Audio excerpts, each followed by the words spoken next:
I just came back home after being missing for 15 years. My name is Phil and I am 19 years old. Yesterday, my mother and father saw me for the first time in 15 years. It would have been an amazing moment had I not been lying on the front yard of their house blindfolded with my arms and legs tied together. I woke up this morning to our house filled with all of our close family members and a couple of reporters.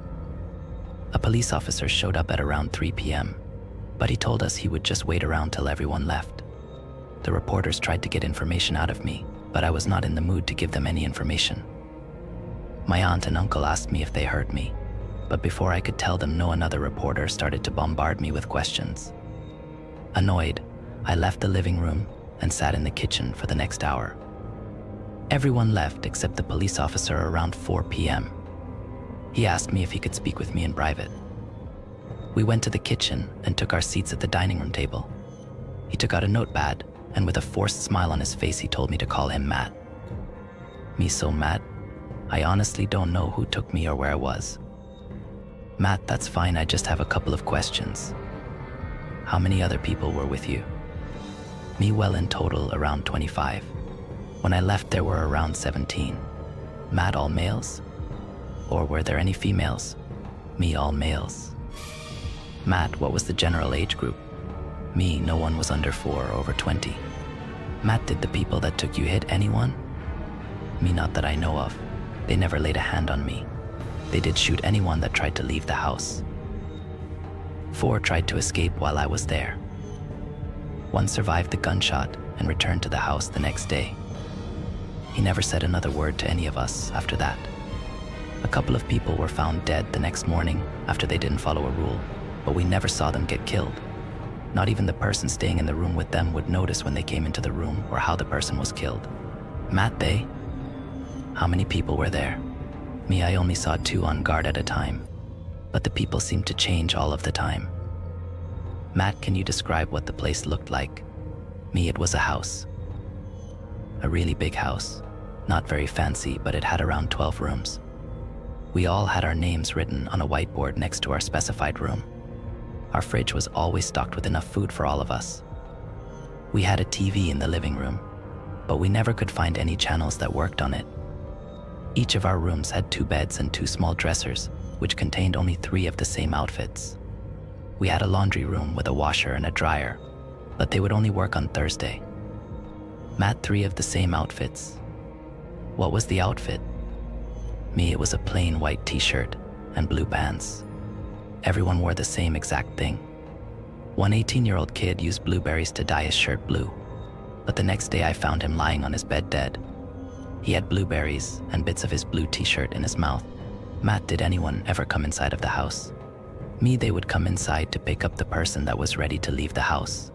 2 people would come inside and grab the person that was leaving. They would have 2 pieces of rope and a black blindfold. They would tie his arms and legs together and put the blindfold over his eyes. After that, they would carry the person into the wall of trees. Matt, did they ever show their face? Me, no, never.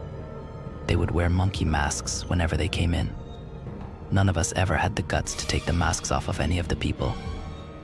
Matt, thank you for taking the time to answer my questions. I'll contact you back if we have any other questions, or if we make any new developments. You're a brave man. Please let us know if you find or remember anything new. After Matt left, I headed upstairs to my bedroom.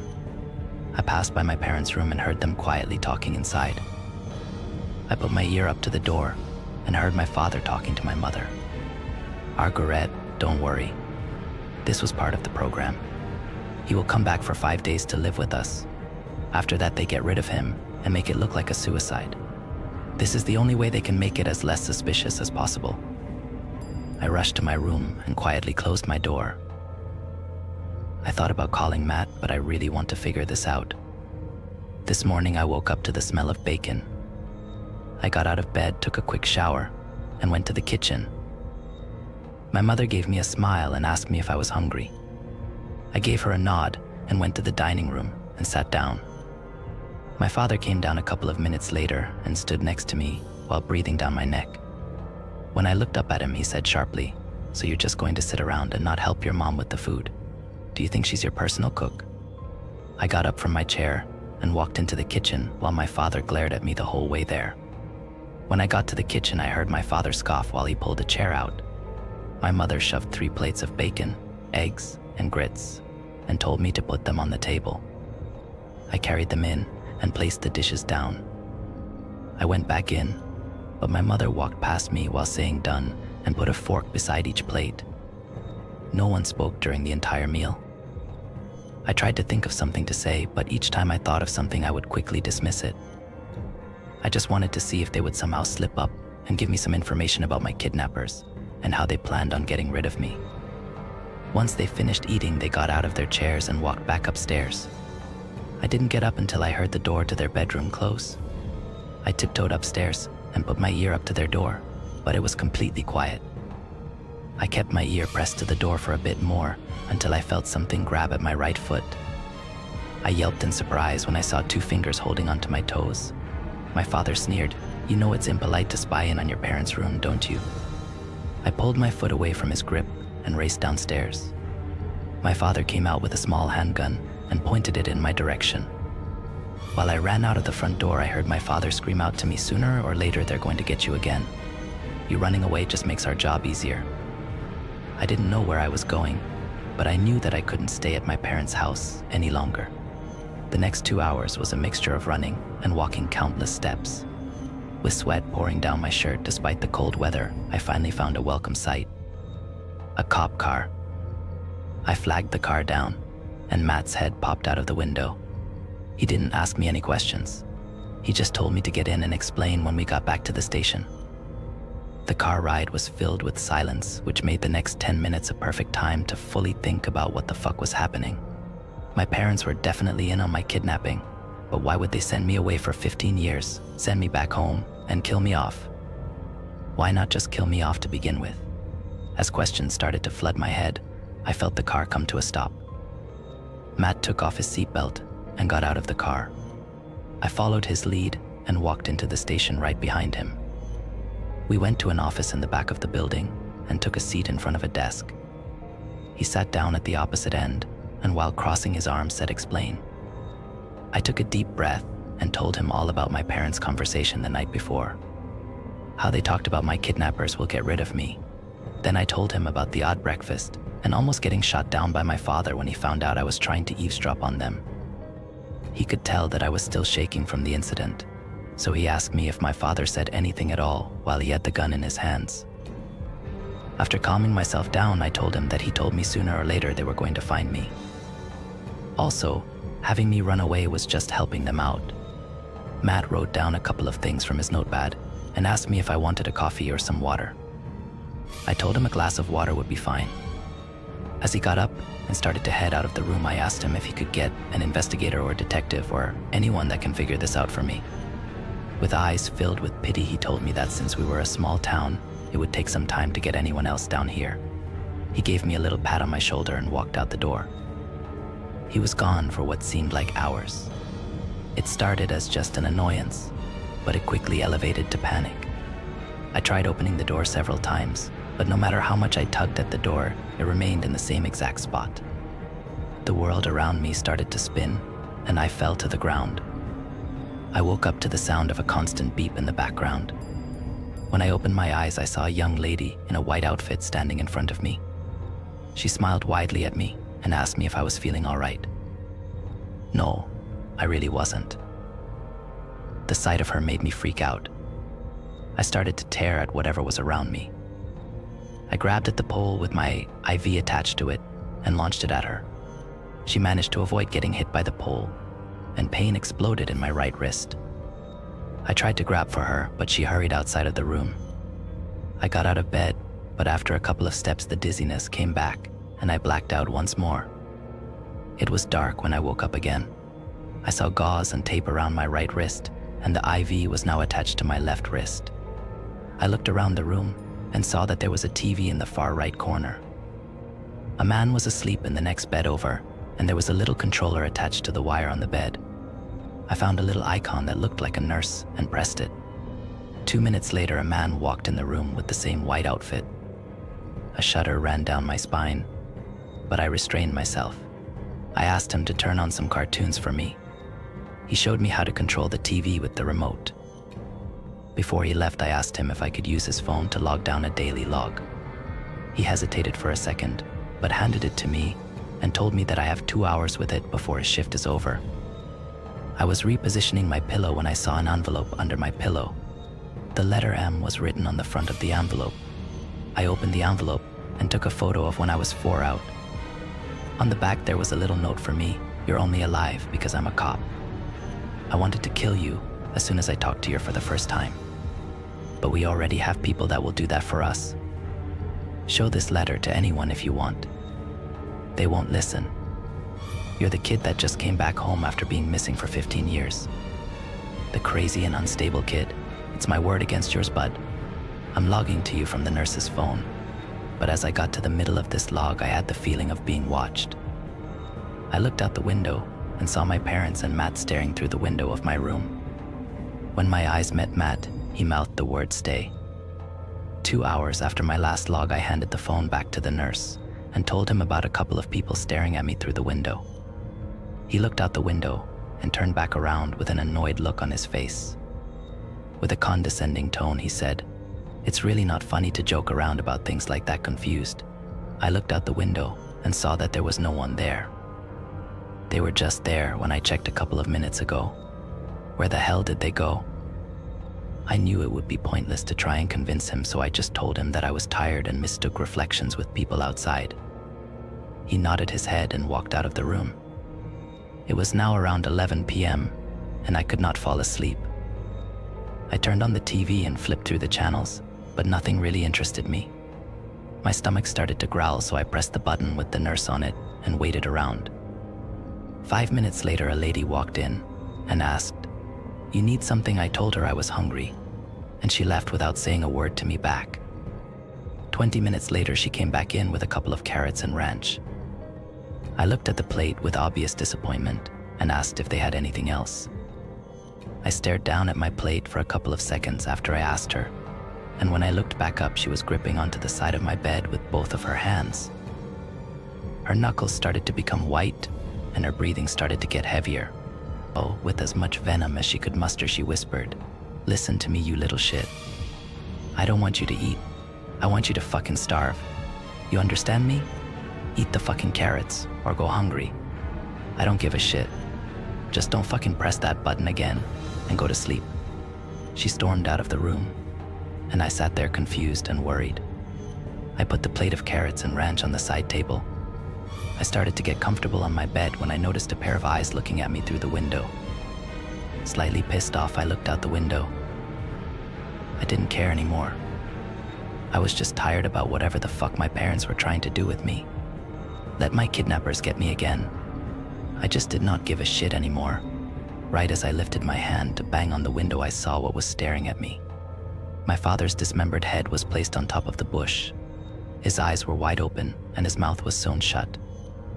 Matt was lying on the ground next to the bush with his stomach torn open, and my mother had 2 bones sticking out of her chest and head. Right as I was about to start screaming, I felt someone covering my mouth with tape. I tried to twist around, but the person holding me was far too strong.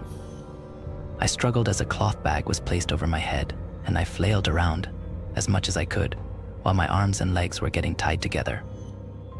The person picked me up, and at a very fast speed. I heard him rushing out the doors, and the cold air instantly hit me. He stopped running, and I heard the sound of a car trunk opening.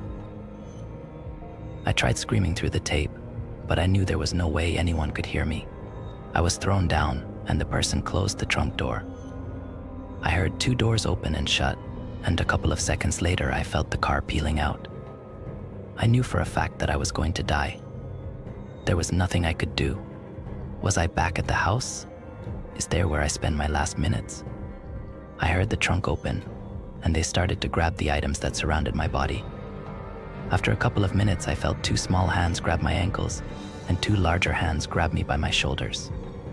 I tried to jerk my body so they could lose their grips, but they held strong and kept carrying me. They sat me down on a chair and took the bag off of my head. I found myself in a house, but not any house I've seen before. We were in what seemed like the living room. It was dark in the living room, but I could still see both of their faces.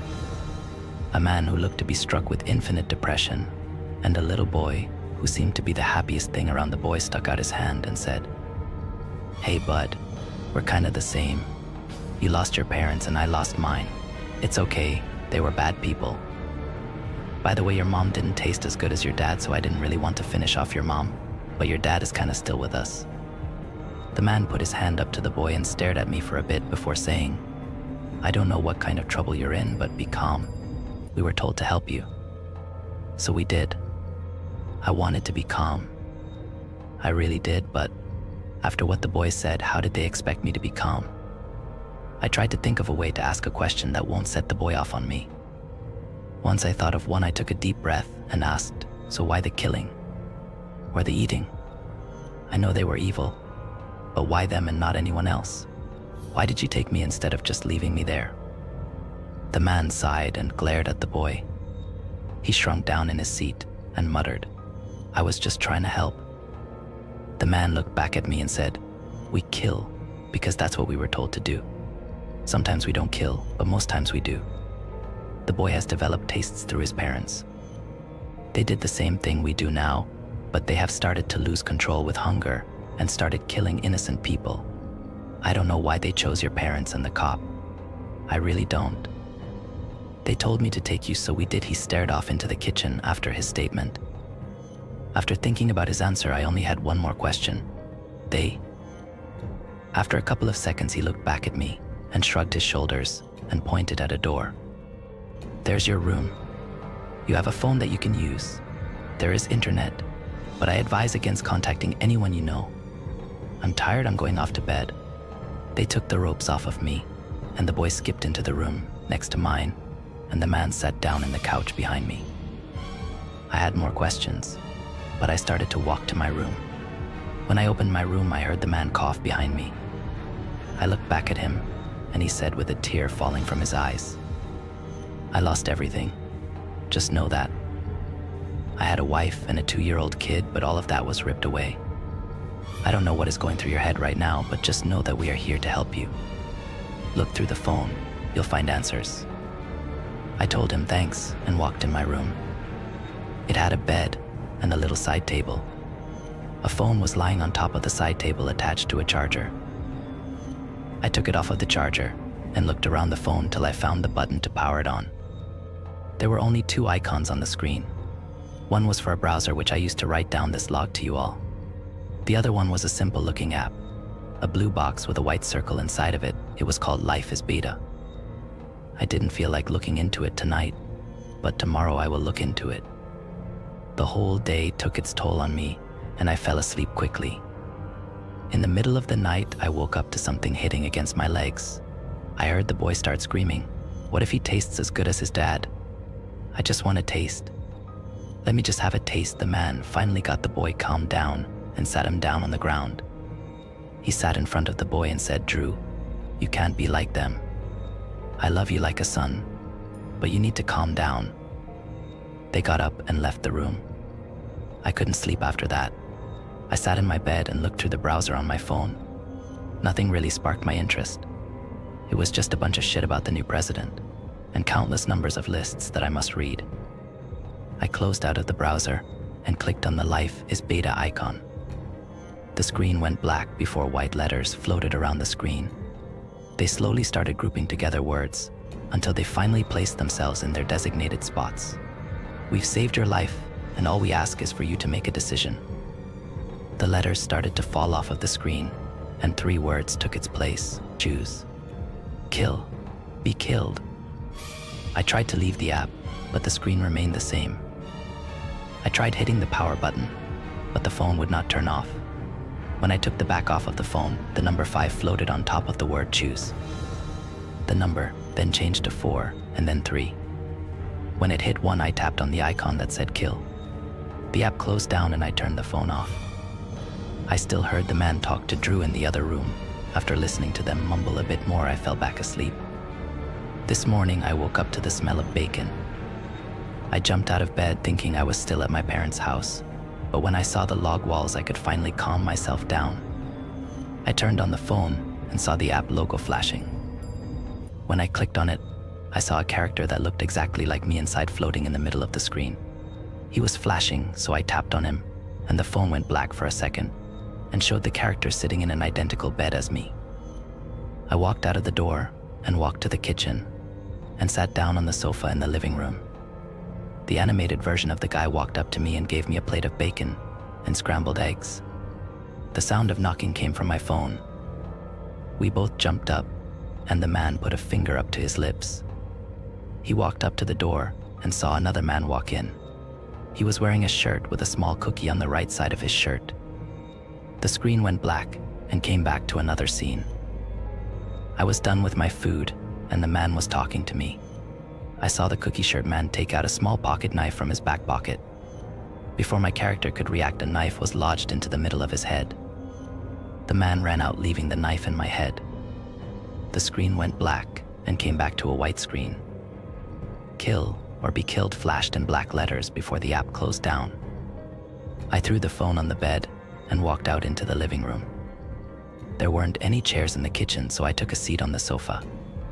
Sweat started to pour down my forehead, but I ignored it. This must be some kind of joke that two decided to pull on me. The man came out and asked me if I was okay.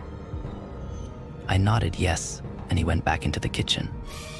He asked from the kitchen, "Bacon and scrambled eggs sound good to ya?" I called back yes and sank into the couch. After a couple of minutes, he came back out with 2 plates of bacon and eggs. My stomach growled in response, but my brain kept me from being happy about a good meal with what seemed like good company.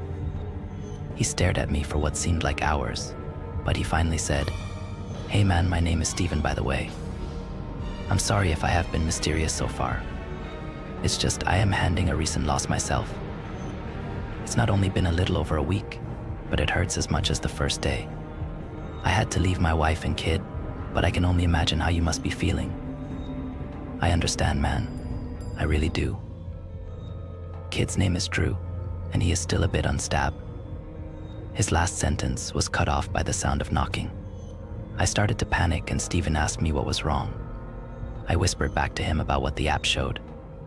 Steven stared off into space for a while before saying, "Good. I thought he was always an asshole." He grabbed a knife from the kitchen and answered the door. The man that was supposed to kill me stood in the entrance with a smile on his face. Steven said, "Morning, Andrew. I wasn't expecting you for another 3 days." Andrew looked at him for a second and said, "Beta told me you were helping a kid out. Told me to come."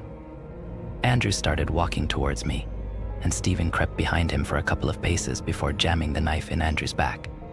Andrew fell to his knees while Steven stabbed him 3 more times in the back.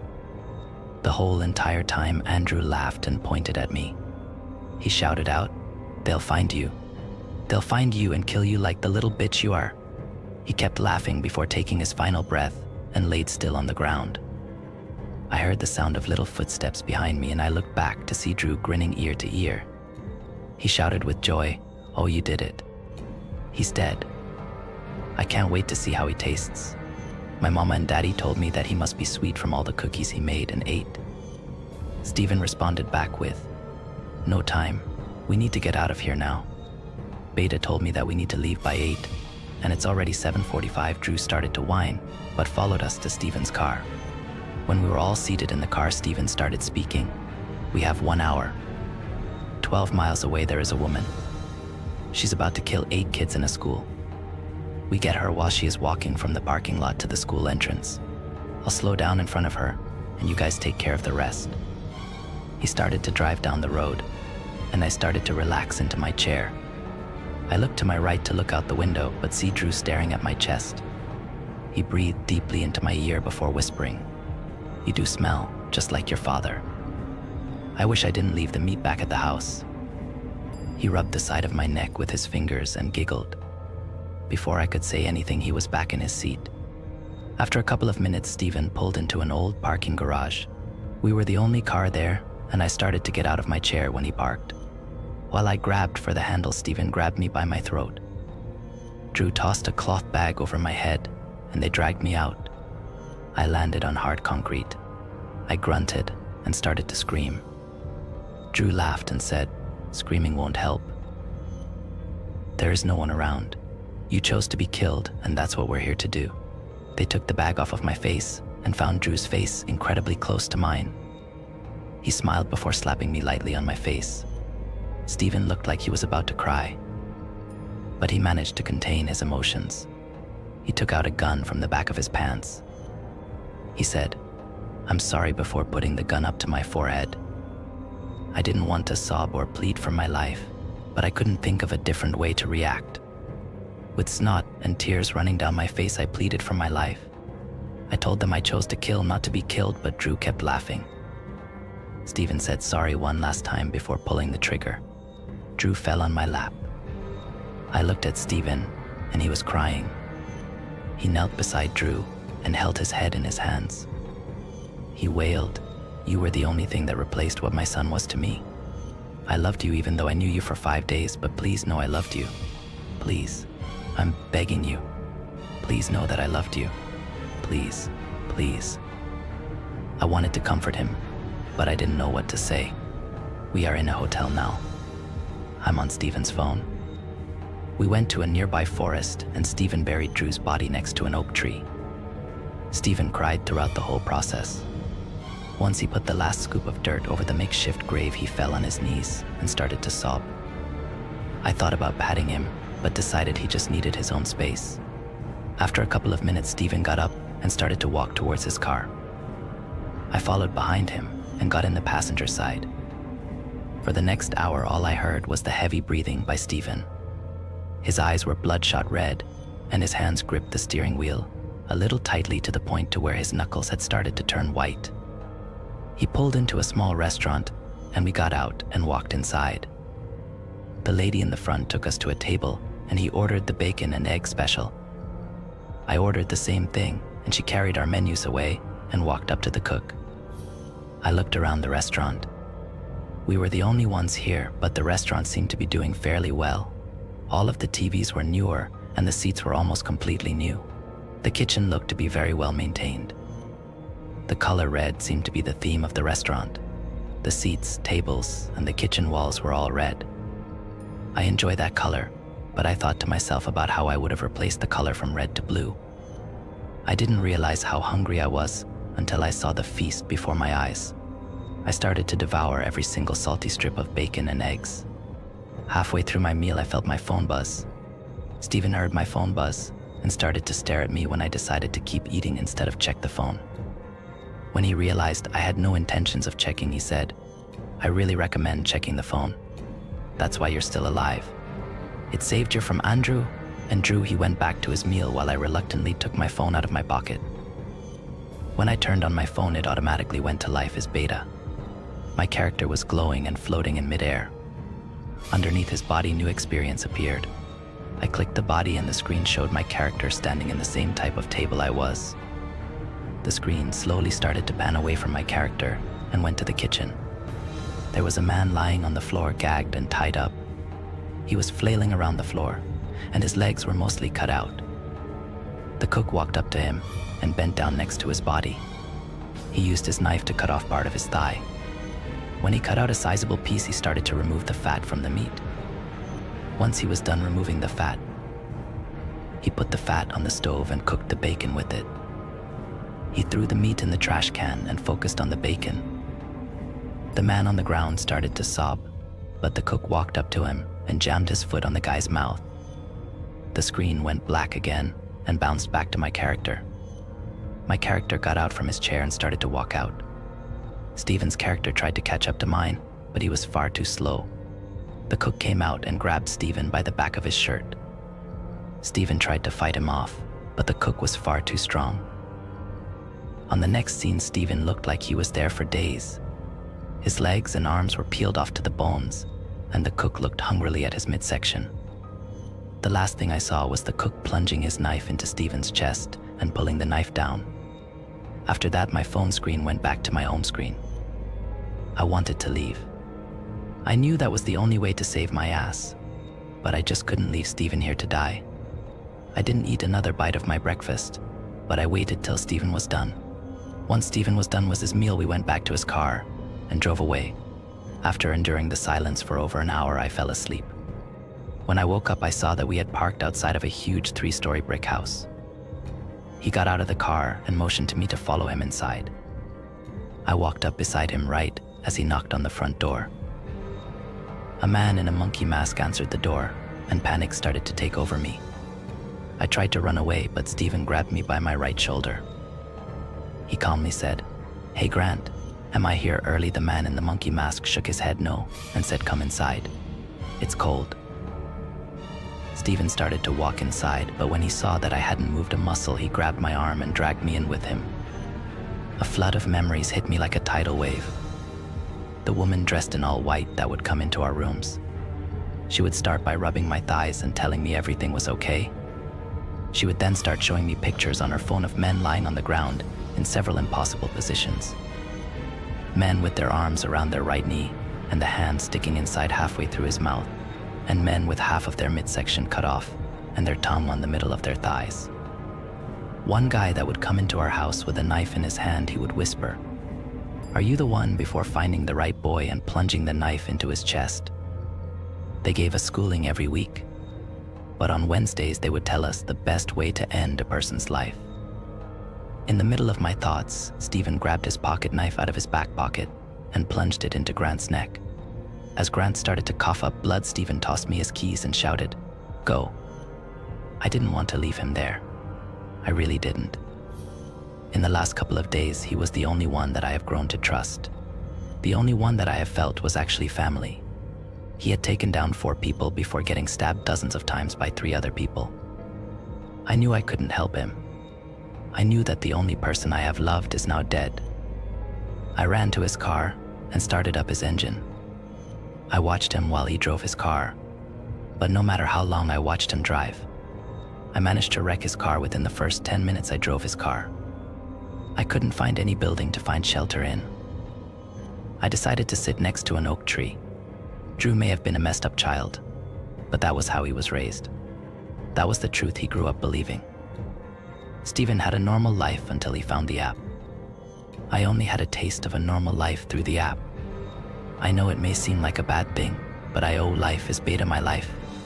They have showed me what it felt like to have someone truly love you like family. In the middle of writing this out to you all, I have had 2 notifications.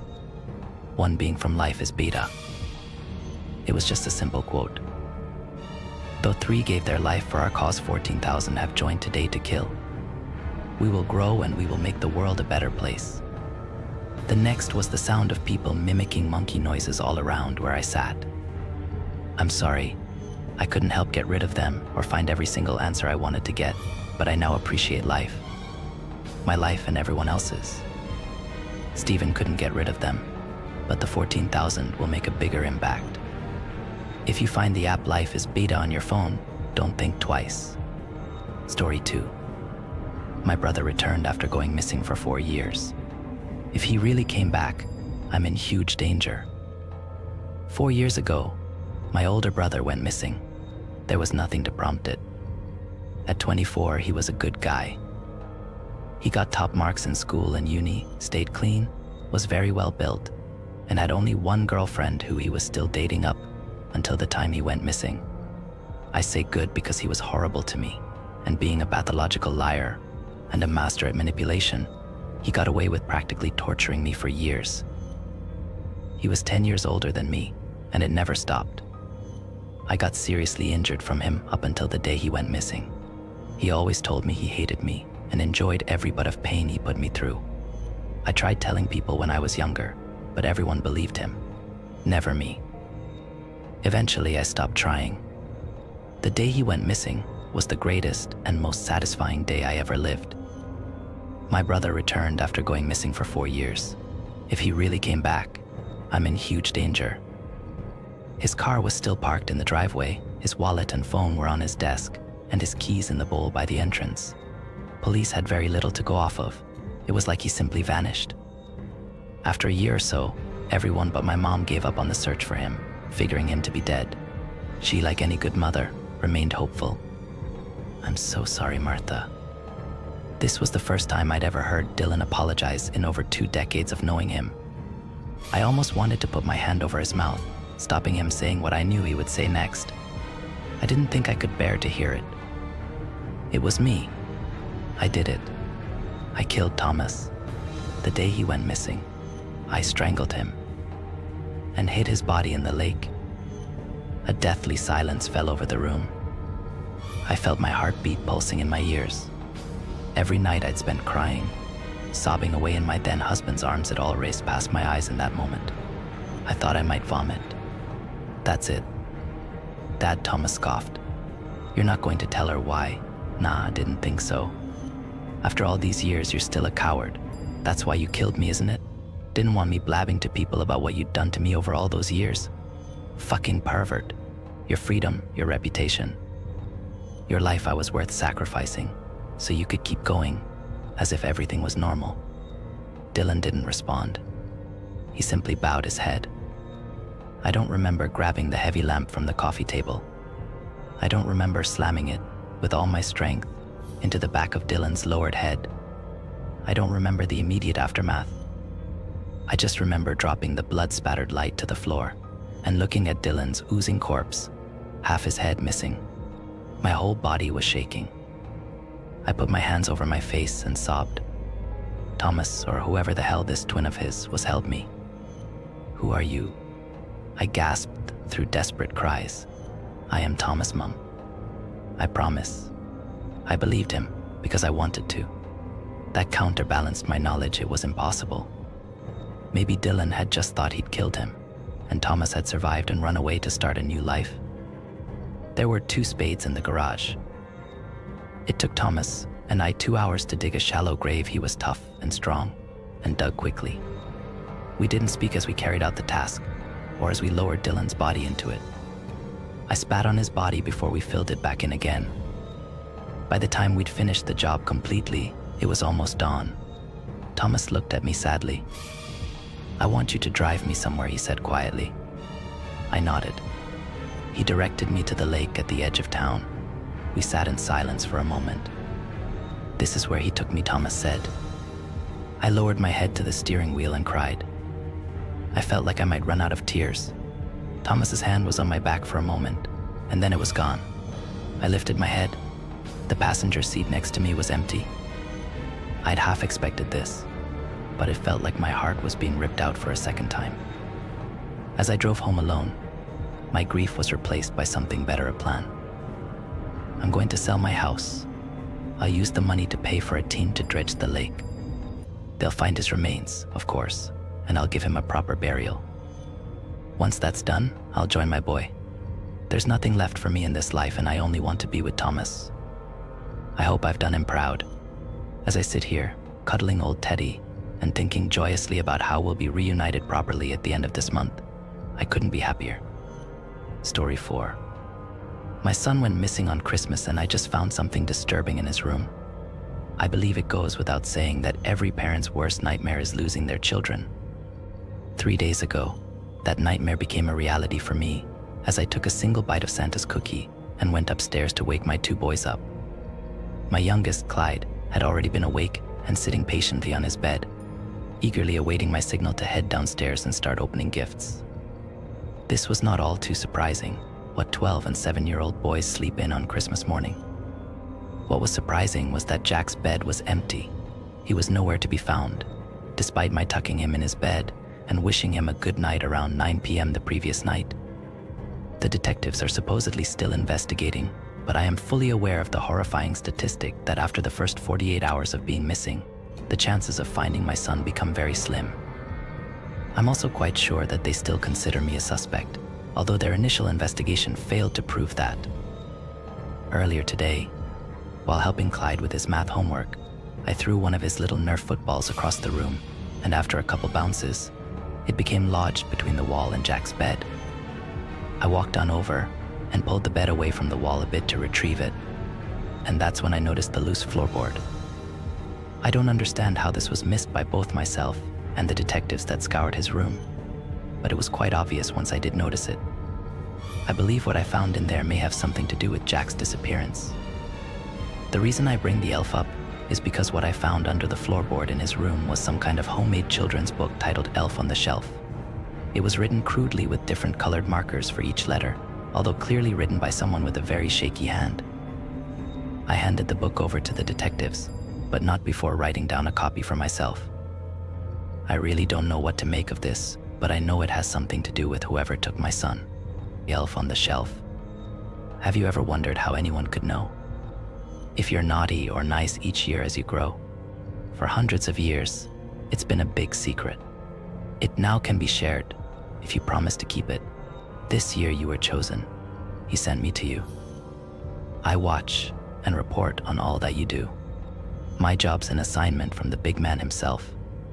I am just his helper, a little scout elf.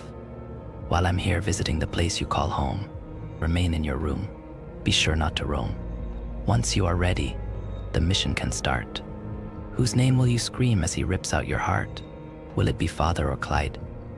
He can't take you all, so you must decide. Each night while you're sleeping, to your room he will fly. No one can know, or else they will die. Of course, a little magic helps me be quick. I record your whole day and report with a click. I tell him if you have been good or been bad. The news of the day makes him happy or sad. One word about this and I'll report to the boss. But keeping this secret will not be a loss. In the car, at the park, or even at school, word will get out if you break a rule. He will be gone before you awake. Speak a word to anyone and your brother he'll take, who'll be the first to beg and to plea. Maybe in the kitchen, the bathroom, or the den is where you'll find dear Clyde met his end. I can hide on a plant, a shelf, or a frame. Where will I be? Let's make it a game. There's another important rule you must know. Choose to ignore it, and his rage will grow. Keep your window unlocked before you climb into bed. Think wonderful thoughts inside that little head. How else can he check how good you have been? He might start to think you forgot about him. The night before Christmas, my job's at an end. The rest of the year in paradise we'll spend, so blow them a kiss and bid them farewell. We'll fly far away, but you can never tell. Of course they will miss you, but wait till next year. When the holidays come, I'll again reappear. I wish every girl and each boy a safe place to hide. Until next year when I visit young Clyde. I am only posting here out of complete desperation. If anyone knows anything that could help locate my sweet boy, please message me right away. Story 5. I found the bunker of a prepper family who went missing 3 years ago. Dr. Daniel Vance was a smart man. Too smart for his own good, maybe. 40 years old, a lecturer in fluid dynamics with a mind made of shapes and numbers. No one knows why, but one day, on a whim, he crunched the numbers on the apocalypse and came to a troubling conclusion. He didn't share exactly what it was he'd deduced, but given that he immediately quit his job and liquidated his many assets, it's fair to say it wasn't positive. Swept up in the wake of this tremendous upheaval was his wife, a 24-year-old PhD student who had grown infatuated with Daniel some time before. She loved the strange bear of a man who could just as easily build a log cabin as he could explain the idiosyncrasies of an asteroid's orbit. Speaking to Daniel always left you with the profound impression he was right, so when he told her what he wanted to do, she agreed. 15 years and 5 children later, the Vances were living in the distant woods just beyond my hometown. They were enigmatic, richer than the Pope, and extremely serious about their prepper lifestyle. But they were also funny, easygoing, and incredibly compelling to speak to. Larger-than-life survivalists who swept into town with bizarre requests that thrilled local businesses. Vast quantities of cement, iron, lead, and steel were all shipped through the remote mountains so that the Vances could build their shelter. The advanced methods they used to keep it secret were legendary. Daniel had once spent 6 months earning the license necessary to drive HGVs up to his compound so that no one else would lay eyes on it. And on one occasion, when a company had refused his request for GPS tracker-free vehicles, he bought them out wholesale so that they had no choice. So when they stopped appearing in town during the pandemic, when requests for food and goods stopped and all contact was dropped, most attributed it to lockdown. They had a bunker and had spent their entire lives training to be self-sufficient in the face of civilization's collapse. Even Alexander, the youngest at just 3, was already collecting firewood as a chore. and learning what local plants were edible. Most of us just assumed that if anyone could ride out COVID without breaking a sweat, it would be the Vances. The reality turned out to be something else. When the worst came to light, we discovered that Daniel had used the pandemic as an excuse for a dry run. The family intended to spend 6 months in lockdown and essentially beta test their fallout bunker. 3 months in, and the sheriff received a distress call on the radio. Coordinates were provided by the hushed voice of a sobbing child that most assume was Alexander, even though that's never been proven. The police arrived and found the bunker still sealed.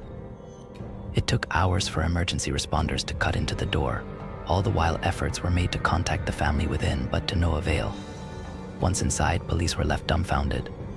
There was no one to be rescued, no bodies, no survivors. There was evidence the door's locking mechanism had failed and trapped the Vances inside with no way out. But if so, where had they gone?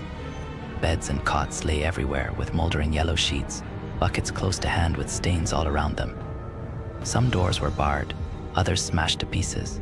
There was even evidence of makeshift quarantines and, in places, what looked like violence. The police, usually a fantastic source of gossip, were not forthcoming until the town demanded answers, and the sheriff was forced to offer only the barest of outlines.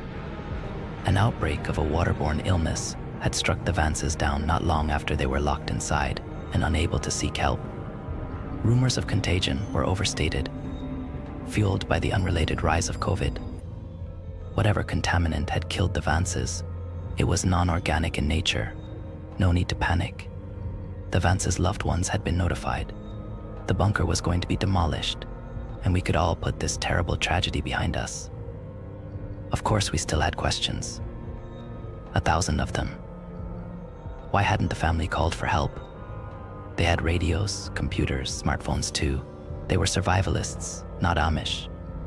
And where were they? What had happened to their bodies? Why hadn't they simply left? We shouted these and more at the town meeting, but the police simply refused to comment. For most of us, the excitement lasted another week or two, until we realized we weren't getting answers anytime soon. Besides, the pandemic was in full swing, and most of us had other things to worry about. The tragic story eventually faded until it was just one of those awful things in the town's history that we didn't talk about. I was as guilty as anyone else of just forgetting about it. I certainly never expected to find the bunker out there in the woods, faded police tape still on the open door that hung wide open with scorch marks around the lock. It stood out in the woods like someone had cut a hole right in the fabric of reality, the darkness so deep and black it almost ached to look at. The sight of it made my heart drop into my stomach. It radiated pain. Does that make sense? I think some part of my lizard brain picked out details that wouldn't become apparent to me until I got closer, like the bloody finger streaks that stained the handle from where someone had scrabbled furiously at the lock without success. And the tiny viewing window had been smashed with a hammer that still lay nearby. I needed only to glimpse it to imagine the family taking turns to stand there and scream into the woods, desperate for rescue. Under any other circumstances, I would have run. But I'd gone there looking for my dog, and my light revealed a few wet paw prints making their way down the dusty concrete tunnel. Half Bernese and half collie, Ripley is the sort of dog who trembles in my arms when a storm buffets the windows and needs his paws held when we brush him. I love him. I do not have much of a family, or a wife, or even many friends. But I have Ripley, and I could no more have turned around and gone home to an empty apartment where I would have to sob my grief away than I could flap my arms and fly. He was my dog, and I'd raised him since he was a puppy, and I wasn't going to leave him out in those woods. I went in after him. I didn't know what to expect, but I knew it wouldn't be good. Whatever the police had found, they'd not only kept most of the morbid details to themselves, they had also lied. The bunker was not demolished, or even sealed off. In fact, looking at the occasional blue latex glove tossed aside and the 1 or 2 broken police issue flashlights, it seemed like the last people inside had been in a hurry to get out. Given this was where 7 people had presumably died, I assumed it was someone's job to clean it all up. But the corridor looked largely untouched. Just a few meters in, and manic writing started to cover the walls, the desperate scrawls of a lone survivor left there to be rediscovered like cave paintings. Most were deliberations on how to get out. Diagrams, blueprints, equations and formulae. All focused on the door and the circuits responsible for its faulty lock. I instinctively assumed they belonged to Daniel and that he'd been the last to die. What a god-awful fate for a man to outlive his children. And yet it got worse. Slowly the writing changed from equations and plans to a desperate scrawl. The same few phrases repeated over and over. 5 doors. 5, not 6. 6. Didn't make it. Didn't make it. 6 doors. 6.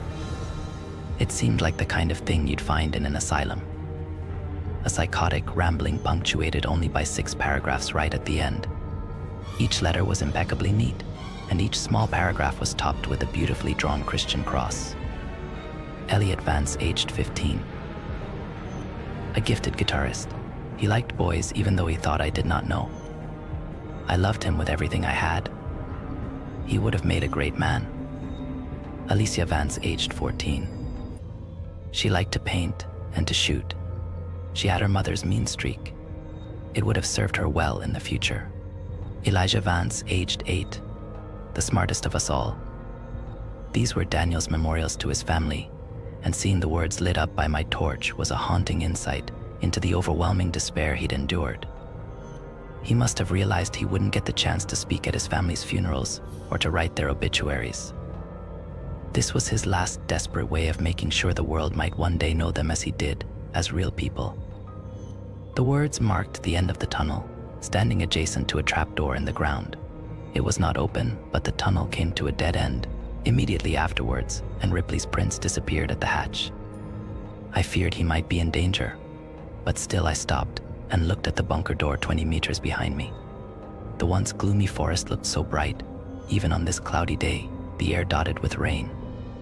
A part of me felt like I was leaving the whole world behind as I began to climb the ladder down. I entered a large circular living space that was packed with furniture and little nooks and crannies. The walls were covered with folding beds and tables, and every inch was multifunctional. A dining space could become a sitting space, which in turn might be where someone slept or even exercised. It all depended on what particular bit of furniture you unfolded or unclipped or unfurled. 7 people in close quarters, nowhere near enough privacy.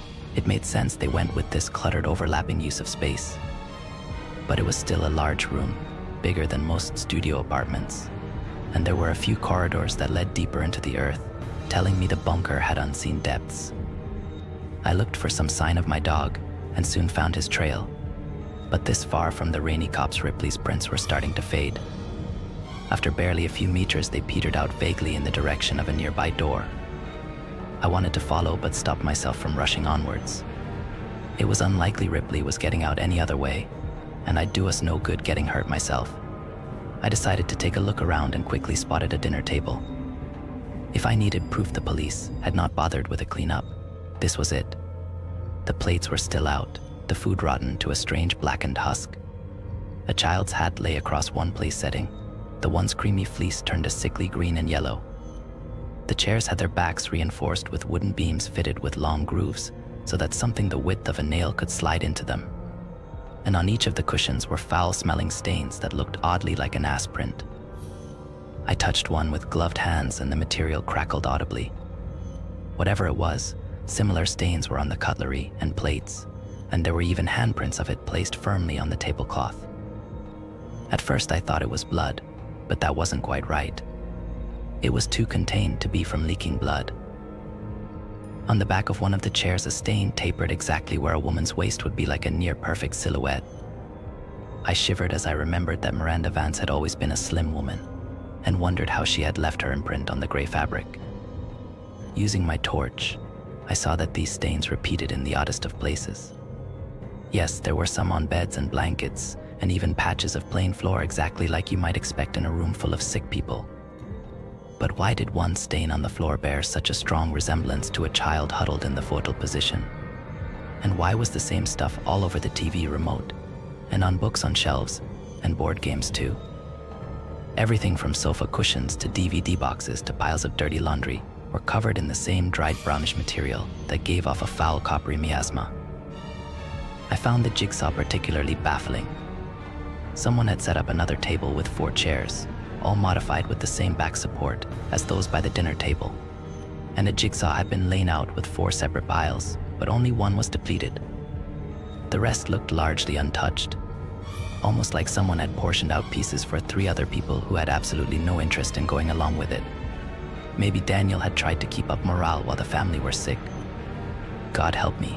If that were true, I couldn't help but imagine the poor man sat there with his loved ones, close to death, desperately trying to encourage them to click their own pieces into place while they faded in and out of consciousness. Something about that room emanated madness, and the longer I stayed down there, flicking the bright disk of light of my torch from one detail to another, the more I wanted to leave. One door had wooden beams nailed across it. One sofa had been partially disassembled. Multiple beds had been burned, and all the light bulbs had been removed and put in a box on the kitchen countertop. Looking up at the ceiling, I finally had some insight into why the police were so confident the Vances had not survived despite never finding their bodies. Someone had jammed a human finger into one of the empty sockets, almost like they'd expected it to glow with the flick of a switch. What was it about this place that had caused the police to leave and never return? Not to even take that finger and test it for signs of illness, or even just to confirm who it belonged to. I decided it was time to hurry up and find my dog. People had died in that place, and while I'm not superstitious, I can't be the only skeptic who has done the calculations in his head and realized it cost nothing to be respectful of ghosts. That bunker was cramped, terrifying, and the air stank so bad I started to worry I'd get sick myself. It served no one any good to linger, but I'd be damned if I'd just walk away and leave Ripley to rot down there. It's not like he could climb a ladder and get out on his own, even if I wasn't entirely sure how he'd gotten down there in the first place. Summoning what little bravery I had left, I called out and broke the silence. Something which felt like a terrible taboo in that god-awful place, like screaming in a graveyard. Ripley. I waited and hoped to hell I'd hear the pitter-patter of his paws. But for the longest of moments, there was only the kind of silence that makes you wonder if someone or something in the darkness is holding its breath, trying to look like just another patch of nothing, biding its time until you finally turn around and show it your back. The TV came on with a blurt of white noise that was so loud and so sudden I cried, threw my arms up, and nearly fell backwards onto a rolled-out sleeping bag that looked like it had spent a week in the sewer. By the time I realized what had caused the noise, I could already hear a tinny rendition of Daniel Vance's voice. ... I realize the issue here. I need to emphasize just how little I understand anything that's... I frowned at the screen as I approached. It showed a greenish infrared view of the bunker with Daniel up front and the dinner table behind him. It was grainy and hard to see, but I could clearly tell that his family were sitting in those chairs. ... Miranda was first to fall ill. Looking back, it makes perfect sense. Miranda often went into storage to fetch food for cooking, and we found it behind one of the refrigerators. So that's shit. One of the figures in the background slumped onto the table with a loud clank and sent a plate spinning off onto the ground. Shit, Daniel muttered as he got up and grabbed the woman by the shoulders and sat her upright. Miranda never did like my cooking. He snorted a laugh as he fussed with something at the back of the chair. The rods are much better than tape.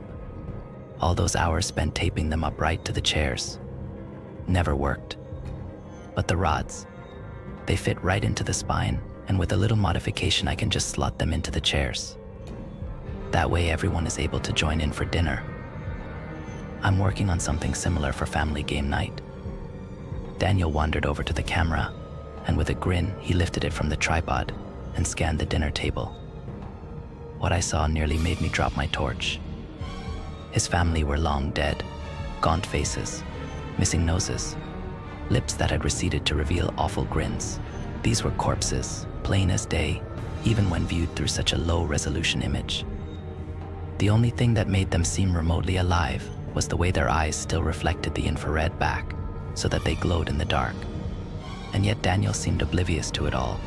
He tousled Elliot's hair, kissed his wife on the cheek, run a hand across one young girl's shoulder. He even picked the young Alexander up from his high chair, and I assume he coddled him. I don't know for sure because I looked away, unwilling to see the poor boy up close, eyes averted from the screen. I couldn't help but pan my torch across to that same dinner table and shiver as I finally realized what all those stains were. Not quite blood, but close. Liquefying flesh. Left alone for months, Daniel had not put his family's bodies to rest. Instead, he had moved them around from place to place and puppeted them, living life as if nothing had really changed. Looking at where those stains had settled, I saw a clear pattern emerge. He had put them to bed. He had set them dinner. He had propped them up to watch TV, or gave them their favorite books. They even sat there as lifeless husks, while Daniel waited for them complete a fucking jigsaw. The idea horrified me to my core. Back to work. It's obviously not part of the original designs. No room on the other side, not on the blueprints.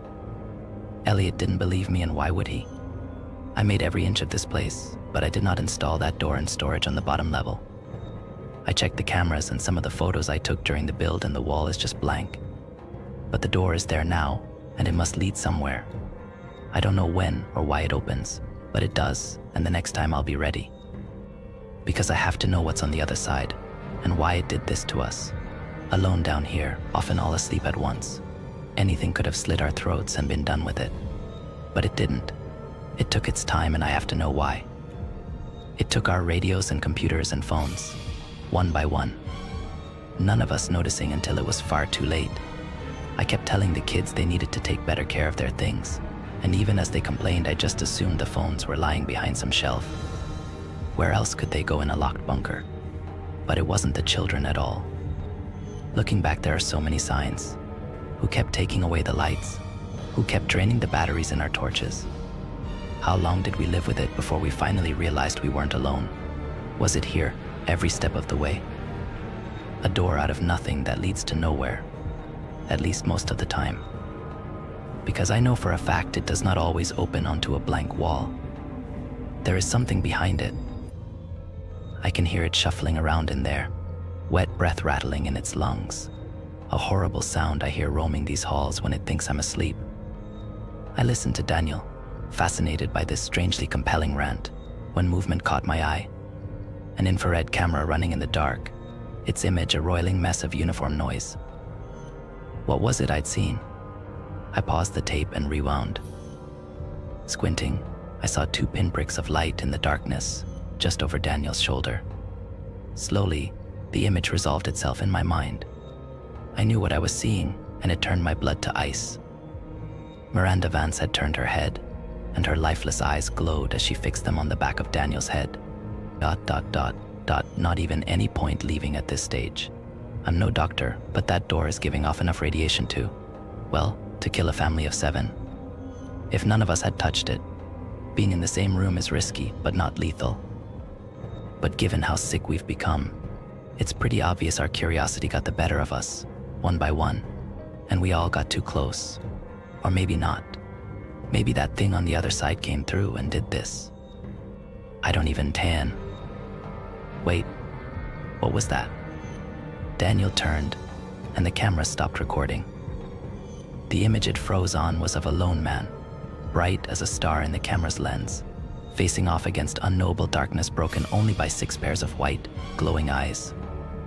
I became painfully aware of my position relative to the table, and I had the painful premonition that if I turned, those chairs would not be empty. I would see the Vances, all of them, Daniel as well, waiting for me. Heads turned, bodies left to rot for years in the dark. Behind me something shifted. It breathed. Loud, quick. I knew what it was. I knew. It came at me so fast that when I felt something hot and wet touch my hand, I screamed, only for the presence to suddenly recoil. But then, without hesitation, it leapt at me and bore me to the ground. I wept as Ripley licked my face. He was shivering, and worst of all, silent, which was not normal. He was not a quiet dog, not when greeting me, and not when excited like he was now.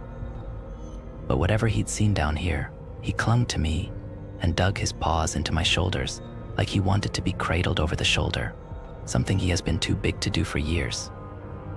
"Oh, you fucking idiot," I cooed in a soft whisper, and even in the dark I could feel his tail wagging. Joking aside, I felt nothing but relief at finding him. Let's get the hell out of here. I picked him up, straining a little under the weight, but refusing to give in to tired muscles, and made for the ladder. It wasn't easy climbing the 3 or 4 rungs to the hatch, but I managed it and gave the hatch a shove. First one hand, then 2. Again and again, with everything I had, but still that hatch refused to budge. Shit, I cried while pounding at it with my fists, but all I achieved was a sore wrist. The hatch had jammed when, somehow, the handle had been snapped clean off. Now I'd need a pair of pliers or something to cut through the metal bar locking it shut. My fingers couldn't move it, nor could I brute force the hatch open. The metal bar was an inch thick, and, at the very least, I'd need some tools to get at it from this side. At least it's fixable, I thought, as I climbed back down and caught my breath. On one wall I noticed a simple diagram of the bunker made in chalk. It had 3 floors. The bottom was storage. Daniel had mentioned that before, and I noticed that he had drawn through it with a large red X, and the top floor was labeled quarters, where I stood now. But the middle floor was labeled workshops, and it was there I realized that I'd find what I needed. There was one door that opened onto a concrete stairwell, and standing at the top, I shone my light down the spiraling guardrails, unsure of what it was I hoped to see. There were only harsh shadows and the sense of something foul rising up on the air.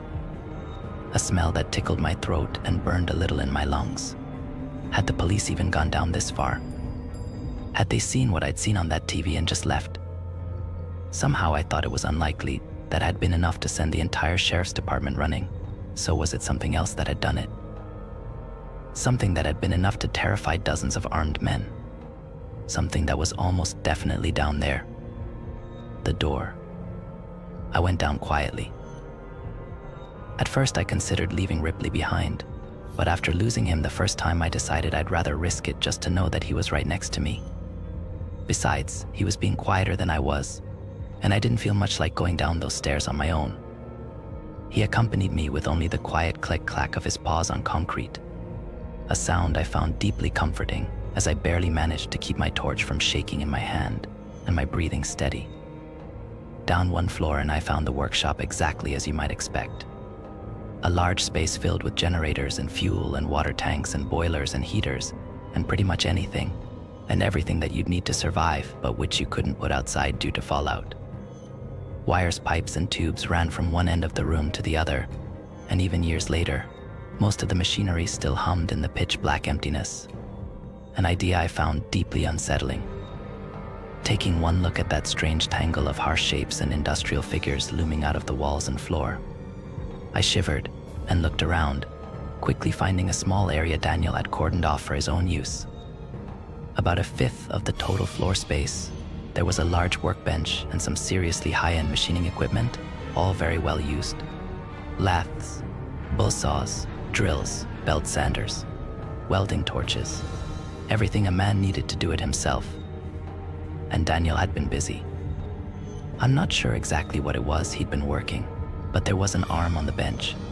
It sat atop a pile of papers that had slowly turned brown over the years, until the whole thing looked like it had been soaked in tobacco spit. On the whiteboard was a faded but still visible diagram of what looked to me like a ball and socket joint. I thought of the tape, of Daniel's little mechanism to keep his family upright, and then looked at the arm and suppressed a momentary gag reflex. I don't know if Dan had been working on posable limbs, or just a way to put the decomposing remains back together after they'd started to fall apart. But the size of the arm suggested a preteen child, and he'd left it out on the surface like it was a disassembled clock. It was also missing a finger. Just how fucking crazy was he?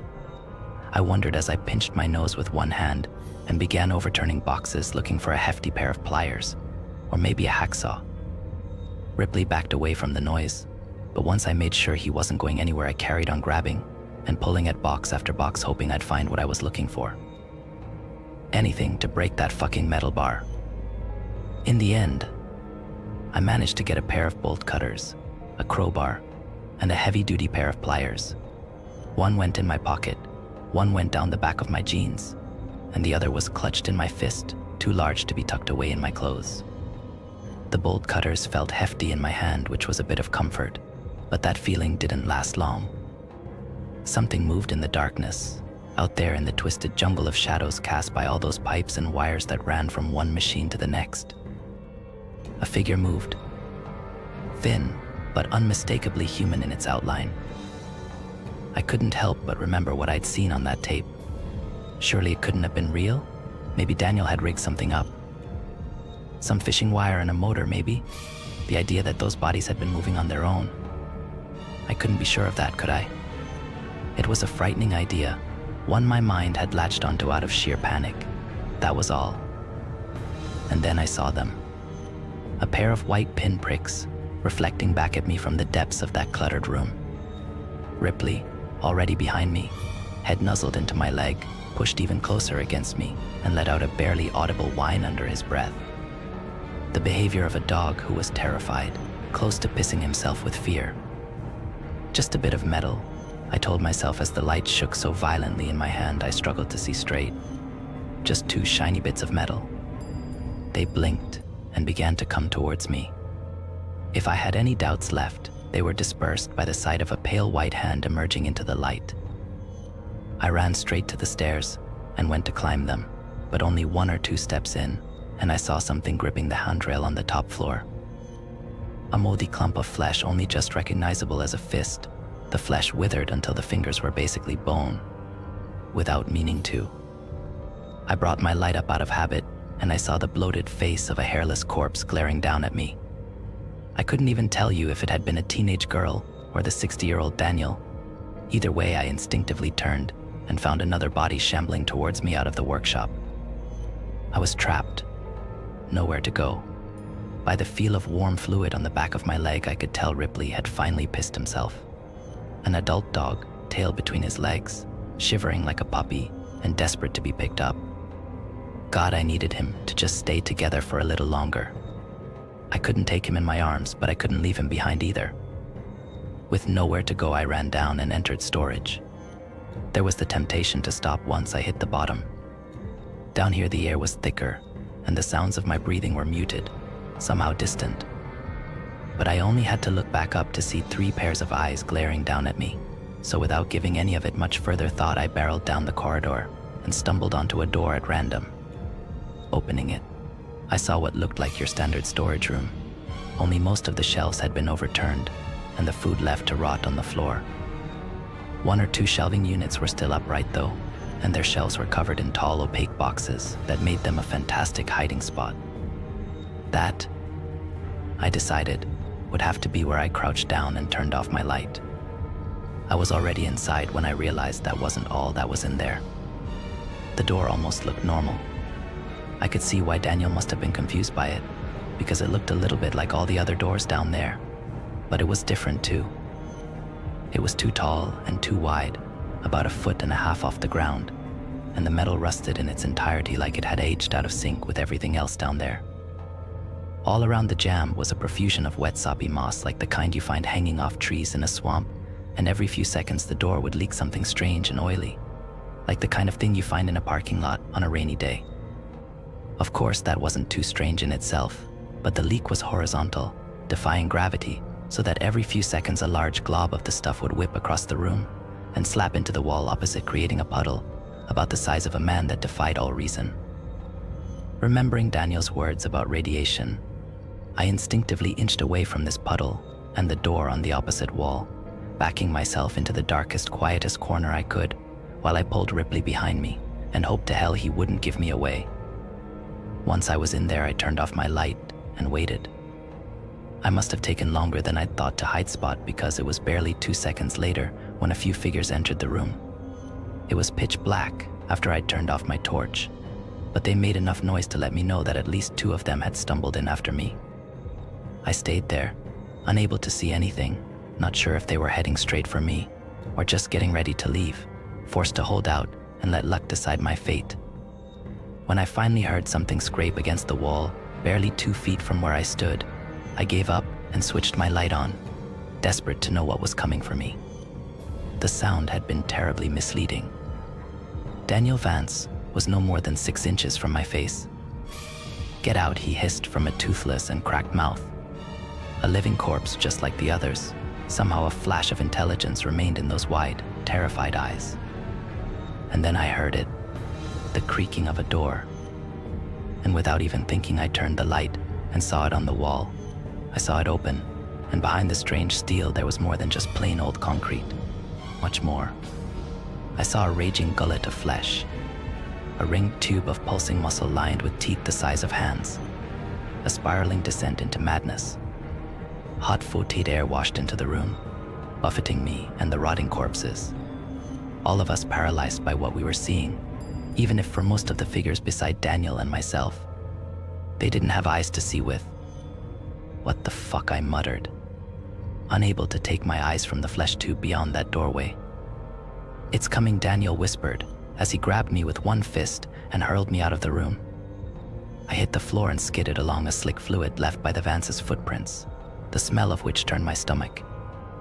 Perhaps the worst detail was that it was cold.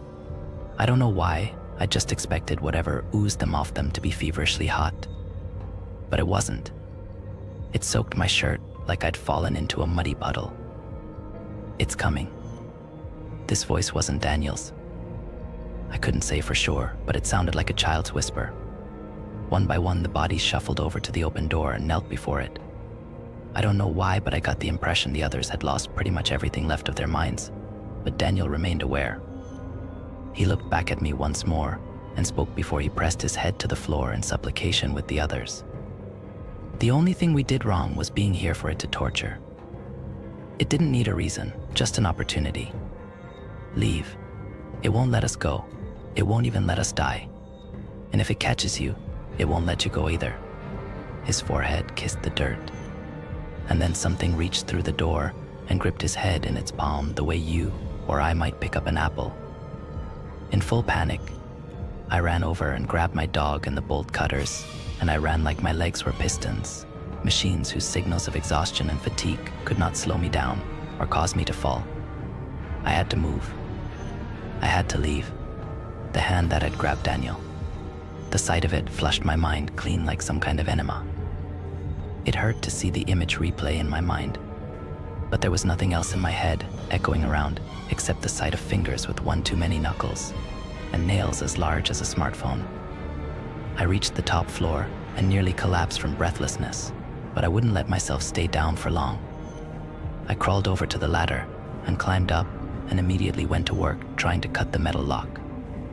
It was hell with just one hand, the other clinging to the torch that I kept frantically pointing at the door behind me, and it wasn't long before I fumbled one too many times and dropped my only source of light. No, I mewed. But there was no time to look for it. I had to get out, and I had to get out fast. I couldn't see, but I was sure I could hear something climbing up those stairs, not the steady thump-thump of human feet. No, this was different. This was a rapid pitter-patter of a spider, maybe. Something with hundreds of feet or hands, or God knows what, skittering along the floor and walls and ceiling, pulling itself along with a body whose mere shape would offend God. Using all my strength, I leaned hard on the bolt cutters, and at last the bolt gave. I threw the hatch open and got just enough ambient light to see Ripley hovering at the bottom of the ladder, growling ineffectually at the doorway. I crouched down, scooped him up, and fled up the ladder so quickly that my muscles turned to jelly at the top and I fell over onto hands and knees.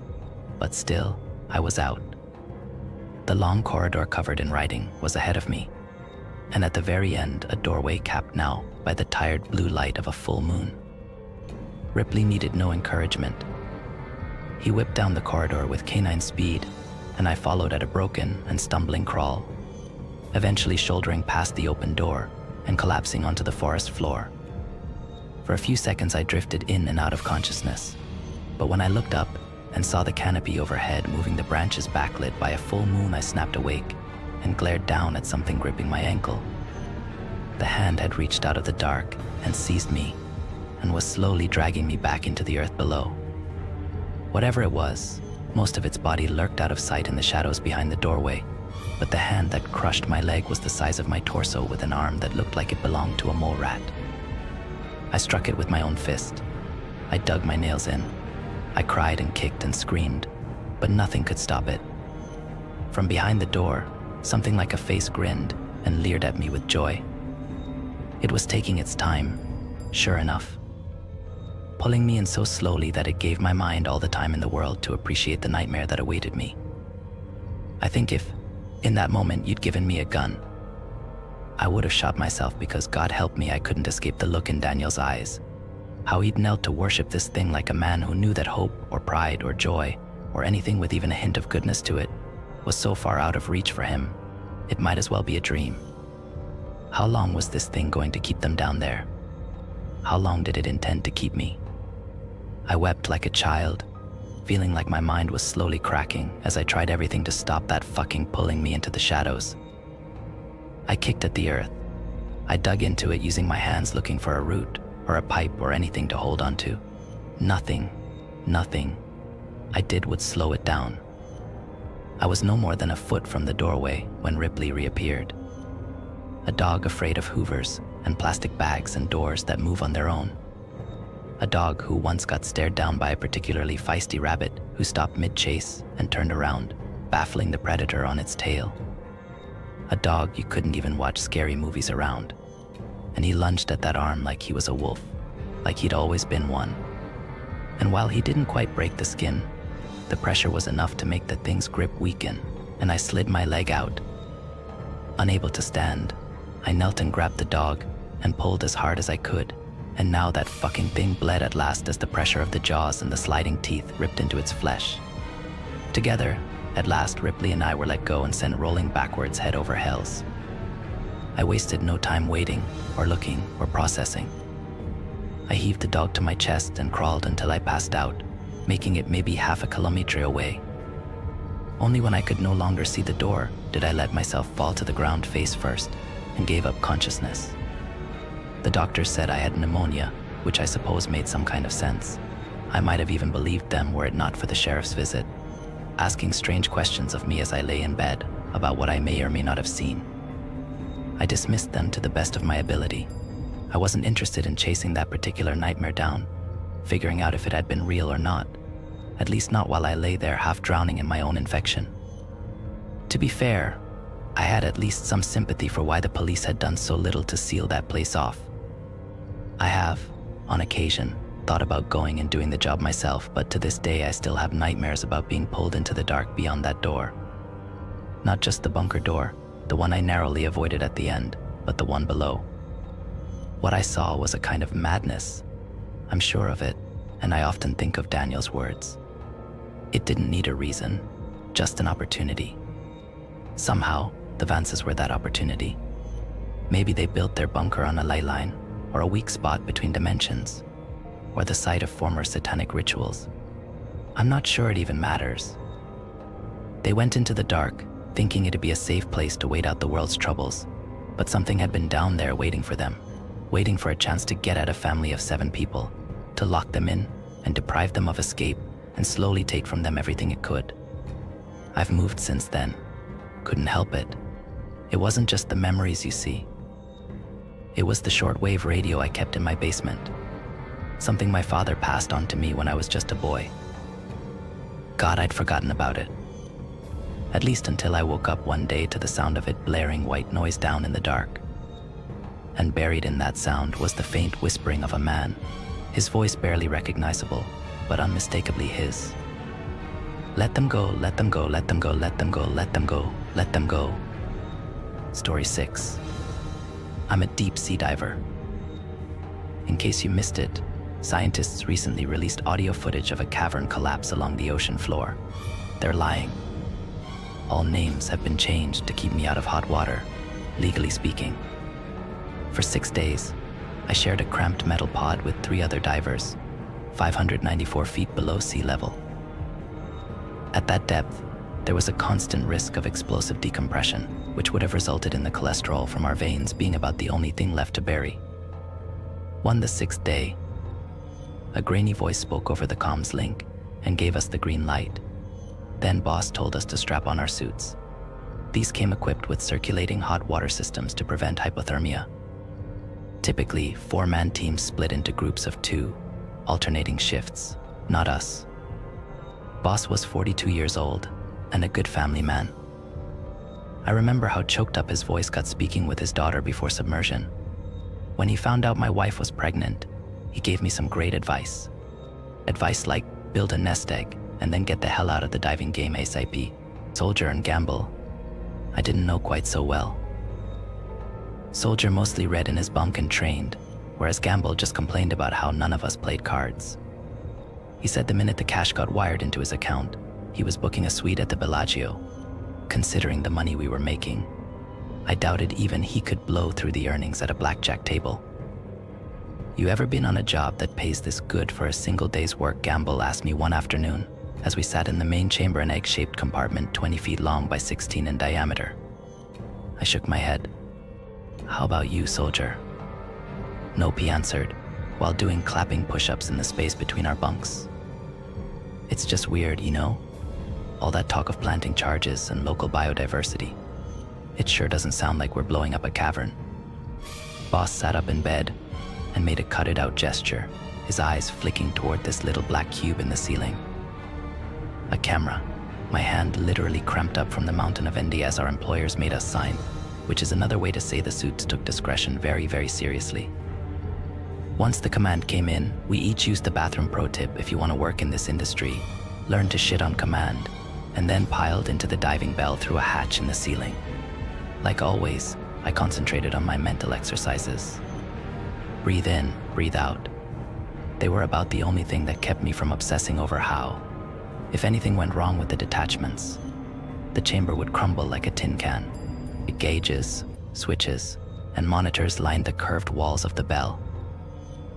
They lit up as we slowly rotated into position and then flushed outside into the cold water. Boss's voice came over the radio in my face mask. Take it nice and slow. I know we're all itching to get home, but don't be complacent. Let's do this once and do it right. Space out the charges, double check everything's armed. If anything goes wrong, listen to my instructions. You can't imagine what it's like down there, in the bowels of the planet. You're free falling into an open void while Lord knows what swims around you. Every so often you'll feel a ripple and know some strange, alien life form just passed by, inches from your face. Guided only by our headlamps, we plunged until a bumpy and uneven surface rose to meet our boots. Then, we hop-walked around like astronauts. The floor sucked at my ankles, a greedy hidden mouth. It felt like standing on a shag carpet that shivered and flexed every once in a while, not like any cavern I'd seen. So far as I could tell, we'd landed on some sort of formation with stadium-sized holes threaded throughout steep, sudden drop-offs my lamp couldn't touch the bottom of. I'd never seen anything like it. Why had they sent us here, of all places? In near zero visibility, the four of us spread out and planted our charges. As the distance between me and my teammates grew, the radio feed broke apart, and an intense panic washed over me. Breathe in, breathe out, stay calm. We'd trained for this. A dive coordinator once told me if you can't roll with mishaps, you need to get the fuck out of the ocean. He was right, too. Once, my suit's umbilicals got tangled in a boat's tool rack, and the jerky movements from the crashing waves overhead almost separated me from my gas supply. For a moment I squeezed my eyes shut and prepared to meet my maker. But then my brain kicked into gear. Breathe in, breathe out. Nobody else is gonna save you. Through a combination of discipline, training, and sheer dumb luck, I somehow cheated death that day. After 2 hours laying charges, rounding several chasms along the way, I closed in on our starting position. Boss's voice crackled through my face mask. How we looking?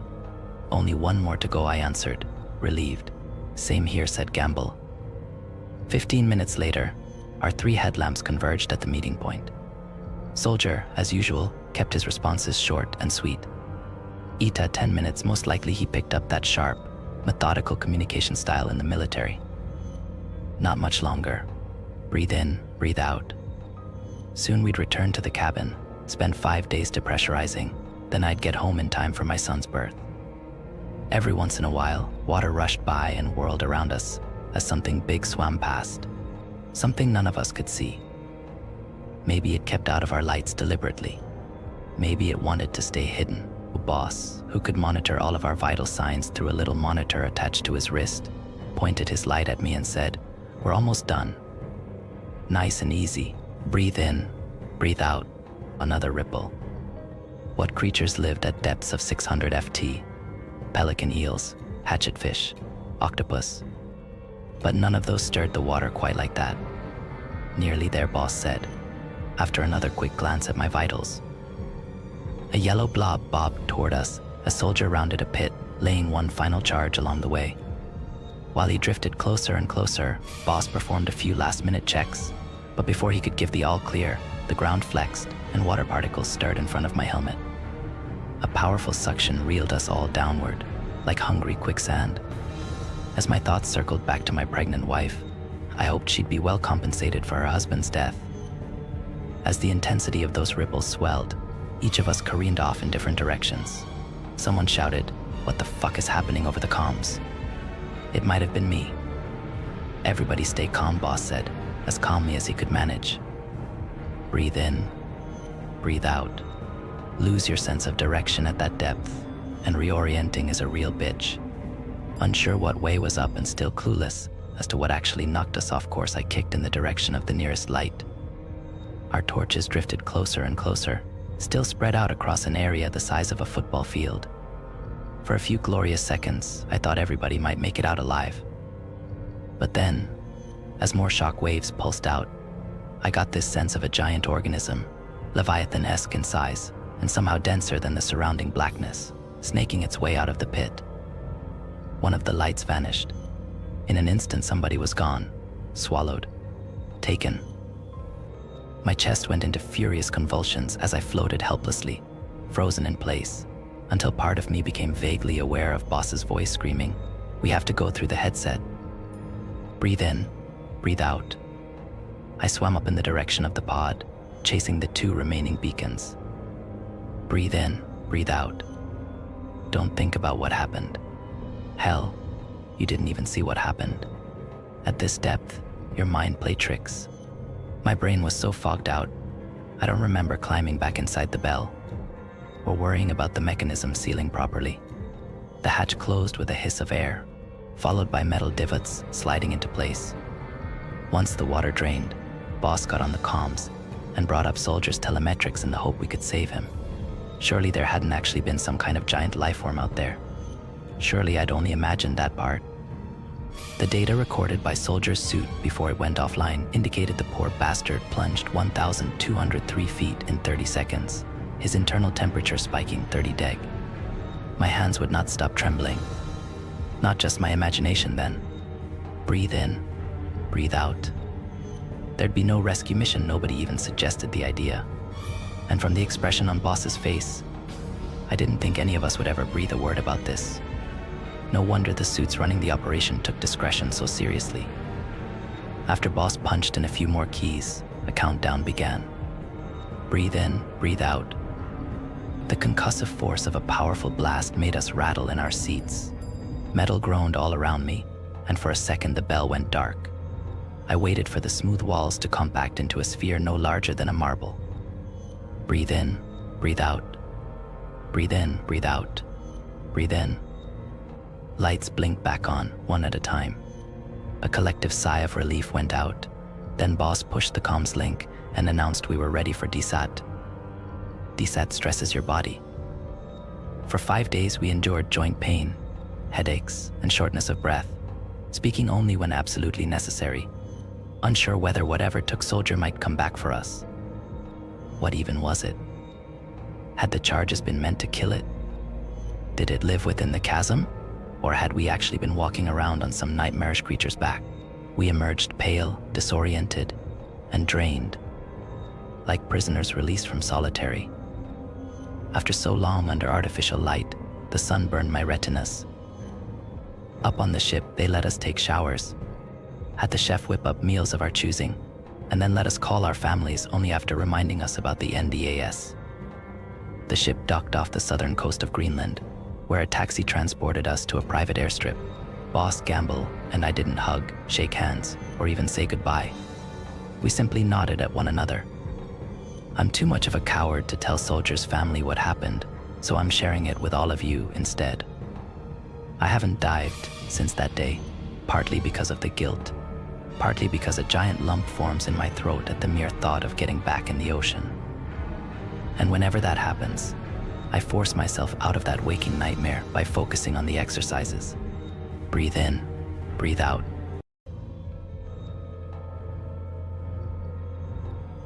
Three years ago, my Aunt Charlotte and cousin Sonia went to their family campsite, a disused gold claim property called Camp Arnold, for a long weekend. They didn't return from their trip. Search and rescue volunteers located their backpacks and lots of tracks, but no bodies were ever recovered. It gets weirder. That's weirder. My cousin received these emails last week. They appeared to be from his mom, detailing the days before she disappeared. He started reading them, then sent them to me because he was worried they would ruin his memories of her. We can't figure out why the emails just now appeared. His mom's phone and tablet were not recovered with the rest of her gear. He wants me to tell him the sanitized version of what she wrote. He wants to know if anything in the emails explains why they vanished. I don't think I'm going to be able to tell him the truth, if that's even what this is. I'm removing the dates and specifics from the emails so they can't be identified from news articles. Names have obviously been changed. Thursday. May, Sam. We made it to Camp Arnold. Sonia got carsick on the drive out and still felt rotten through the hike to the cabin. She went straight inside to set up her sleeping mat as we made it just before dusk.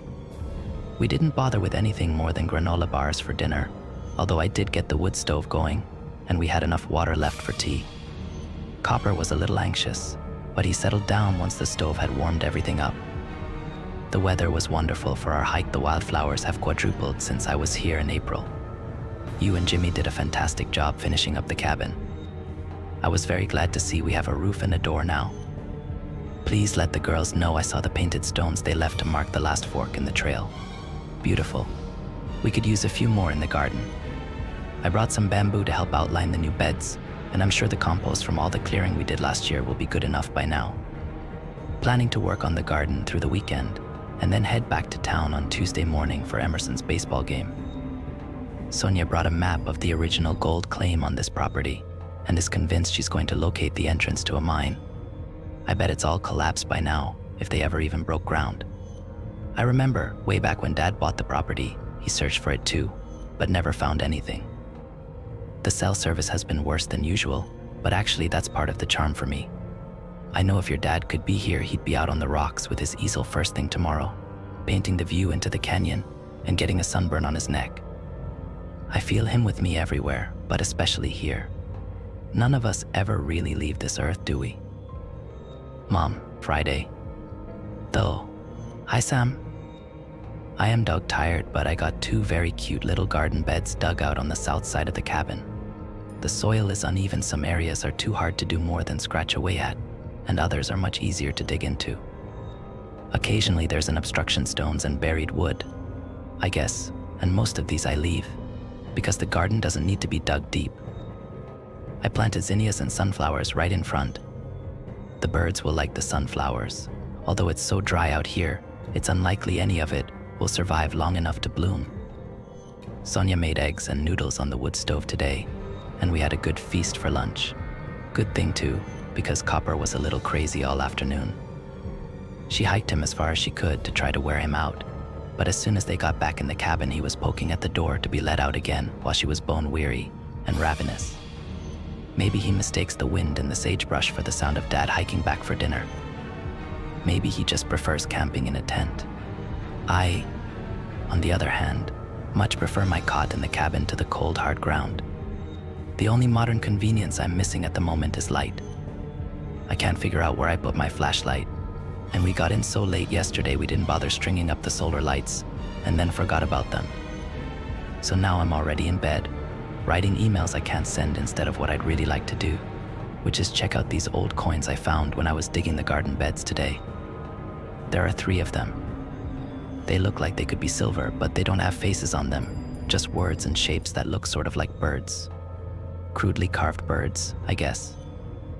I couldn't read the lettering on them, and then, after dinner, by the time I remembered them in my pocket and was ready to see them up close with clean hands and my glasses on, it had gotten too dark.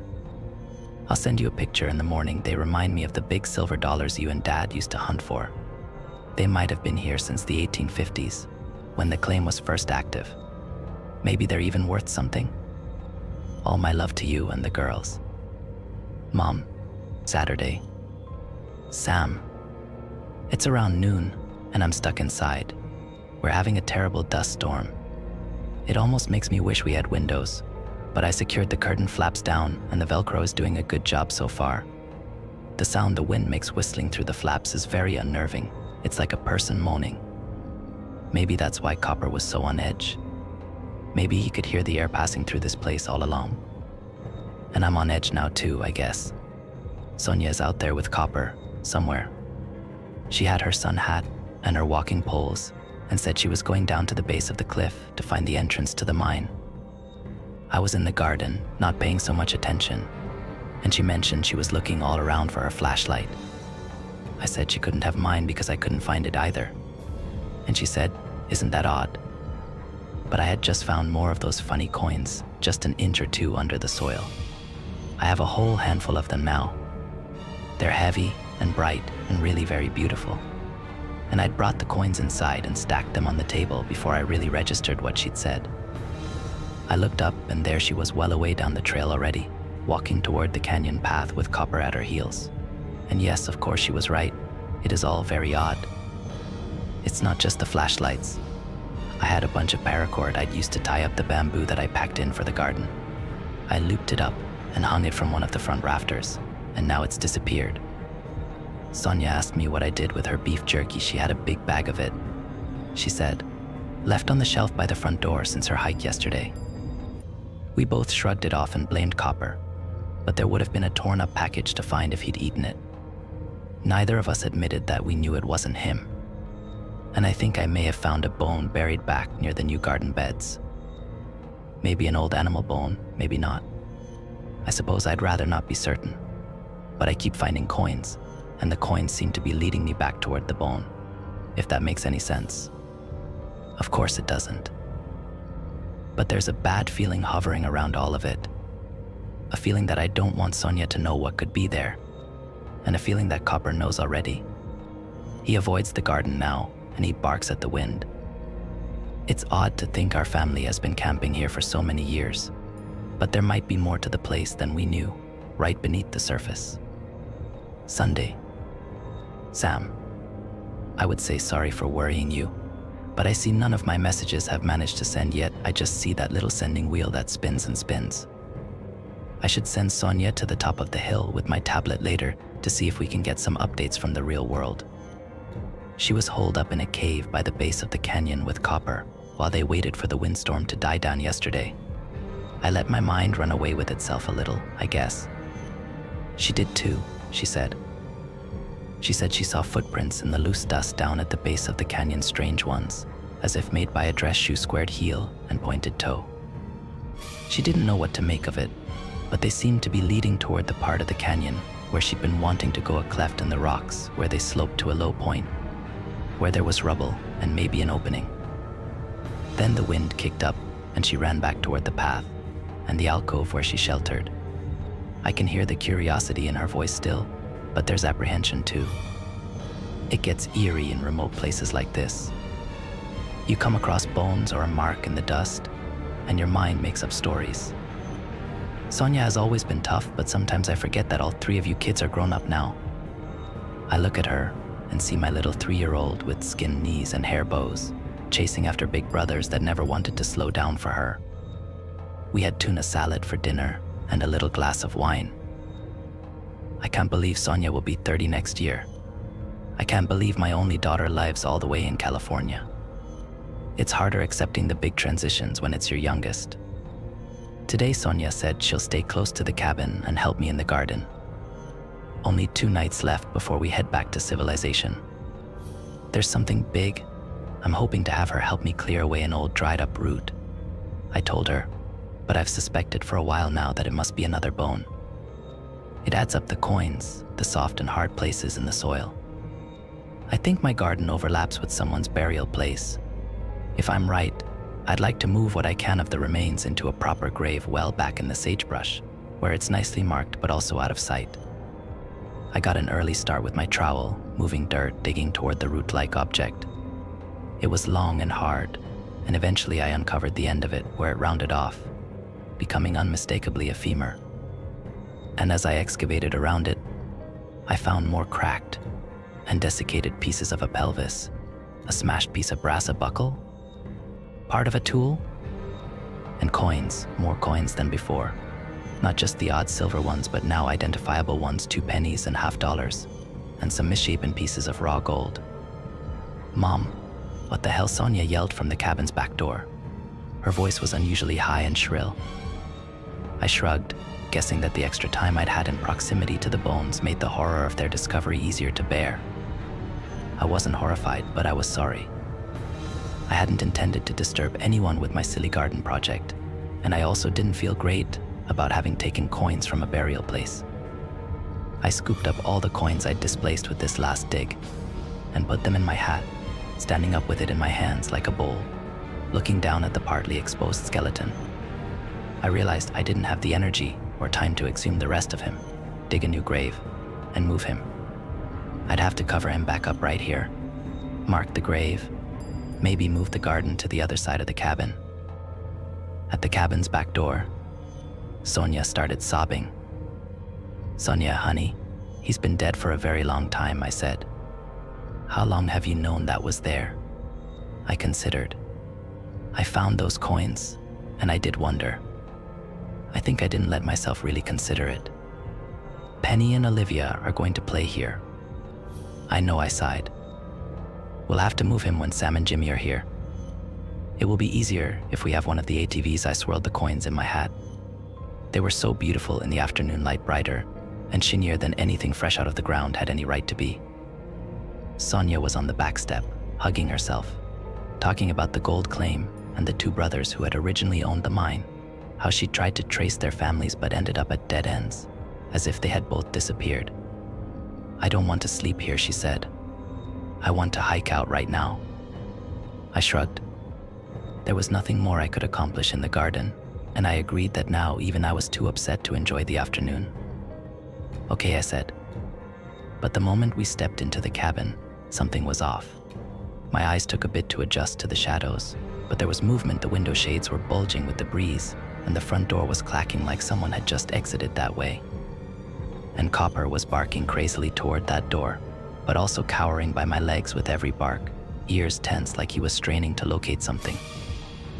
I felt it too, my back prickling with the sense of wrongness. Sonia was frozen next to me, but I knew she was thinking the same thing I was. "What's missing?" "The hatchet," she whispered. And sure enough, the hatchet we had kept beside the wood stove for cutting up kindling was gone. I walked further into the cabin, wanting to look unflappable for Sonia's sake.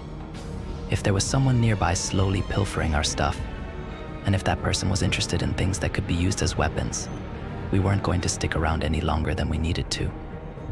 I noted that the stack of silver coins in the middle of the table was completely untouched. I also noted with relief that my car keys were zipped inside my backpack right where I'd left them. Moving quickly, we gathered our clothes and all of the leftover food, utensils and garden tools we would leave. We had planned to lock them up in the footlocker by the cabin's back door, but we decided not to take the time. Sonia filled our water bottles. I got Copper's bowl and leash ready, but he wasn't beside me anymore. "Copper," I called. Sonia looked at me with wide eyes. I thrust open the cabin's front door in time to see Copper racing toward the canyon trail, barking madly as he went. "What is he doing?" Sonia asked. Panic was rising in her voice.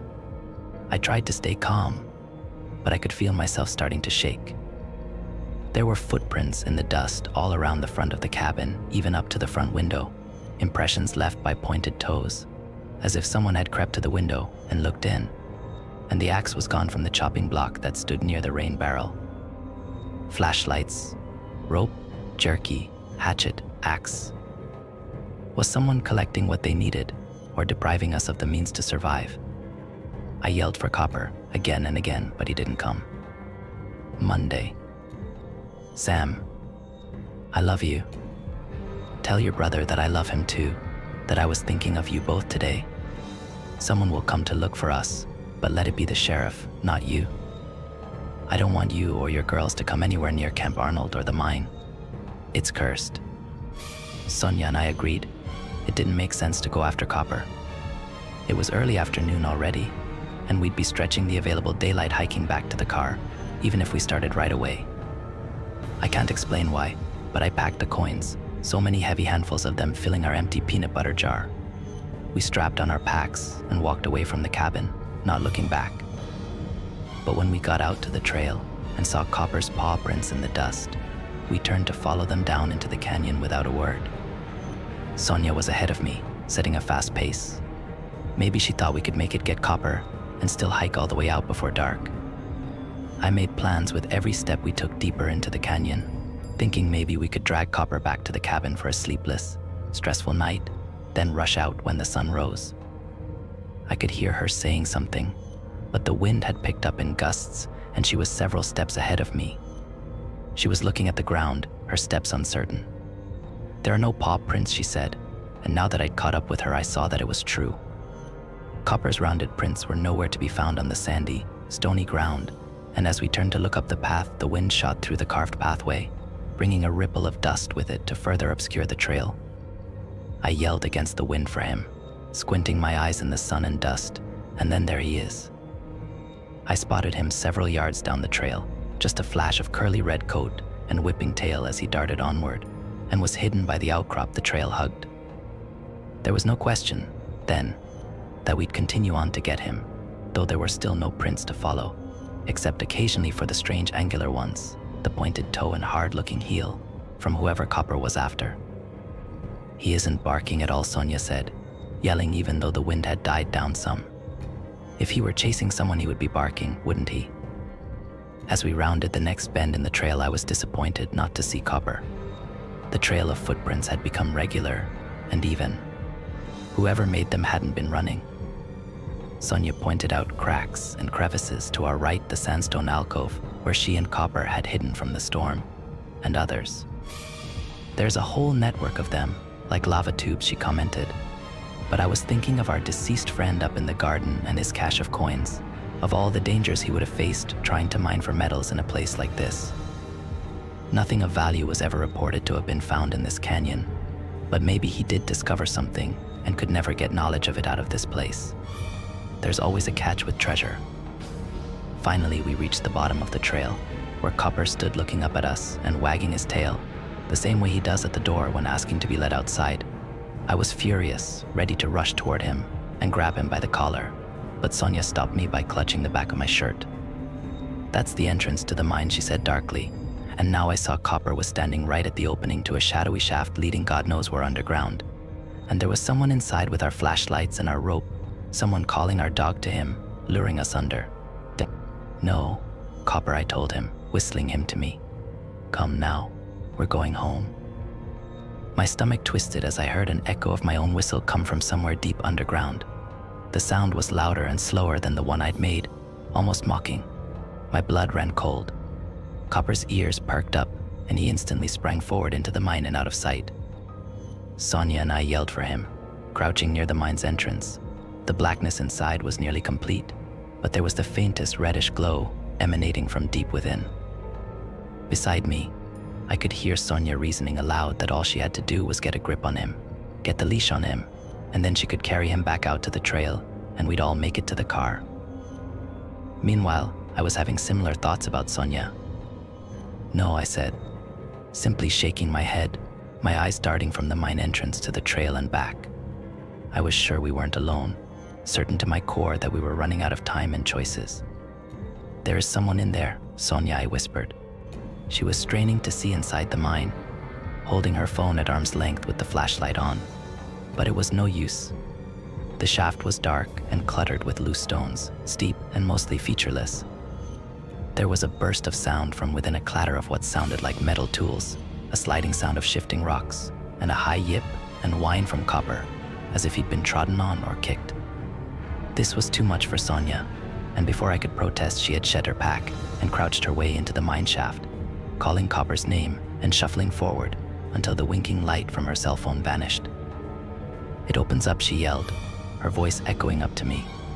There's all kinds of stuff, old axes and wood and burlap sacks. Her voice grew fainter. There's a pit. It's deep. She made a disgusted sound. There are bones at the bottom. Someone died here. I don't see copper. There are other shafts branching off, just like we saw from the trail. Come back, I yelled. We'll get help. Copper will last a few days. When she spoke again, her voice had lost all urgency. It was quieter, so the wind almost stole it. There's something here. It's beautiful. Sonia, come back, I yelled, and at last I was letting myself panic. Alone in the gusting dust, in the rising heat of the day, surrounded on all sides by the canyon's echoing walls. Even with the blue sky stretching endlessly above, I've never felt so trapped. I'm calmer now. It's been 2 hours. 2 hours of dead silence from within the mine. I've tried yelling, whistling, throwing stones, but there's been no answer. Only stillness. I dragged our packs closer to the trail to ensure they'll be found. I put a note in the front pocket with our names and who to contact, but hopefully someone will find these messages. It's too much to explain. I'm going in with only the light from my phone and one of Sonia's hiking poles. And the coins. My pockets are so full of coins they jingle as I walk. I can't leave them behind. I wish I knew why. Please forgive me for squandering this last chance to return home to you. I can't leave her here. Tuesday. Sam. I shuffled and scraped my way down the mine shaft, seeing at last what Sonia had seen: paw prints and dust, old tools, a path through the rubble that gave way to a gaping pit on the left side. I looked down with my phone. There were bones at the bottom inside shrunken brown clothes, scraps of a person left by lizards and rats and whatever else might forage here. It occurred to me that this was the other brother, the brother of the man buried in my garden. I knew, somehow, that the coins in my pocket were his. He'd killed his brother over whatever treasure they'd found, then paid back his half of the claim into the earth to make up for his guilt. And maybe I had entered the bargain by unearthing that money. Perhaps I'd sold the betrayed brother back his claim, and our flashlights and rope too. Perhaps he'd bought back his life and was free to return to his mine at last. Perhaps we find bones and tell stories. I might be making meaning where there isn't any. I unloaded my pockets into the pit, scattering the bones with what I decided was guilty money. Take it back, I thought, so your brother can rest and leave us in peace. As the last coins fell, their silvery clatter was answered by a distant sound, the tone of metal on dense stone, a hammer strike. I was afraid at first, then hopeful, then resigned. The sound repeated, becoming a regular beat that echoed across the rocks, whose long shadows shuddered in time with my steps. There was no question in my mind that the sound rang out for me. I needed to follow the sound deeper into the mine. I was sure it would lead me to Sonia and Copper, to whatever evil thing was keeping them underground. I walked deeper, half blind in the dark. Tunnels opened up before me, a labyrinth of twists and turns. I didn't see whatever Sonia had called beautiful, and soon there were no signs of mining, no tools or scraps or marked stones. I was focused on the sound, the repeated clanging that grew louder and louder. It dimly occurred to me that I was ascending, my calves complaining as I hiked for what felt like hours. The cavern walls around me lightened, glittering dimly in the light my phone cast. Sandstone. I touched a wall and felt the smooth warmth of it, then rounded a tight corner and felt my heart freeze. There was daylight ahead, the warm glow of early evening, and the sound of metal striking stone stopped. I walked out into the light, crestfallen and furious. I screamed Sonia's name back into the cave I'd come from. I was back at the top of the canyon, just across the trail from the sagebrush meadow where our cabin stands. I was near enough to see the cabin, the stump in front, and the wood pile. The axe was catching the light where it stuck up from the stump, fixed back in place, as if taunting me. I approached the cabin, cursing my decision to leave our packs down in the canyon. My phone was nearly dead. I wasn't afraid anymore. I had to know what else had returned. Maybe Sonia? Copper. The sun was getting low, and the solar lights began to blink on. The hatchet was back by the wood stove, the rope and jerky back in their places. Our flashlights were sitting neatly on the table, as if they'd always been there. I took both flashlights with me back down the canyon trail. Sonia's footprints were in the dust still, and mine. I couldn't make out any of the angular footprints, and part of me wondered if there ever had been any. Had the flashlights and the rope and the hatchet been in the cabin all along? Had I truly found coins in the shallow dirt of my garden? A feverish hope rose in me that I would find Sonia and Copper waiting for me in the canyon, ready to lead me home by the hand, bewildered at my ramblings. Remember how Dad was, at the end, when he couldn't remember any of our faces. Except for Sonia. He never forgot his little girl. Our packs sat where I'd left them. I plugged my phone into my power bank and stupidly checked the tablet for a signal again. When there was nothing left to check, I squinted through my flashlight beam toward the dreaded mine opening. I had to go back in. Sonia was still in there. Again, I ducked into the mine shaft, grateful for the brighter light cast by the flashlights. The emptiness of the mine struck me. It was easier to see the walls of the entrance now, the small piles of tailings and the crags around the pit. This time, my light caught a glimmer I had missed before, a shining vein of dark gold that looked almost like a bleeding wound in the wall, starting above the pit and then leading down into it, an unbroken line of precious metal. It was beautiful, and I let my flashlight beam follow the river of gold down the wall and into the pit, understanding how such wealth might turn brother against brother, driving them to ruin. The beam of light stopped at the bottom of the pit, pooling there for a long time before I understood what I was seeing. I couldn't see the bones and shrunken brown rags that should be there. Instead, I saw Sonia, body broken, head dashed against the stony wall, a dark lake of blood pooling around her head. Copper was with her, his body halfway hidden under hers, utterly still. The coins I threw shimmered facelessly up at me, catching the light. I noted that they lay on top of Sonia's body. One rested neatly on her bloodied hairline, glimmering like a jewel. There were no hammer sounds now to call me away. The night is cold and unspeakably still as I write this. The mine was owed a debt, and it has been paid. That's the story I tell myself.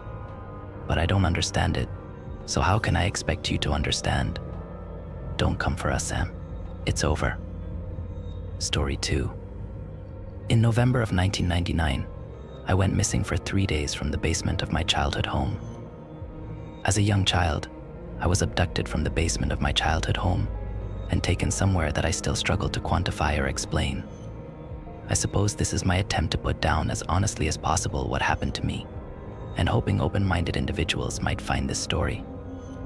This was well over 20 years ago. I was 8 years old with 2 siblings. My older sister, Denise, was 10, and my younger brother, Howie, would have been 5. We had a very conventional American Midwestern upbringing. My parents were fairly happy, and we all shared a beautiful home in a nice neighborhood, riding the high of 90s consumerism. My childhood was extremely happy up until a certain point. Things changed when my sister and I created an anomaly, a haunting of sorts, in the closet of our playroom as children. The dolls assembled in the closet we had designated as the Barbie Theater and took their seats. The spooks and thrills we felt began to elevate as the first choreographed spooky occurrences interrupted our peaceful cinema, attending dolls. My sister was the architect of this story, and I followed along, absolutely terrified. Tensions grew as the story built to the crescendo. Woody from Toy Story was possessed by a demon and rose from his seat, high into the air, turning to gaze at the audience. Bedlam has been established for the crowd of Barbies, and our pretend fear had become quite real.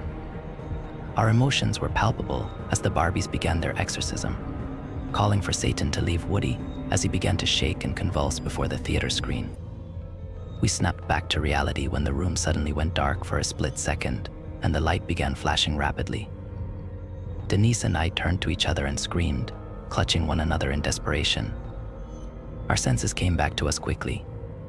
Mom was unamused, standing in the doorway of the playroom switching the light on and off, informing us she'd been calling down the stairs for 5 minutes, and we can't just get sucked into games when we have to go brush our teeth and get ready for bed. Holding hands, Denise and I ran out in front of Mom so she would create a buffer between us and the looming unknown of the basement stairs when the lights went off. One of the most agonizing parts of my childhood was that very real fear of monsters and demons snatching at my heels every time I flew up the stairs after playtime, and that night it was an especially present sensation. Admittedly, parts of my memories have faded. I'm rusty on the exact order of things, but I remember the hole in the wall showed up closely enough after the haunted movie theater game that I connected the two events in my mind. Denise and I made a spooky story for the closet, and a few days later, a spooky dark hole showed up on the wall on the other side of the closet. It just made sense to me. Howie actually noticed the hole first. I got home from school and Mom asked me to get Howie from the basement where he was playing. Going to the stairs, I looked down and saw Howie was hunkered into the corner that was a few feet from the bottom of the stairs. He was on his hands and knees with his ear pressed to the floor, like he was looking for something underneath a shelf, except it was just the wall. I wasn't too thrown off by this. Howie was 5 and a weirdo to boot, so I yelled down at him to come upstairs. My mother said from the other room to actually go get him, and to not just yell.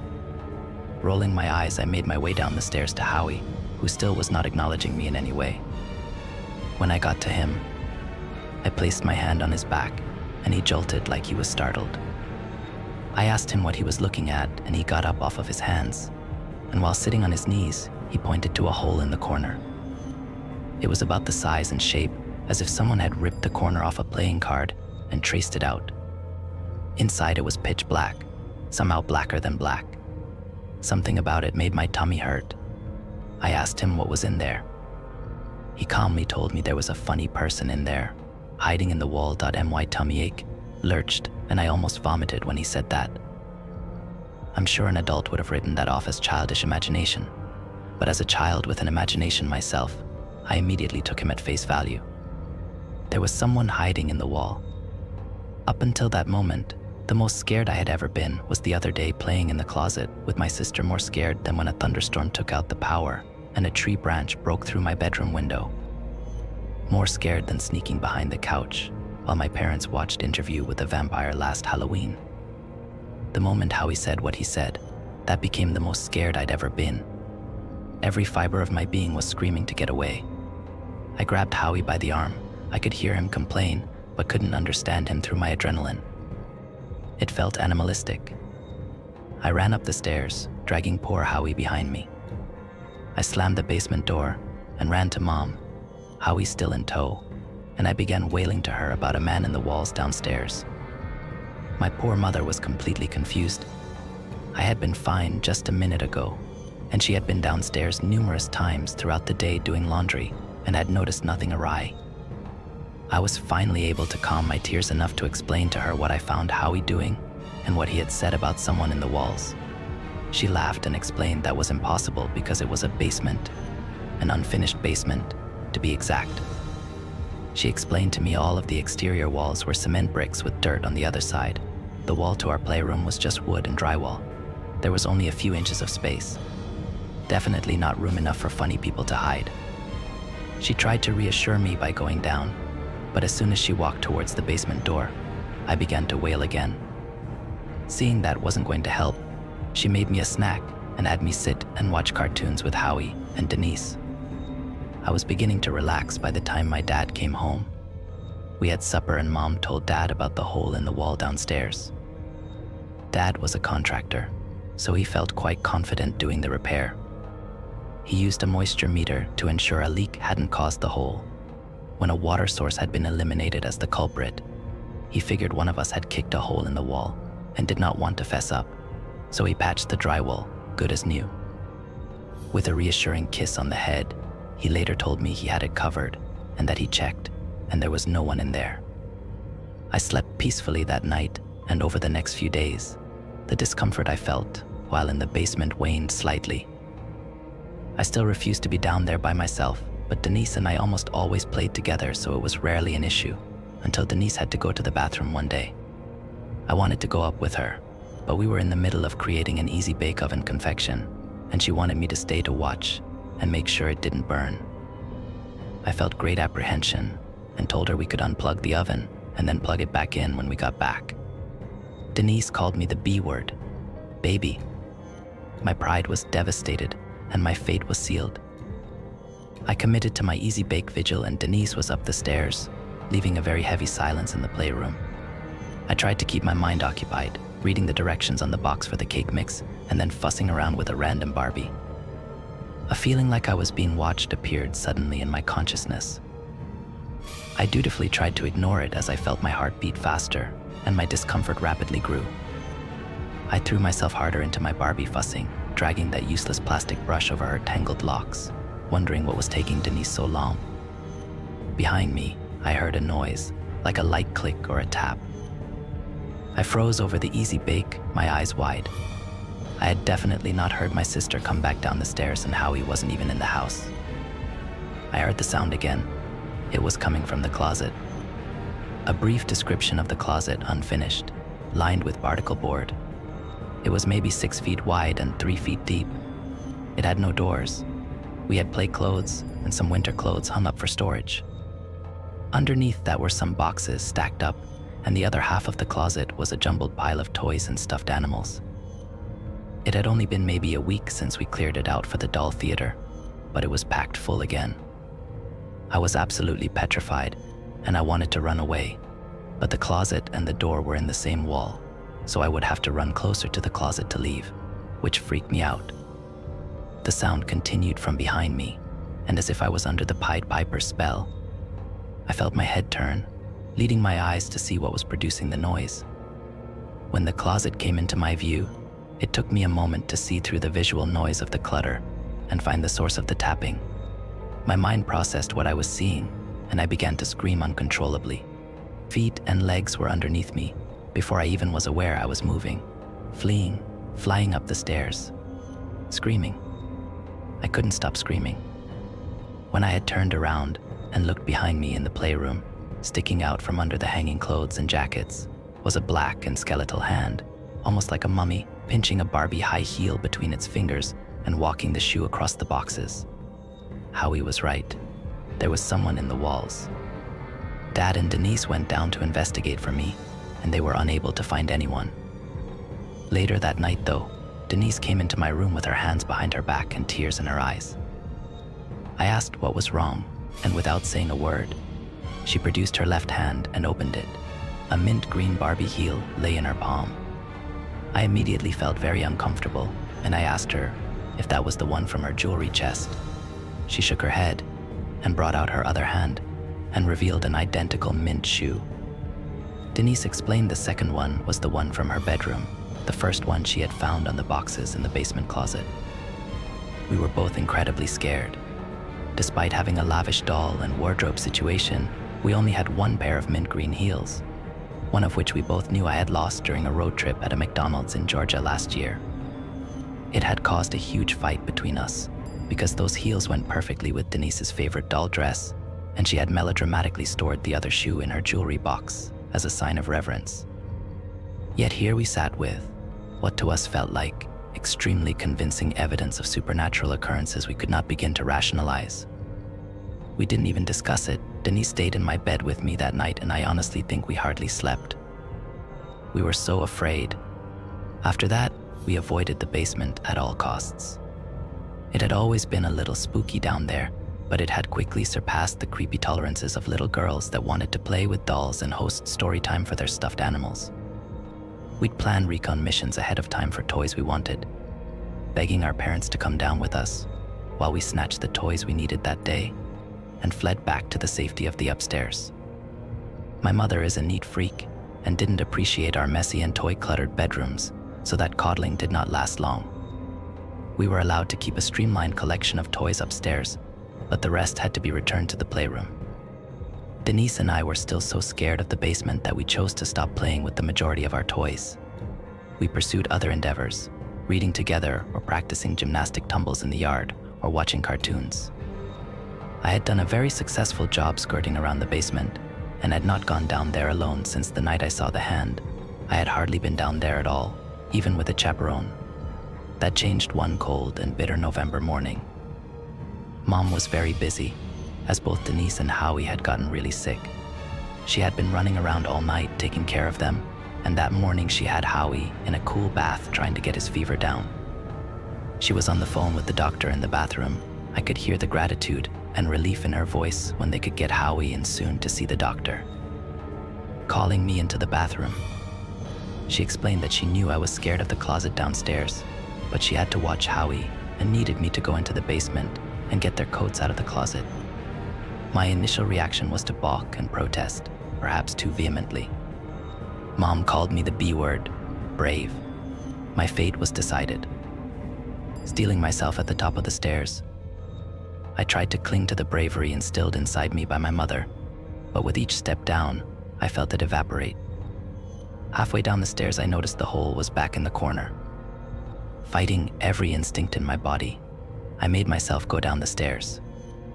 It was daylight out, but overcast, so the entire basement had a gloomy light about it from the small windows around the ceiling. I didn't like the way it made the shadows look inky and mysterious. I pressed my back to the handrail as hard as I could when I got to the end of the stairs, giving myself as much space as possible from the hole while sidestepping to the playroom door. Taking a deep breath, I walked into the room, resolute.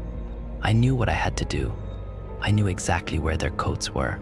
I needed only to reach out and snatch them off their hangers, and then run like hell. Except when I got myself in front of the closet, I couldn't see anyone's coats. I froze, unsure what to do. I knew they were in there, nestled behind the play clothes and snow pants were our winter coats, but I absolutely did not want to put my hands in there to find them. My plan had depended on visibility and accessibility. Weighing my options, I decided the worst outcome was disappointing Mom. I gingerly reached out and tugged on the hem of an old bridesmaid dress, guiding it out of the way. Feeling slightly more emboldened after not seeing the hand appear, I very cautiously grabbed the leg of my snow pants and saw with relief the sleeve of my mother's coat underneath. Reaching out to her coat, I felt time slow as I saw the hand suddenly burst out through the clothes, snatching my wrist with surprising strength and firmness. Despite the papery and dusty appearance of the hand, it was quite solid. Barely enough time to whimper, I was yanked into the clothes. I felt my legs scrape over the boxes, and I was suddenly in a place in between. Not between the closet and the wall, but I think a place between dimensions. Discomfort was my physical baseline there. I don't believe my form was intended to be in that plane. Every inch of my body had what felt like a cold, gelatinous layer over it. Breathing felt like static. Despite my physical discomfort, my fear quickly dissipated. My emotions were muted, placidity dominated. I could only feel the faintest flutter of curiosity about where I had found myself. Any worry or anxiety felt like it was floating 10 feet below me underwater. Keeping any train of thought became challenging. Slowly, my eyes adjusted to the darkness of this place, and pinpricks of light appeared throughout the never-ending darkness, like stars in the sky. The closest light to me looked like a hole in the wall. With dreamy bemusement, I realized it was the hole in our basement wall. The light was enough to illuminate the figure that had dragged me here, and that's exactly all it was, just a figure. Humanoid, completely black, featureless, not even eyes. It looked more like a silhouette than a solid being in this realm, compared to its charcoal appearance outside. I then became aware I wasn't beholden to gravity, and I let myself drift away. The figure drifted with me, although I didn't mind them as much here. They didn't seem as scary now. Dreamily, I headed towards the nearest light above me and looked through the hole, gazing suddenly into a scene somewhere in Asia. It looked like a sweatshop, rows of women hunched over whirring sewing machines. A man roamed around and screamed at them. Instantaneously, as soon as my eyes laid sight on this scene, I could feel every person's emotions in that room more vividly than I have even felt my own. The strength, the fear, the misery, the resolution, the defeat, the hope. Everything washed over me at once, and it felt amazing. Pure, unadulterated human emotion, even the bad, was intoxicating when experienced this way. After a while, I let myself float onward to the next light. This hole opened into a hospital room somewhere in the world. The people looked white, but I couldn't understand what they were saying. I didn't need to know the language as the scene was universal. A very pregnant woman was in the process of giving birth, the father by her side, and the doctor and nurses surrounding her at the bottom. I watched and felt everything in the room as that new life was brought into their world. The exhaustion and pain from the mother, wrapped in an unbridled joy. The acute stress and self-assuredness of the staff, as they rushed to monitor the baby and mom. The relief from the father that his family was safe. The sheer love of the parents as they looked down on their newborn. The confusion and pain of the infant that couldn't understand his shockingly cold and bright surroundings. Onward, I moved from that vignette towards a new light. This one was much dimmer. It was a fairly dark bedroom, but you could tell it was daylight outside from the light around the window. A woman was laying in bed. I could hear her crying. More impactful, I could feel her sadness. And this was an old sadness. Despair and pain hung like incense in the room. That one I didn't understand at the time, and I floated on, my silent companion following close by. So on and so forth. I journeyed through this space in between, witnessing and feeling an unbelievable range of the human experience. I saw the mundane and the glorious. I saw crimes and acts of violence that would bring the most grizzled homicide detective to their knees, yet none of it seemed to disturb me. It all washed over me like dreams. The power and clarity of the emotions while viewing was juxtaposed sharply to the dullness of my current reality. Yet it never felt voyeuristic, it simply was. I'm not sure how long I drifted through. Occasionally other figures like my companion would pass by. That was the only time they held my wrist to stop my travels, waiting until the stranger passed, although the others also felt benign to me. The holes sometimes opened up into cracks or openings in walls or ceilings. Sometimes it was through an item. Looking around one room, I could see in the reflection of a mirror that I was gazing in through the eyes of a porcelain doll. After a while, I became aware of a distinct melancholy I felt while gliding in the void space when I wasn't distracted by other people's lives. I raised my hands to my face and saw in the dim light my fingers were beginning to turn black, like my companion, whom I was starting to think of as a friend. We shared a sort of understanding despite never saying a word to each other. There was an intuitive logic to how this place worked, similar to the way you simply understand what is true in a dream. What I understood is that I was becoming one of the shadow forms. If I stayed much longer, I would lose my own humanity as I sustained myself emotionally on the sweet nectar of others' feelings, and my physical form metamorphized into a shadow. I understood on some level I didn't want to transform. Through the fog, I remembered my family, and I felt a yearning of my own for the first time in this place. My companion simply nodded their head and gently took my hand and guided me towards a particular hole in the darkness. I gazed in and I recognized this space. It was the bottom of our basement stairs. It felt like an eternity since I had seen it. As if on command, I saw Howie walk down into view, crouching down as I'd seen him do so long ago. Pressing his face to the hole, I could hear him call my name, saying he missed me and was sorry the man in the wall got me.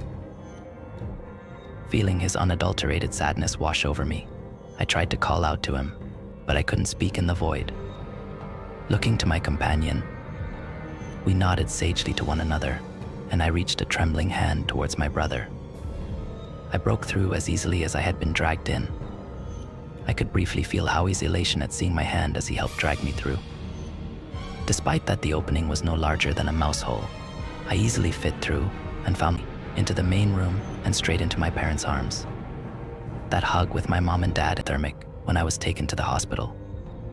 I lost the big toes on both feet and the tip of both my middle fingers to what the doctors diagnosed as frostbite. Otherwise, I was fine, and the police questioned me for hours about where I had gone. I lied on my disappearance, and Discovery basically dictated I got lost and came home on my own a few days later. Denise is the only person I have ever told my story to, up until writing this story. While I don't doubt that she believed me, I think my story disturbed her more than whatever she had imagined having such hell. I will catch a glimpse of a charcoal hand sliding out of a hole in the wall or crack in the floor, and they wave at me or wiggle some fingers. I smile and wave back, letting my love radiate to my friend that had shared so much with me. I let them know life is good. Story 3. My missing husband came home, but I just know it isn't him. My husband went missing 6 months ago. Just went out to work one day and never came home. It was a horrible shock to the whole neighborhood, because things like that just didn't happen in our little slice of white picket fence suburbia. The police launched an investigation, and the neighborhood watch sent out search parties, but no one ever found any evidence to indicate what had happened to him. Our families were devastated. Recently, the missing posters have been taken down or papered over. The updates from the police became less frequent and dwindled away. I accepted that, hard as it was to admit, my Rick wasn't coming back. Until he did. A week ago, I was in the back garden watering my petunias when I heard the garden gate creak open. I jerked my head in that direction and there he was. Exactly the same as he was the day he disappeared. Same windswept blonde hair and bright blue eyes, same curl to his pink lips. I was in shock.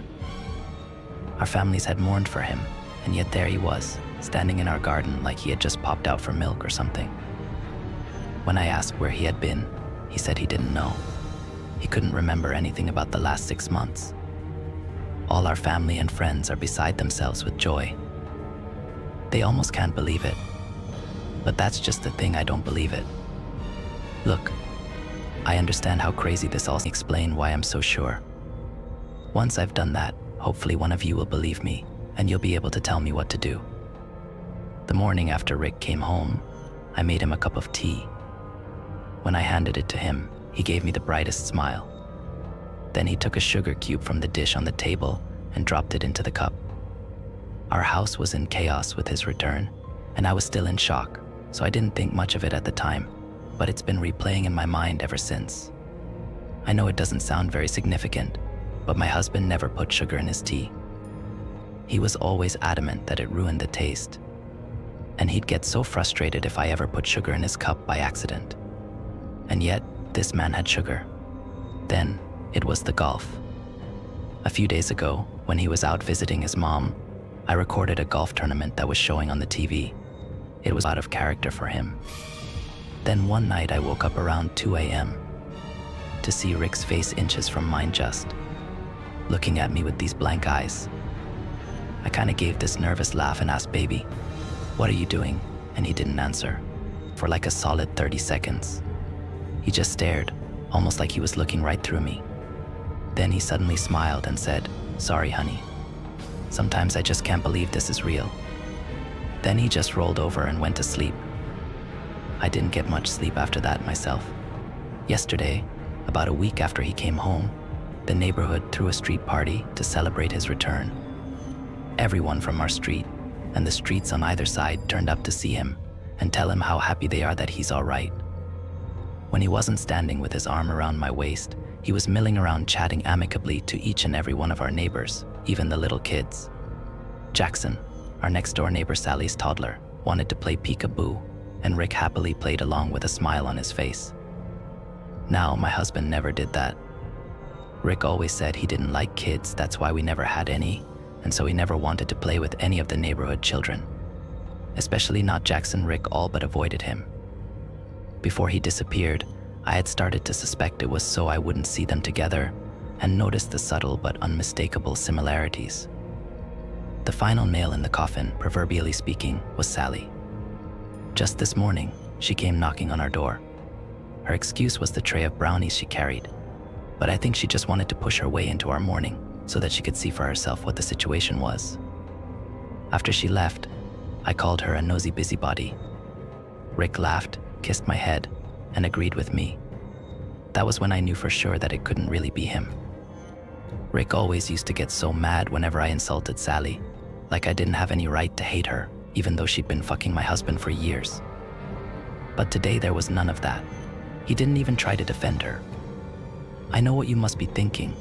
If he was in an accident or something, he might have had some kind of traumatic brain injury that caused him to forget some things about his life, maybe even change his personality. And that's a valid, reasonable explanation. I have no doubt it's what the police would tell me if I reported all this. But you know why I'm dead certain that man isn't my husband. He doesn't have a scar. If he was really Rick, he'd have a scar on the side of his forehead shaped like the golf club I hit him with. But there's nothing. Not a mark. Honestly, I'm this close to going out tonight and digging up my petunias just to make sure he's still under there. I don't know what I'm sharing a bed with, but I know it's not my husband. So what the hell am I going to do? my husband, and the earth around them for any sign of disturbance, but I found none. Of course I found none. I don't know what I thought had happened, that my garden was some sort of pet cemetery and my husband had clawed his way back from the beyond. Even to me, of all people, that sounds crazy. No, my husband is dead.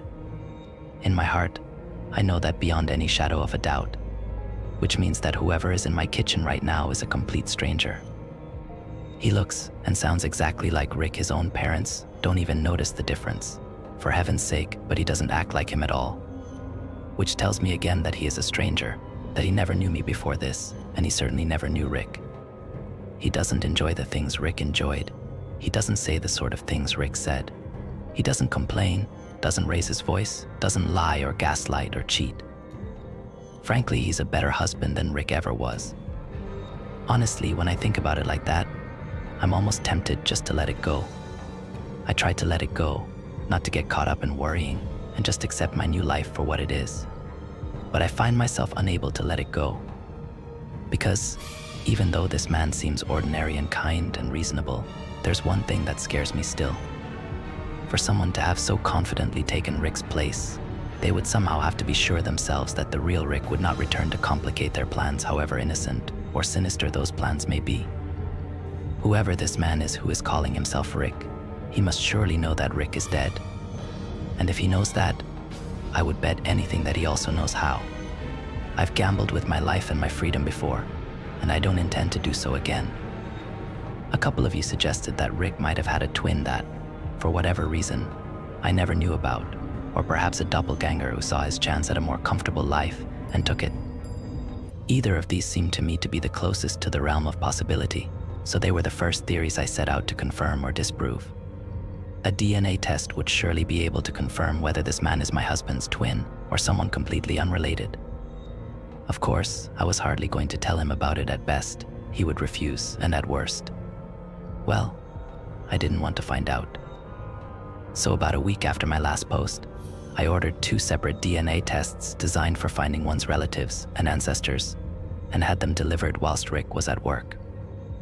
Then, a few nights later, I waited until he was asleep, actually asleep, not half asleep and staring, and I pulled out a few strands of his hair, not enough that it would be noticeable in the morning, but sufficient amount to send away in a little tube to be analyzed.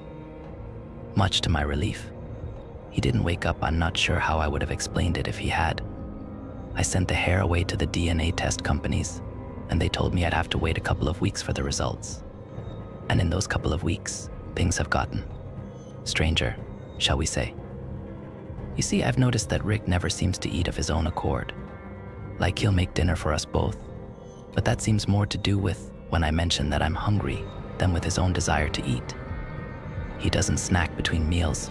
He never goes for a glass of water. I don't even think he takes anything with him to work for lunch. There's something else too. Rick's beard trimmer is still in its box, exactly where he left it 6 months ago, covered in dust and quite obviously unused. And yet Rick has been home for nearly a month, and his beard doesn't seem to be any longer, even though he used to trim it twice a week. On top of that, the staring has become a frequent occurrence, and not just in the middle of the night. I catch him watching me during the day too, always looking away or laughing it off whenever I notice him doing it. Anyway, I might as well tell you why I'm writing this now, because I can't make head nor tail of the situation anymore. The DNA tests came back in the mail this afternoon, before Rick came home from work. I opened them quickly, eager to see who was included in the list of relatives, whether there were any names I recognized. Either way, it would answer my question. Only I don't have an answer. All I have are more questions, because the first test came back as inconclusive, with a note from the company telling me I had to send them a viable hair sample in order for it to work. I didn't understand that I'd cut the hair myself, after all. And what did they mean by viable? But it was the second test that concerned me the most, where there should have been information about demographic and regional origin. There was nothing, only a line of printed black letters spelling out the word unknown. Where there should have been a list of relatives and ancestors, there was no one. Not just no one related to Rick, no. I mean no one. According to the DNA test, this man has no relatives, no family, no ancestors, no biological connections near or distant. That should be impossible, right? How can a person exist without any kind of relation? And how can he come from nowhere? I'm typing this up on the computer in the study, with several tabs open on various Google searches as I try to figure out how this could be possible. The DNA test lies on the table behind me, taunting me with the evidence of everything I do not know. And then I hear it, clear as day, coming from the doorway behind me. Rebecca. If I didn't know better, I'd say my heart stopped. I would know that voice anywhere. I never heard him come in, never even heard the door open. Dimly, in the back of my mind, I recall that our door creaks every time it opens. How could I not have heard it? I turn over my shoulder towards not Rick, a false bright smile on my face. He is not smiling. His face is calm, but there's something hard about the line of his mouth that sets me on edge. What the hell is this? His voice is perfectly level, but something about it makes the hairs on the back of my neck stand up. There's an undertone to his voice that I haven't noticed before now, something low and subtly grating. Even the real Rick never sounded like that. He holds something up, one eyebrow arched. When I see what he's holding, my stomach plummets. The results of the DNA test. Story 4. I saw myself on a missing poster. When I was 8 years old, my little brother Dylan went missing. He was 4 at the time, and he'd been out in the fenced-in backyard 1 minute and gone the next. Everyone went crazy looking for him, of course. Sheriff's office, police, my parents, friends, and neighbors. At first, everyone said that we'd find him within the first day, though even at 8 I could hear the kind lie in their voice. There was no sign of a gate being left open or a gap in the fence large enough for him to squeeze through, which meant that someone had snatched him, and unless we got an idea of who or they contacted US... well, how were we ever going to get him back? By the 3rd day, the talk had turned from finding him to waiting for a call from whoever took him. That, and advertising every way my parents could think of to get his name and picture out to as many people as possible. They pushed the news stations to cover it morning, noon, and night, and for a week or so they did. But as more time passed and new stories came in, the daily reminder to call if you saw him got pushed to the back of the hour, and then it was gone. My parents weren't dumb and knew this would happen, of course. They took out TV, ads, and put stuff out on the internet, though back then the web was not as big and popular as it is now, and the television ads were expensive. Fortunately, my mother's business was a local print shop, and she wasted no time in printing up thousands of flyers that we posted all over our part of the state. For the next year, that was our routine.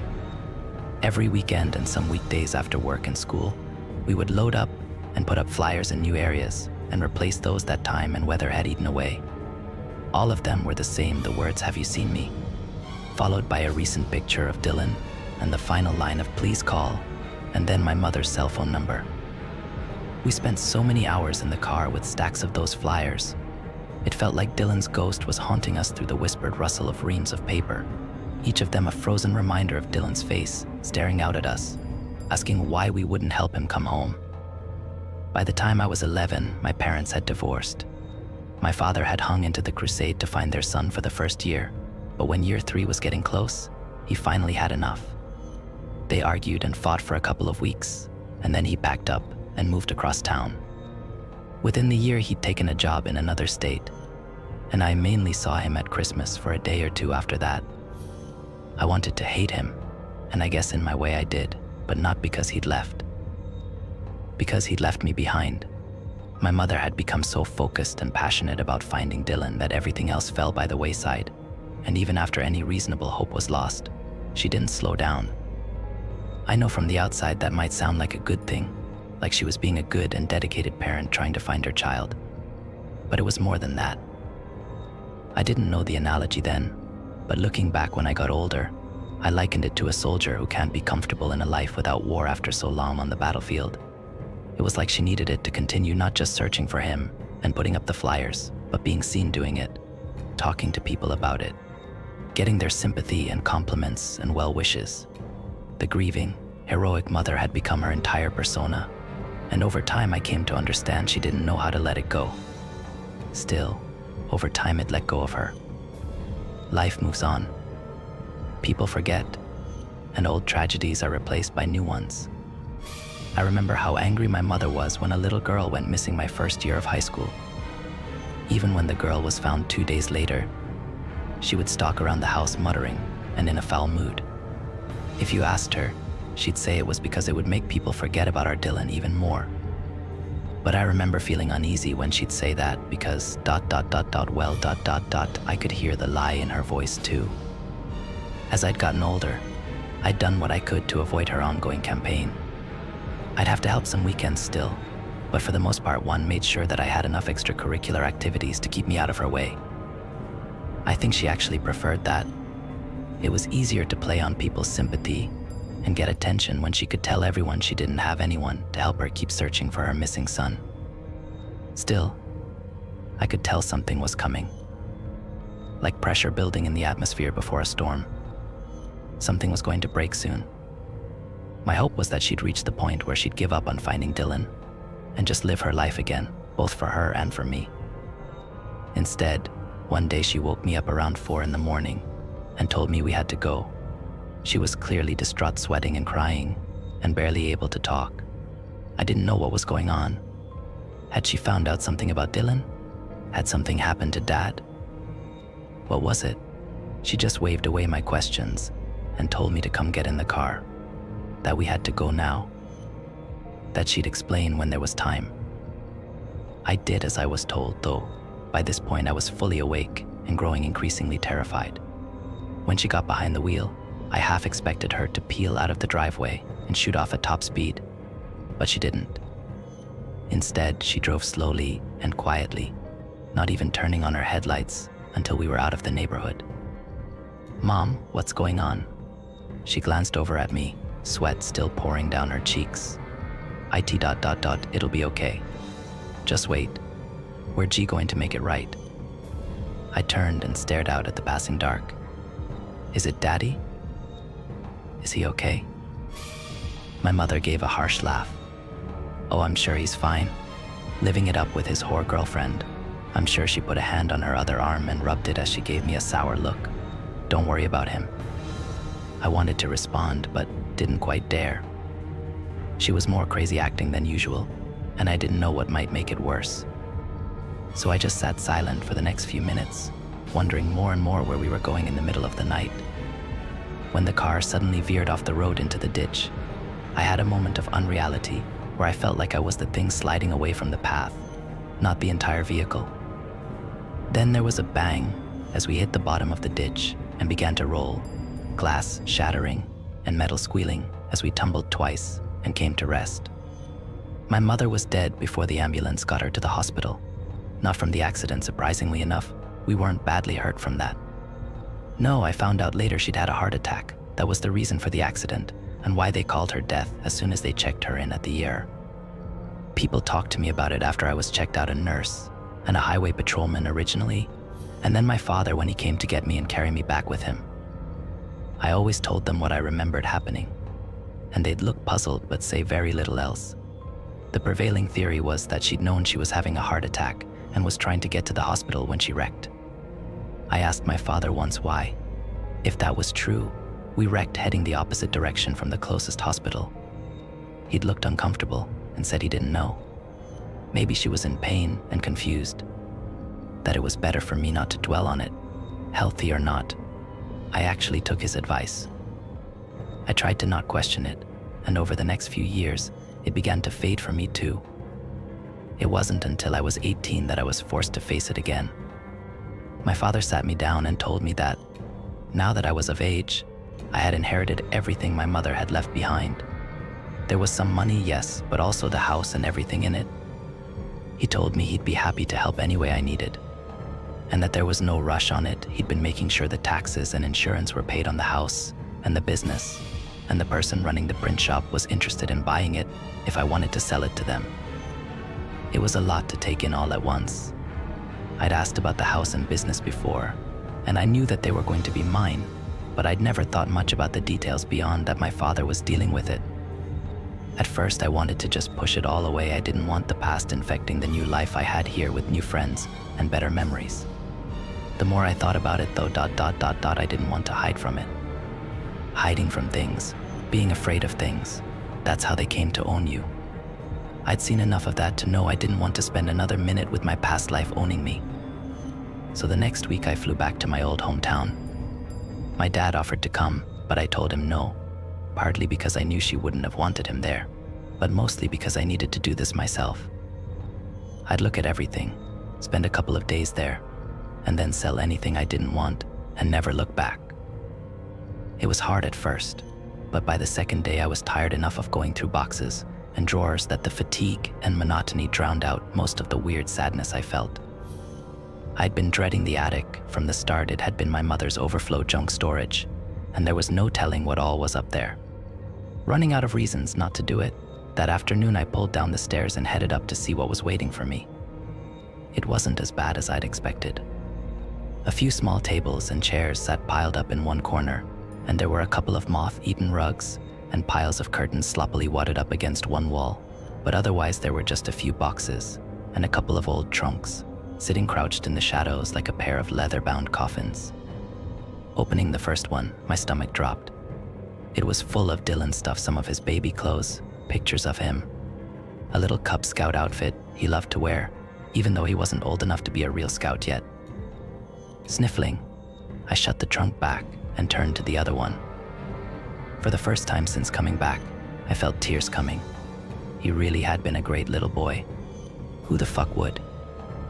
lock this trunk. The second trunk had a small padlock on it, and I had no idea why or where the key was. After looking around for a minute for any sign of a key stashed away nearby, I went downstairs and got a knife and a pair of pliers. I didn't break the lock, but I did pry at the latch, holding it hard enough that it finally bopped off and skittered away into a darkened corner of the attic. Grasping the trunk lid, I realized I was holding my breath. It would be fine. Just more sad stuff maybe, but probably just cluttered with old junk. What else could it? I froze as I stared into the trunk. What ... that didn't make any sense. The inside wasn't cluttered or messy at all. Instead, it was neatly arranged into 6 columns of stacked colored paper. Chartreuse number 2, my brain whispered to me. I knew the shade because Mom had always told me how important the color was for Dylan's flyers. You had to catch the eye without obscuring the details. The words and the picture were key. The ones in the trunk were much as I remembered. Not just the same yellow, but the same words too. Have you seen me and please call, followed by my mother's cell phone number. In truth, I could only see one difference between the flyers I'd grown up with and the ones I was staring out now, heart beating out of my chest. It wasn't Dylan's sad ghost face staring up out of that trunk. It was mine. I remembered the picture. I had been getting dressed up to go to an athletic awards banquet for girls basketball when my mother came in with her camera. She wasn't going to the banquet. Of course, she had flyers to put out 2 counties up and was already running late. But before my friend and her mother got there to pick me up, could she just take a couple of pictures? I just looked so pretty, and she was so proud of having such a pretty girl. I tried to resist. I was running behind, and she was acting weirder than usual, and I really just wanted her to go on and go before my normal friend and her normal mother got there. But then she got that tight, almost angry but not quite angry look she sometimes got, and I knew it was better to give in. Putting on my earrings, I followed her outside and posed next to the backyard fence.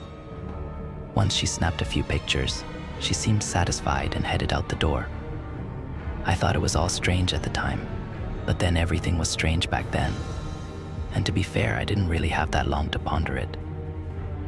Because the following week she woke me up in the dead of night and said I had to come with her, that we were going to make it right. I understood now what she had meant and what she had meant to do. Seeing that picture of a past me staring up from a week before I went out with her into the dark, I wish I could tell her to not stand there, but to run away from the thing she was living with. Because if she stayed, one night she'd be drug out into the black, and only one of them would be coming back. I closed the lid on the trunk with a shaky hand. At least it was me. And that was true, but somehow that didn't make any of it better. I locked the front door without taking anything with me other than what I'd brought. There was nothing there I wanted to ever see or touch again, though I was old enough by then to understand it wasn't a one-way street. You don't just own your memories and your truths. They own you too. And even when you try to forget them and leave them behind, they never stop searching for you. All you can do is be ready, and when they find you, turn away from the beckoning hand reaching out of the dark. Story 5. My hometown is missing. I have spent the last hour Googling the name of my hometown. Nothing is there. All of the local schools, all of the local restaurants, gone. Even my social media is messed up. I can't find any of my friends online. I can't find anybody. I'm actually kind of freaking out about it. Has anybody ever experienced anything like this before? Don't believe me? Try it yourself. Fullerton City High? Gone. Fullerton Middle? Gone. Fullerton Elementary School gone. Fullerton City College gone. That fucking preschool behind the tire place and next to that McDonald's which my mom took us to growing up. You get the idea. All gone. Thousands of people. Dozens of places. I can't find information for anybody. It's like we disappeared. I can't even reach the cops. I wish that were the only problem. My family and I woke up this morning to a total blackout. Every single house on the block lost power. That does tend to happen out here in the valley. Often enough that my older brother Mark rigged his computer to get a connection via satellite. The two of us are currently crouched beside the generator, desperately trying to get a handle on the past few hours. My parents are panicking. They won't say anything. They won't say anything. They won't say why. But we have our suspicions. I saw something in the woods last night, right before the power went out. When it was still dark outside, Mark woke me up and pulled me over to his bedside window.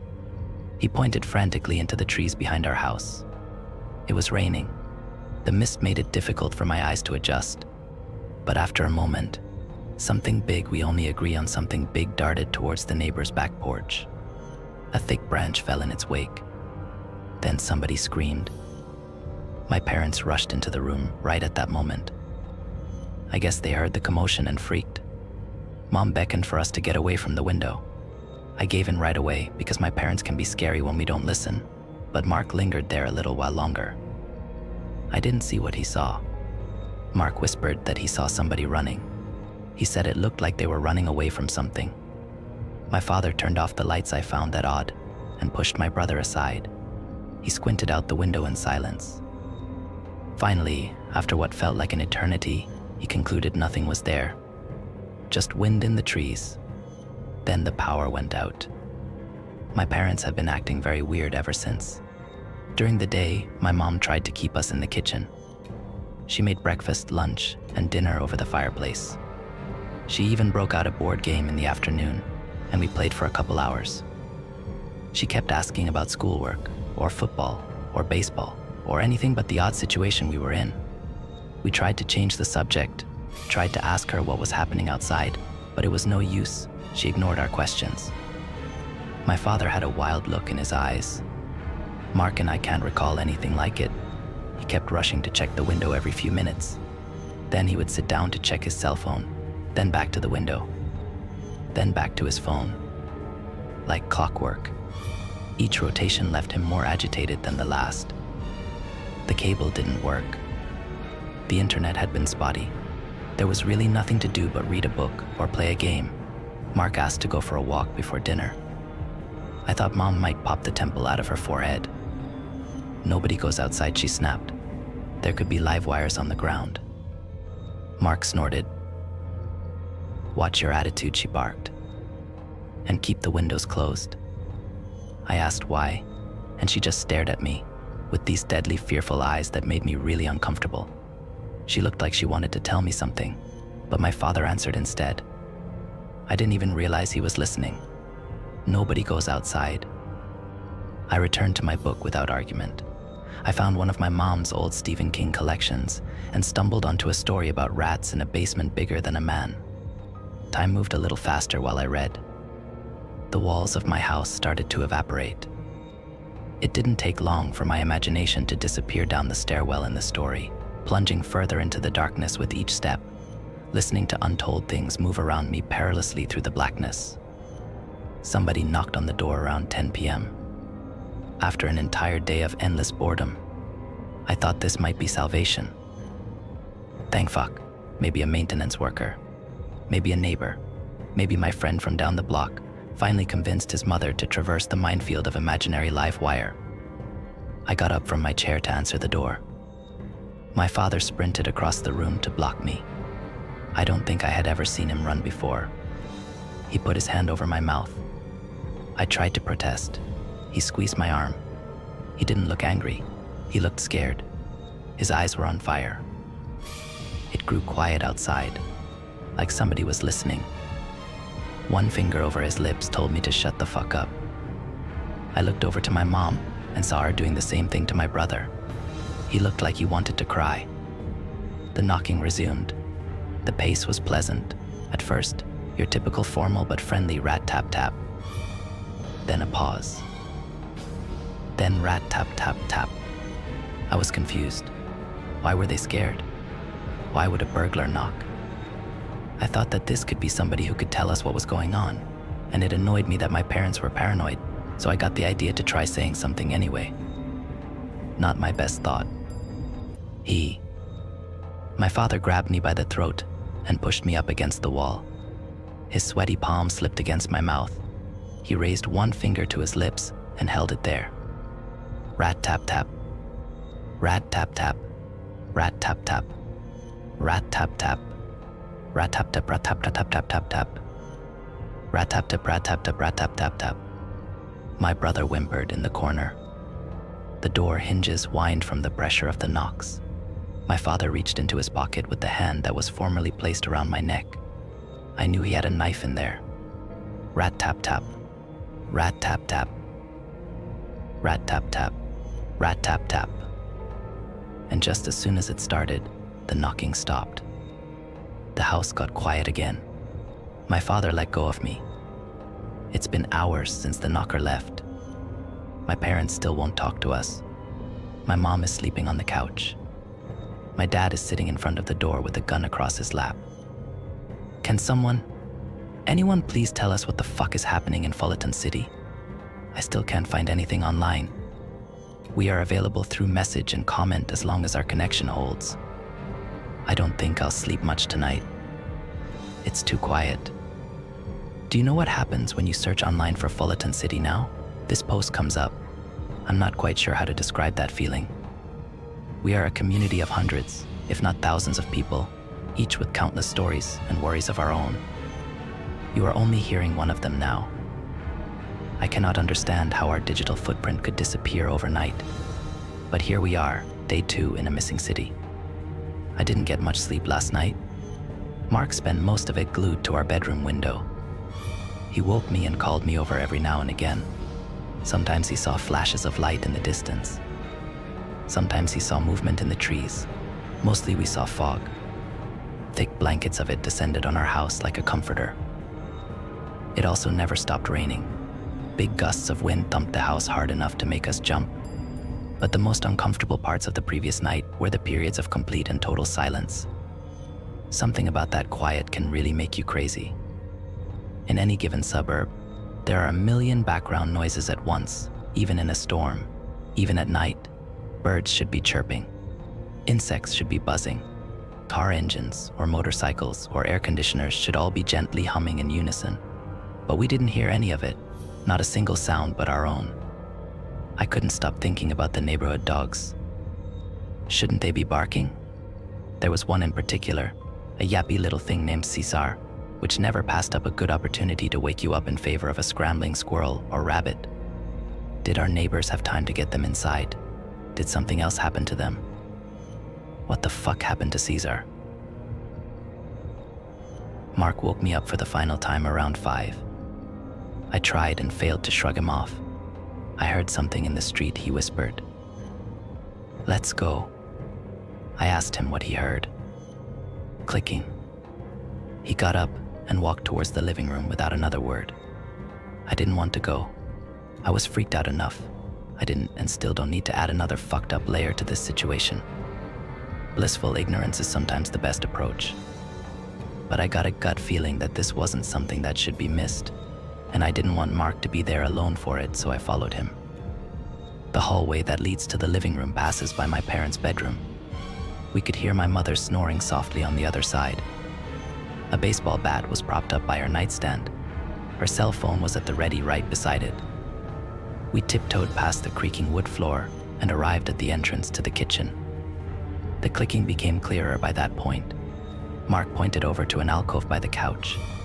I followed him to the corner. Then he stopped dead in his tracks. My father was sleeping with the gun in his hand. There was a window behind him that looked out into our entire living room. Staring through the other side was a giant black eyeball. We froze. The eye darted back and forth across the room. We were in plain sight, just standing there in the kitchen like a couple of jackasses, but for some reason the eye didn't seem to notice us. It passed by a couple times to focus on the toaster or something else. My father must have subconsciously read the tension in the air. He stirred and moved to roll over. When he did, thankfully, we locked eyes. I put one finger to my lips. A sober understanding dawned on his face. He took the safety off his gun.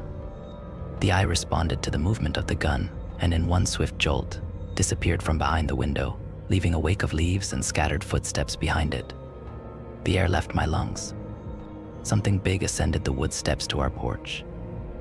My dad turned to aim the gun. Rat tap tap. This time we didn't need anyone to tell us. We all stayed quiet. We sat in still silence for the better part of the early morning. My mother awoke some hours later and got prepared to make breakfast, and only then did it feel safe enough to move around the house. Nobody told her what happened. I didn't think we needed to. My father certainly wasn't going to. I got the feeling from the look on his face that he would prefer not to talk at all, for as long as he could. Mark returned to his spot by the window. Dad disappeared downstairs to get another box of ammo for his gun. I helped Mom cook over the fire, and we all went about our tasks in complete and total silence. Nobody tried to fake conversation anymore. There wasn't any point in arguing about what was out there. We had enough food. We had enough water. Nobody was going anywhere. A knock came at the door just after noon. Each of us instantly stopped what we were doing. A sigh of relief echoed through the room when the familiar voice of our neighbor, Mr. Hallow, followed. Richardson's. You in there? The door pounded harder. No time to explain. Please, he shouted. Can you let us in? My father walked in and stood awkwardly between my mother and the door. I could tell that he would prefer to ignore it, but she would never let him live it down. The true married man's dilemma. Please, folks, if you're in there, open up. We don't have a lot of time. Mark shook his head. Please, he begged. Jean is hurt. My mom bit her nails. Dad gave in and reluctantly looked through the peephole. Satisfied with his view of the other side, he slid the pistol into his back pocket, unlatched the lock, and opened the door. Thank you. Mr. Hallow is a big, burly guy. He took my father into his arms and slapped his back so hard the sound echoed down the hall. He moved over to chase my mother down for a kiss on the cheek as his wife and daughter trailed meekly behind. Thank you, he bellowed. Thank you, thank you. We didn't know if we'd see anybody else. My dad nodded awkwardly. My mom stepped up and hugged Mrs. Hallow tight. A quiet, pitiful moan escaped her lips as she did. The two of them were usually thick as thieves. My neighbor was a nice lady, the type that usually never shuts up, but now she couldn't get a word out.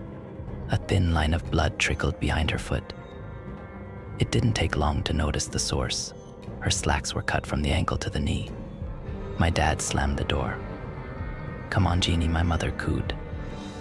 Let's get you cleaned up. The two of them walked hand in hand to the kitchen. Mr. Hallow sat down on our couch and wiped the sweat from his forehead and t-shirt. His daughter, Alice, perched herself neatly on the arm beside him. Like I said, he said while catching his breath. Lucky we found somebody. My father nodded again. Did you see it? Mark asked. Whatever's out there, I mean. Mr. Hallow stared back at him. He took a second before he spoke, like he wanted to pick his words, which didn't quite fit for a guy like him. One of them got in the house, he said definitively. An open window, downstairs, we trapped it in the basement. My father held up his hand. ... Didn't feel safe staying there though. My father interrupted. Enough, he whispered. Take a break, Mike. Let's talk. Mr. Hallow nodded in bewilderment. He got up and shuffled after my father towards the dining room, leaving Mark and I uncomfortably with Alice. Alice Hallow is around my age. She's short, with dark hair and dark eyes. She has this awkwardly adorable round head that she covers up with a bow or pin or some other new accessory every other day. I've had a crush on her since grade school. I know that's probably not relevant, but I just want to point out what may later become obvious. Mark elbowed me in the ribs. I ignored it. So did you see anything, I asked. Like, did you see anybody out there? She paused and then shook her head. Well, what does it look like outside, Mark asked. Normal, she answered. Quiet. And you really didn't see anything, I asked again. When it started, I mean. She looked at me and shook her head, paused, then relented. We were all inside sleeping like you probably were. It was late she started. Or early. I don't know. My dad was upstairs. I was upstairs. My mum doesn't sleep much, so she was doing some laundry in the basement. She hesitated. I don't know what woke me up first, her screaming or the power going out. They both seemed to happen at the same time. My dad started shouting her name. You know, Jeannie, Jeannie. And my mom was just wailing from the basement. We both got to the kitchen and we could see her running up the steps. She was screaming at my dad, you know, close the door, close the door. But my dad couldn't stop looking at whatever was behind her. He just froze. Right, Mark whispered. Can't blame him. So I reach out and slam the door, just as my mom makes it through, and something wedges itself in the doorway. Holy shit, I murmured. What was it? I don't know. Something thick and sharp. Like a claw, I guess. It was wet, too. It left a stain. Anyway, I couldn't get the door shut because of it. I was panicking. I kicked my dad in the shin, and he threw his body weight against the frame. The lock finally clicked, and we heard whatever it was fall down the stairs on the other side. She paused. It didn't come up again. My father re-emerged from the dining room some moments after our awkward silence. Mr. Hallow trailed sheepishly behind. Who's ready to eat? We ate our fire-cooked meal in relative silence. All four parents made it abundantly clear through menacing stares that the topic of the shit show outside would not be discussed with children present. Mark again asked if he could go for a walk. Nobody dignified him with a response. After our dishes were done and disposed of, we retreated into various alcoves of our suddenly cramped three-bedroom. Mark and I went back to our room. Alice set up shop in the office with her mom. My mother retired to bed early, and both dads stood set guard in the living room. The house grew quiet again. The wind and rain finally seemed to slow down.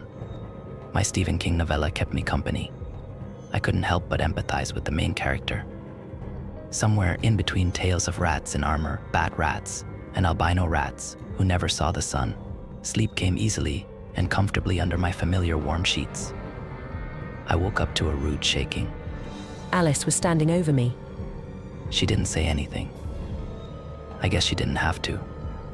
Mark and I rubbed the last remaining ounce of sleep out of our eyes and followed her wordlessly into the office. 2 cots were set up in the room. One looked disheveled, the other was still made. Alice pointed to the open window. Her mother was gone. My hometown is dying, and I don't want to die with it. I know it sounds ridiculous to be lamenting on an internet forum while the world is melting around me. At the moment, it definitely feels ridiculous. But you have to understand, if we don't survive, which we almost certainly fucking won't, this story will be my town's last living record. That's important to me. That's important to them. I have to let someone know what happened here.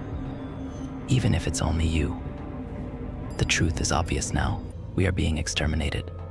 This town and its people are being erased. Fullerton City is all but wiped from the collective subconscious already. All that's remaining are the survivors, the creatures, and this story. I'll keep it going as long as they let me. I don't know why this is happening. I don't particularly care. Not anymore. I just want to get out of here. This will be my last post from inside my childhood home, the only home I've ever known. My brother and I have decided that we won't die here. Mark packed a couple essentials in our school backpack. The only thing that's remaining is this laptop and a frank conversation with my parents. I know they're scared.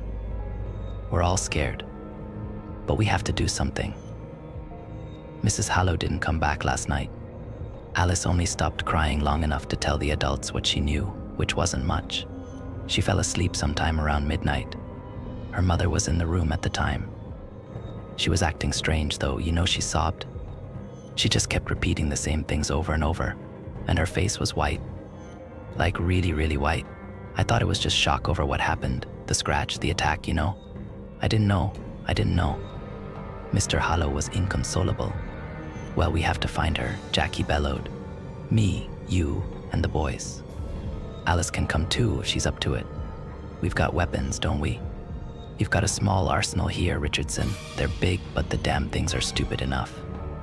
My father just shook his head and pursed his lips. Nobody is going out there. The hell they're not. I won't risk my family's safety, Dad insisted. Especially not at night. Mr. Hallow's already red face turned a particular shade of scarlet. He looked like he might blow a gasket. Then he calmed himself and delivered the next bit like a sermon. Fine, he spit. Stay inside and cower. Lie to your kids. Keep them underneath the covers long enough, and maybe they won't think there's monsters outside. You raise your family how you want, asshole, but don't you dare tell me how to take care of mine. Mark looked down at his feet. I avoided my father's glance. Alice, let's go, Mr. Hallow beckoned. Get what you got. Please, my father interrupted. Just wait a minute. We're not staying, Mr. Hallow finished. You're not convincing me to abandon my wife out there. You know me better than that, Jack. My father reached out and handed him a gun. We have extra, he paused. You'll need it more. Mr. Hallow nodded awkwardly. He took the pistol and stuffed it into an oversized coat pocket before turning and heading for the door. My mom met him there with some bread and other things stuffed into a plastic bag. There wasn't much, but I think she felt like she had to do something, and she looked like she wanted to say more. But she didn't. Bandu. Alice reached out and gave me a warm hug. She held on longer than expected. Right around that time, I really wished she would stay. Not because of my feelings for her, but because a piece of each of us knew what would happen next. It all just happened so fast. Thank you for the hospitality. Mr. Hallow shook each of our hands one last time. My father opened the door for him. Without another word, the pair descended the front porch into a thick evening fog. Alice turned back to wave. Then she turned around and they were gone. My father shut the door. Dad shuffled back to the couch and collapsed. Mom waited at the door like they might change their minds. Mark perched at the window. He looked over and shook his head at me, as if to say, "Not good." Just as an all-too-familiar clicking echoed down the block. I could feel my body instinctively tensing. I had no true preparation for what came next. The sound started quietly before it seemed to fill the air. Soon it was as if 1,000 crickets suddenly invaded Folleton, and all decided to chirp at the same time. The ringing, awful cacophony of it was deafening. Somebody outside screamed. I couldn't tell if it was a man or woman. The chirping erupted even louder and seemed to devour their voice. My father held his head in his hands. He motioned for us to block our ears. My mother started to cry. Underneath the clicking, underneath the screams, one word became clearer as it repeated over and over again in the distance. Genie, Genie, Genie. The gun went off soon after. Genie. One shot at first, then 2, 3, 4 in quick succession. Somebody else started screaming. I knew that had to be Alice. The pain behind that scream made my stomach turn.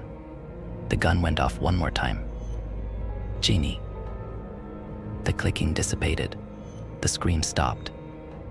and then it was quiet again. My father got up and quietly led my brother away from the window. Mom fell to a heap in front of the couch. I could fear the tears forming in the corner of my eyes and desperately fought them back. "You knew that would happen," I accused my dad. "Why did you let her go?" He stared back at me. His eyes were cold. "You knew they would die and you sent them out anyway." Heavy footsteps echoed on the porch. Rat tap tap. My mother couldn't control her sobs. My father dropped onto the floor to silence her. It was no use. The two of them ended up in this awkward wrestling embrace. The pounding outside continued. Rat tap tap. "We killed them," Mark whimpered. "And now they're going to kill us." Rat tap tap. Rat tap tap. Rat tap tap dot rat tap tap dot rat tap tap. The footsteps left the porch and circled the house. We heard a knocking from my bedroom window. Rat tap tap. Then the office window. Rat tap tap. "They're checking for weaknesses," Mark whispered, trying to find a way in. The sound ascended to the roof. Heavy footsteps paced back and forth above us. The chimney kicked back smoke. "It's too small," my father murmured. "They can't fit. Please, God, they can't fit." My mother wrapped her arms around her head. The knocking surrounded us. There had to be a dozen of them, all checking various points of entry, all clicking their disturbingly loud song in unison. Staying quiet would be no use. They had to know we were inside. Mark gestured for me to look through the peephole. I squinted and noticed something in the distance. It was still dark, but the sun started to rise on the horizon, and with it came a few tentative beads of light which softly illuminated the neighborhood. I realized I was staring at the home of Yappy Caesar. Standing in front of it was something I hoped to never see again. The creature stood at least 2 to 3 times the height of a man. It held itself up on 2 massive legs that bent wildly at the knee, almost like pincers, and behind it were smaller legs that trailed behind sort of uselessly. I thought at the time that they looked like fins. One of the bent legs reached out to my neighbor's glass. Rat tap tap. There was a moment's pause. Their window opened. I had to fight my instincts as a woman leaned outside, as if to greet the creature, which gently took her into its hind legs and rambled down the hill. The unrelenting clicking soon gave way to the scurrying of heavy footsteps. A massive weight lifted itself off our roof. The sun came up. We were alone again. "We have to leave today. We can't take no for an answer. We have no choice. These things know we're here. They will get inside tonight. If I don't make it, you know what happened, but please wish me luck. I feel better knowing that some trace of my town will live on this forum. Signed, respectfully, since some of you have been asking if we live in the UK. I can hardly describe driving through the complete devastation of my hometown. We passed dozens of familiar homes from over the years. Some of them had bullet holes. Some had bent frames or broken glass. Some had dead bodies in their front yards. And I tried not to look at those too long, because I knew the faces, but it's hard to stop yourself from looking once you start, you know? I saw Alice. I saw Mr. Hallow. I saw neighbors. I saw friends. Some of them died running. Some died fighting. But all of them seemed to end up the same way. In scattered bits and pieces, cast like trash, almost decorating their own immaculately made front lawns. My father drove the car. Only one road led us out of town, but it passed through a few hiccups along the way. The supermarket on Grand Street sat behind 2 apartment complexes that tended to be crowded. The gas station on Main would allow us to fill up, but they didn't call it Main for nothing, and more people would almost certainly lead to more problems. All of these issues swirled around my head in unison, with the backdrop of my entire town carved up like origamis right in front of my face. And my dad didn't even seem fazed by it. He actually hummed for the first 10 minutes of the trip. My dad is not the type to hum. At first I thought it might be a nervous thing, but then my mother started to join him. "Guys." Mark glued himself to the car window. He wouldn't look at me, not even a shared glance of misery. I knew from his reaction that something bad was about to happen. I guess I just didn't want to admit it to myself. My father slowed down around the grocery store. He pulled into the lot unceremoniously, as if it were any other Tuesday, while the corpses of our neighbors lined the streets among us, clearly baking in the heat of the rising sun. I actually thought we hit one of them. "What are we doing?" I asked. Nobody answered me. Hello. My father parked the car. He leaned over to give my mom a peck on the forehead. She nodded and smiled back. After a moment of silence, he gingerly unclipped the seatbelt and moved to get out. Nobody bothered to stop him. "Dad," I shouted. "Wait, are you serious? You can't go out there." He smiled at me one last time. Looking back, I like to think there was still some small part of my dad in that smile. He looked like a weight had just been lifted from his shoulders, like he got us this far, like his job was done. I didn't understand it then. I do now. I only saw the scratch when he got up. Right above the belt, hip to hip. His shirt had always been tucked. My mother took a deep breath. "Mom," I whimpered. "Mom, no, please." She looked back at me and grasped my hand. She was cold to the touch. Mark whimpered something small. I knew then that he knew all along. "It happened the first night," he whispered. "They can't fight it anymore, Maddie. It won't let them." The car door opened. "Mom, you can't go out there." She pulled her hand away. "Mom, please." "It's okay, honey," she murmured dreamily. "Okay, honey? Okay, honey." She got out of the car and sprinted after my father. I never saw my mother sprint before. She looked so strange doing it. I watched the two of them go towards the store, hand in hand. In a moment they were there, and the next they were gone. "We have to follow them," I begged. "Please." A soft boom sounded from somewhere inside. "Okay," he whispered hesitantly, "but be ready to run when I say run, deal?" A second boom followed. "Deal," I muttered. "I am the oldest," he insisted. "We don't know what we're going to see inside there. You have to listen to me. Shut up, and let's go." We hopped out of the car and ran across the empty lot.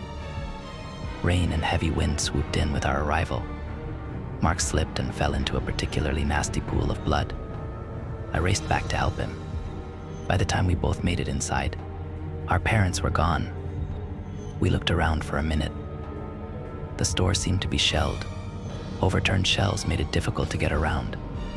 Smeared floors made the entire place stink worse than a slaughterhouse. At the center of the store was a staircase that leads to the basement level. Normally, larger items like water jugs are stored down there. We got the distinct feeling that we weren't totally alone, because we could hear some kind of movement in that area, so we moved towards it. Mark found some cover behind a blown-out register. We used it to peek down the staircase. An enormous pit sat below us. We couldn't actually see where it ended. Mark picked up a can and dropped it. 10 to 15 seconds later, it made contact with the bottom. The closer we inched towards the center, the more that movement seemed rhythmic, almost pulsing, like a heartbeat. We heard footsteps. Mark ripped my collar and pulled me back. Approaching the center of the store were a man and woman who both looked familiar to me from different places. That was my first thought, that they must be together without me realizing, and that it really is a small city after all. The couple walked up casually to the edge of the pit. They looked at each other and smiled. Then they jumped, hand in hand, as if expecting to land in a ball pit. The splat came after the boom. The store grew quiet. Something seemed to be slurping down below. "What the fuck?" Mark whispered. "You don't think? It drinks the blood." Suddenly the pulsing grew louder. Horrible scraping ripped somewhere below it. I can't adequately describe this sound, almost like a giant moth breaking its way out of a cocoon. A familiar rhythm to the din took over. Rat-tap-tap, rat-tap-tap. Checking for weaknesses, Mark muttered. Even at birth. Rat-tap-tap, rat-tap-tap, rat-tap, rat-tap-tap-tap-tap. "Time to go," Mark shouted. "Definitely," I answered. Each of us put in our best track performances to date. The building gave way as if an earthquake were underneath it. We skidded out of the front entrance, just as the overhang dipped down to smash the carousel door. My brother got to the car before me. He jumped into the driver's seat, and thank God the keys were still in the ignition. He smashed the gas and all but left me with the passenger door popped open. I hopped in at the last possible moment. The store collapsed behind me. Mark doesn't know shit about driving, and neither do I, but any idiot can hit the gas and steer away from the explosion. We picked up speed while debris rocked the car. Just as we got back on the road, Mark pointed into the rear view, and I wish he didn't. Standing in the wake of the grocery store was a creature 3 times its size. I didn't look at it twice. We managed to drive to the gas station before nightfall. We found it pretty much untouched. I don't think anybody else made it that far. We took the mountain road into the next town and drove past sundown. We are safe and sound now in a place called White Valley. The people here are friendly, but none of them, including the sheriff, can tell me a damn thing about Fullerton or what happened to it the past few days. Go figure. I hope more than anything that my posts can help drive more survivors out of the woodwork. Please message me if you or someone you know lived through the attack on Fullerton City. I can't overstress the importance of that plea. We cannot let our town be forgotten. One day we will go back. I don't care if it's just Mark and me. I know we can find the entrance the same way we found the exit. We don't expect to find anybody alive. That's just hope that's not worth having. But we all have a right to know what is living there instead. My child died after only a month on this earth.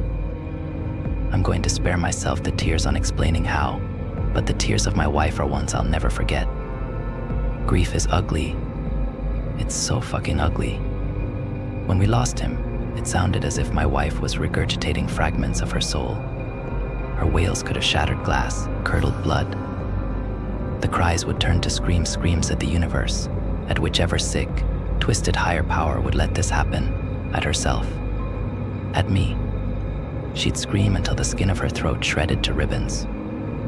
I'll be honest, I didn't cry. I don't remember if I even shed a tear, but not because I wasn't upset. I didn't cry because it felt like she was already doing it for me. No pain is more shared than a grieving mother's cry. I wished there was a handbook on grief, a for dummies, if you will. One that could have especially prepared me for the before and the after. Before, you're just waiting, like you're watching an hourglass of life on its last grain. My heart is pumping while he flatlines, and it hits like a wave. I'm going to have to grieve, I thought to myself. Before I could even experience it, I thought about how it was coming right for me. And I knew that in the blink of an eye, life was going to be something that I'd have to fight for. Maybe I was already grieving him before he went. Maybe I was prepared. Or I just thought I was. I don't think you ever could be prepared. Then, you reach the after. Not the moment you leave the hospital room, or even the drive home. It's the moment you open that front door, the air sucked out of the room, and you feel that thorough fucking void, that void in your chest, in your relationship, in your home. This is it. This is my life now. This is real. What hurt even more was that this new life wasn't so foreign to me. It was one I had nearly a month ago. I felt so guilty for not grieving him, but instead grieving for what he could have been. I grieved for the first birthday and dozens after it, the first steps, the graduations. I'd even trade a hormonal teen fight with him over this. I couldn't help but grieve the life he could have had instead of the one we lost. My wife felt differently. She missed their skin touching, humming to him, even dragging herself out of bed at 3 a.m. because he was crying again. We never really discussed it, but we could just tell that we were grieving down 2 separate paths. Our backs were always turned in bed. She'd flinch when I'd touch her. It was as if she was allergic to me, but I understood she needed her space. The funeral was absolute hell on earth. Actually, I think rotting in the fiery pits of hell would feel better than attending an infant's funeral. At least it'd be warm, unlike the icy grip of mourning. I remember walking up to the casket alone, staring down at him, and all I could think was, caskets shouldn't be that small. He laid in a box that was small enough to cradle in my arms. When they lowered him into the ground, the cries emerged again.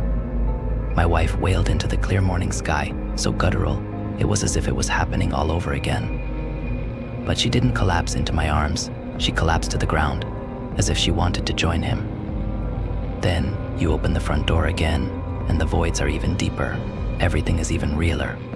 We packed up our child's nursery and his future into boxes, then fought about whether or not to throw it all out. She said she wanted them in the attic. I said I'd never be able to go up there again if we did.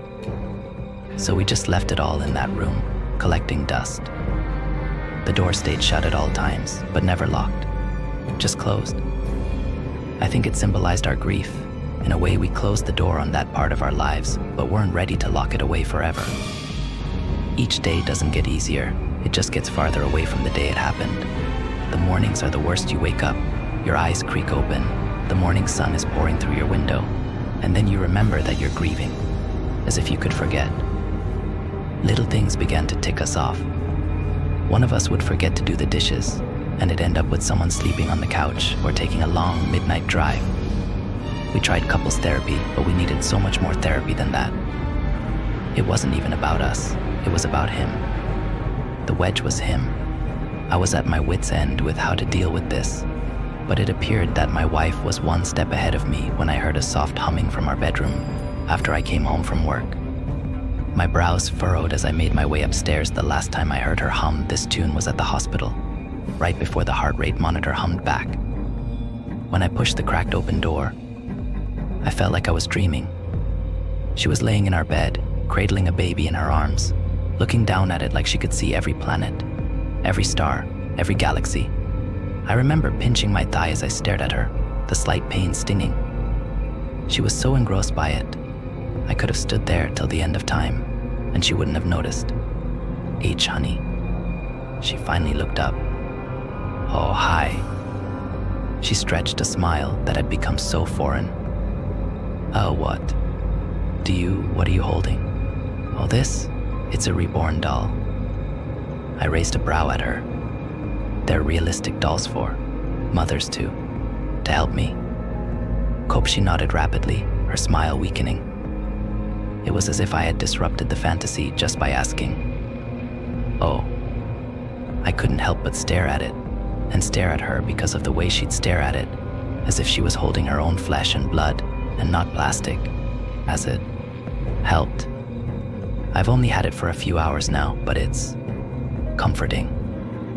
It rubbed me the wrong way at first, but if nothing else was working, I was glad if this would. Do you want to hold him? Suddenly I felt myself at a crossroads. I didn't know if I could hold a doll and give her the reaction she wanted. I can't look at it like it's my son, but I knew that this wasn't just about me, so I hesitantly walked over and stretched my arms out. A slight chill ran down my spine as its cold skin was placed onto my palms. I pulled it close and cradled it, staring down at it, and suddenly I crumbled into tears. It felt too fucking real. I dropped to my knees as it laid in my shaking arms, my scrunched face already wet. I knew it wasn't actually my son, but I realized how much I missed this, not just the moments we lost. My wife patiently waited as I wailed with my head home. I let out cries I never knew I could, my voice cracking with each ugly sob. After that day, I noticed things getting better. It didn't fill the voids, but something else stood inside of them for a while, just to keep them dormant. Whenever she had one of those days where standing on her own 2 feet didn't feel worth it, she'd hold it, hum to it. Sometimes she'd pretend to breastfeed it. I will admit it still creeped me out to some extent. It was comforting in a way, but I knew it wasn't him. And I think this is when the wedge grew deeper. One day I came home, and as I walked upstairs, my entire body locked as I saw light leaking out of a door. That door. I knew it was unlocked, but I never expected either of us to ever open it, at least not so soon. I swallowed roughly as I approached it. Slowly opening the door revealed empty boxes and a full nursery. She had set up everything again. I observed the room as I stepped in, a feeling of concern weighing on me. Then, I noticed something in the crib. I wrapped my fingers around the railing and leaned in, my brows furrowing as I saw the doll laying. I didn't hear you come in. My body jolted as I whipped around. Jesus. Sorry, you. What is this? What is this? Our nursery. Well, yeah, but why is everything unboxed? Our baby needs a nursery. We stared at each other with accusations of insanity. Look, I've researched these dolls and I understand how this helps you. I'll admit, it's helped me a bit too. But this isn't our what? Suddenly I was tongue-tied. I'm just concerned. I unpacked all of this myself. I'll put it all back when I want to. Okay, she said slowly and sternly, daggers shooting from her eyes. I could feel a million words crawling up my throat, but the only thing that came out was, okay, I think I need some alone time with him. I nodded, looking away as I slipped past her. I was trying to be patient with her, I really was, but I just couldn't meet her at the lengths she was going. Pretending this is our kid may help her, but it only made me feel worse. That night, not a word was exchanged under those sheets. I was turned towards the window, and she was turned towards the baby monitor that she put new batteries in. After making faces out of the moon, I eventually fell asleep. Suddenly, in the middle of the night, I felt myself drift away from my dream and wake up. My eyes slowly creaked open, the dim moonlight coming through the window.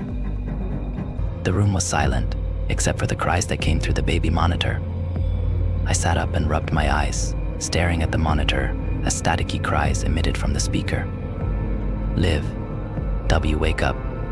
I shook my wife till she groaned out of her slumber. She lifted her sleeping mask and looked at the monitor. My eyes darted towards her, then back at the monitor. She sighed, tossed her mask onto the dresser, and stood up. I'll handle him. Get some sleep. I stared at her wide-eyed, my throat knotted, as she tiredly walked out of the room. As she stepped into the nursery, I began to hear her over the speaker. Shay. It's okay. I blinked like a deer in headlights as I listened to her hum, the crying slowing to a stop.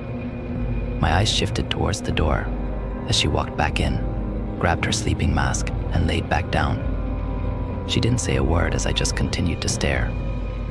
A part of me wanted to go into the nursery, but I just laid there till my eyes dried and ran bloodshot. Before I knew it, the sun was up and I had to go to work. I slowly stood up and stiffly got ready. I tried to convince myself that it was a dream, but I had already woken up from one. When I finished getting dressed, I kissed her as she slept and left the room. As I passed the nursery, I paused for a moment. At first I considered going in, but instead I pressed my ear against the door. But there was nothing, just absolute silence. I don't know what I thought I was going to hear. I didn't even know what I heard last night. I couldn't tell if hearing something now would have made me feel more or less insane. That day at work was grueling. I kept falling asleep at my desk, had a hard time processing what people were even saying to me. It was just one big blur. When I got home, the first thing I wanted to ask my wife was what the fuck happened last night. But after the incident in the nursery, I feared she'd tell me that the doll crying is normal, because it's our son. When I got home, I was ready to fall flat on my face. My wife stood at the sink washing dishes, her head turning as I walked in. Hey, hun. Day, hun. Hi. How was work? You know, the usual. Be quiet when you go upstairs. I just put him down, and it wasn't without a fight, she chuckled. I'll be sure not to wake at him. I anxiously cleared my throat as she quickly glared at me, then looked away. At least I was trying to play along. I quietly walked upstairs, minimizing the creaks of each step. As I passed the door, I could feel my breathing and heartbeat halt to a stop. Something about it just always knocked the wind out of me. Dinner was so silent, you could hear a pin falling before it even dropped. Chewing and sipping filled the dense quiet. I was thinking of taking him to a mommy and me class. I looked up, my chewing slowed. Is that? Sounds good, I bit my tongue and smiled. I couldn't tell if she was being serious or if she just wanted to talk. I also wish you'd spend more time with him. You avoid the nursery like the plague, she laughed weakly. I'll I'll make sure to do that. Thank you. watching her eat, the look on her face. I could tell she could barely get the food down her throat. She was trying. She was really fucking trying. I felt guilty for not being more understanding. It was hard to accept that we were just going to be grieving in different ways, no matter what. But I was at a crossroads when it felt like our grief couldn't help each other. But the one thing that was itching at the back of my mind was last night. It was crying. How could it be crying? It didn't seem to surprise her either. I tried to make any logical reasoning for it. Maybe she set an alarm with a baby crying sound. Or if there's a speaker inside of it. Something to make it feel realer. It was possible, except for one other thing. It sounded so much like him. If you're not a parent, a baby crying is just a baby crying.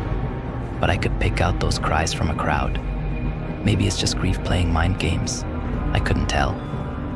Later that night, after brushing my teeth, I was walking to our bedroom when I noticed my wife in the nursery.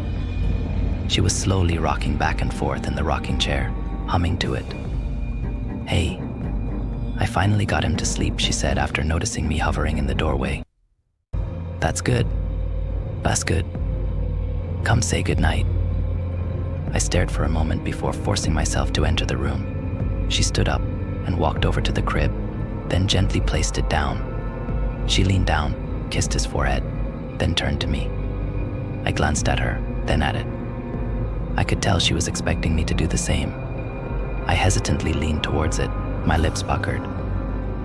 Suddenly, as I got closer, a pungent smell entered my nostrils. I tried to ignore it, but I recoiled as I got closer, the foul stench growing stronger. My wife glared at me in horror as I gagged, clasping my hand to my mouth. "What the fuck is wrong with you?" I'm sorry, not it, him. Okay, he smells like a fucking dumpster fire. What? Does he have built-in fecal mechanics too? Tears welled in her eyes as I looked away with guilt, my entire body shaking.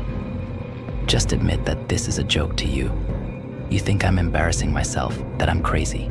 Just say it. Liv, no. Actually don't. Just sleep somewhere else tonight, the couch, the fucking sidewalk. I don't care. Okay. I flew out of the room before I could burst into tears of fury. I felt like such a fucking monster. Prioritizing both of our healing was just tearing me apart. It was tearing us apart. I curled up on the couch and screamed into the pillow, leaving tear stains on the cover. I sobbed until it exhausted me, eventually knocking me out. All of a sudden, I was ripped from my slumber at the sound of glass shattering, my body jolting awake. I quickly sat up, my eyes darting around in a blur. Throwing the blanket off of me, I stood up and searched for the source of the sound. The room was pitch black as I ran my hand along the walls to find a light switch. Suddenly, my eyes shot open as something sharp impaled the bottom of my foot. Fuck! Shit, I hissed to myself as I lifted my foot. Now I was hopping around till I found a light switch, while also avoiding glass that I could not see. Eventually, I found one and illuminated the kitchen. I looked down at my foot, a small train of blood drops behind me. I lifted it up, blood leaking down my skin. It was a small shard of porcelain. So I pursed my lips, took a deep breath, bit my cheek and yanked it out. I swallowed a scream as I placed the crimson-coated shard on the kitchen counter. Then, I noticed some white powder on the bottom of my foot as well. I limped around the kitchen, soon finding a shattered cookie jar and an open flour bag spilled across the floor. God fucking damn it. I quickly tied an unused dish rag around my foot and began picking up the shards. The stress of the cut and the mess overshadowed the thought of how it even fell in the first place. But this thought came front and center when I noticed small flour-coated footprints leading out of the kitchen. I slowly placed the last shard in the trash as my eyes stared under furrowed brows. I limped over and kneeled down, observing them closely. They looked like, no, impossible. I told myself it was impossible. But who else could have feet that small? It wasn't my wife, and it wasn't an animal. An uneasiness clouded over me as I quickly vacuumed it up. The trail was longer than I realized as I exited the kitchen and made my way through the living room. Eventually, I reached the stairs. Noticing the footprints went up them too. My eyes slowly glided up, then stared deeply into the dark hallway.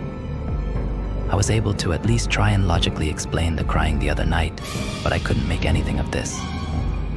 I took a deep breath and slowly made my way upstairs. With each footprint that vanished into the vacuum, added one more beat to my pounding heart. When I reached the top step, I realized the trail led even farther. I continued to follow it, taking the curve it took that ended at a door. That door. I slowly stood up, my heavy, shaking breaths hitting the wood, but I couldn't bring myself to go in. I just wanted to cry, feeling like I was being haunted by my own grief. I could have been standing there for a minute or an hour. Either way, it felt like forever before I finally stepped away and entered the bathroom. I held back tears as I made sure there wasn't any glass left in my foot, then properly bandaged it. With everything that had happened and was happening, all I could think was, why us? Why me? I just wanted to be a husband, a father, a family. Why does life's unfairness have to be so cruel? It's more than just not getting what you want. It's losing what you love. It's your son dying after only a month of being. It's not unfair, it's just cruel.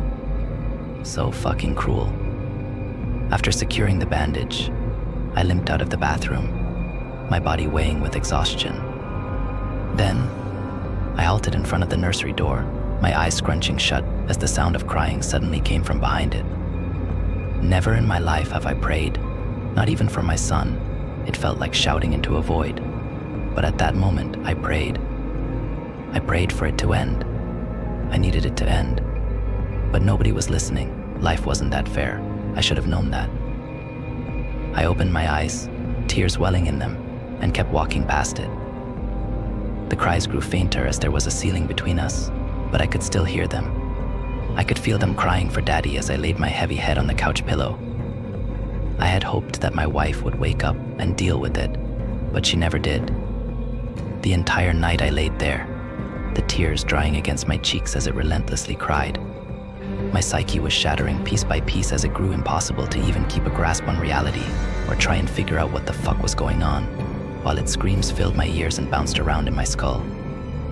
At that point, I just wanted to die, or to at least just be numb, to have the ability to not give a single fuck about anything happening, even if just for 5 seconds, would have helped me sleep that night. By the time it was morning, the crying had stopped at some point, but I don't remember when. Jack, my wife, suddenly said, her hand resting on my shoulder. I jolted, my head whipping towards her. Didn't mean to scare you. It's fine, I just didn't sleep. I could see guilt hanging on her expression. Is everything all right? I want to apologize for last night. You've been very patient with me, and I feel like I've been asking you for more than you can handle. We paused in silence for a moment, our eyes shifting around each other. I appreciate it. I'm sorry too. I've been too judgmental. We don't have to be on the same page to care about each other. She sat down next to me and rested her head on my shoulder. I kissed the top of her head and enjoyed the quiet with her. I wanted to bring up what I saw last night, but figured now wasn't the right time. And about the smell. You weren't wrong. I went to go see him this morning, and it hit me like a truck, she chuckled weakly. Turns out, he was molding on the inside, which can happen apparently. I reached out to the seller and she said that it happens due to poor upkeep. Suddenly she broke into tears, collapsing into my chest. I held her close as her tears soaked through my shirt. How did I manage to lose him twice? My heart shattered. It's okay. It's okay. You can always get a new one. No, I can't. I looked into her eyes with deep concern. Olivia, can we speak honestly for a moment? With no hard feelings. She slowly nodded. It's a doll. You can get a new one. Even then, I pushed the wrong buttons as she ripped herself from my arms and stormed upstairs. You don't get it. You never did. Why know what? No, that's not fucking fair. None of this is fucking fair. Before I could get another word in, She was already in our bedroom, the door slamming behind her. I buried my face in my hands as I drew deep, slow breaths. Everyone always said grief brings people together, but all this is doing is tearing everything apart: my marriage, myself, my understanding of what's real and what isn't. I spent another work day in a complete daze. I even got reprimanded by my boss for lack of work ethic. When I got home, I was met with a distraught wife. She was definitely still mad at me, so I considered whether or not to even ask if she was okay. "Hey, hun, are you all right?" I threw him out. "Oh, I'm so sorry. Are you?" "Liv, surprised you didn't say thank God. Look, I'm sorry about this morning, but I'm trying, and I know you know that. But it's hard when you keep flying off the handle. Do you want to see somebody? A grief counselor?" He was my grief counselor. "That's why I'm getting another one, just like you said." Right. "Whatever works for you," I smiled weakly. She sipped her coffee with a daze in her eye, like she could see something that wasn't there. Just by looking at her, you could tell she was dangling at the edge. But I couldn't pry and prod anymore, for her sake and mine. She let me sleep in our bed that night, but we didn't exchange any more words than goodnight. I could feel the back of her ankles against my legs. At some point, she even turned towards me in her sleep. But she didn't want to touch me. She needed just enough space, and I let her have it. A night without it in the house gave me the best sleep I had gotten since he died. I woke up feeling refreshed for once, but I quickly noticed the emptiness next to me. She must have gotten up early. As I left the bedroom, my brows furrowed as I heard humming from behind the nursery door. My puzzled expression twisted further as I saw my wife cradling it in her arms. "Good morning." "I thought you had to get rid of him." "Good morning." "And I did. This is the new one," she smiled. "Wow, already? So fast." "Express shipping," she shrugged with a chuckle. "Sweet. I'm gonna try and put him down for his nap. Could you brew me a cup?" "Yeah, sure," I smiled before closing the door behind me. The second she couldn't see me anymore, I stood absolutely baffled. Something about it just seemed off. How could she have gotten a new one that quickly? It didn't add up. She had gotten so attached to it, the thought of her wanting to keep it, no matter the mold, didn't surprise me. What hurt the most is that she'd lied to me. After filling the steaming mugs, I set them down at the table and read the news on my phone as I waited for her to come down. He didn't put up a fight. Thank God, she sighed with relief as she trotted downstairs. "That's good," I sipped my coffee, keeping my eyes on the screen. She sat across from me, taking slow sips as she stared off in a daze again. I occasionally glanced up at her, watching her tap her finger against the mug and bite her cheek. "Are you all right?" She laughed at the question, circling her finger around the rim of the mug. "Weather's nice today," she responded. "It is. Maybe you should spend some time outside. You could take him out for a walk." "Yeah, that sounds nice." Her words trailed off like she was dreaming.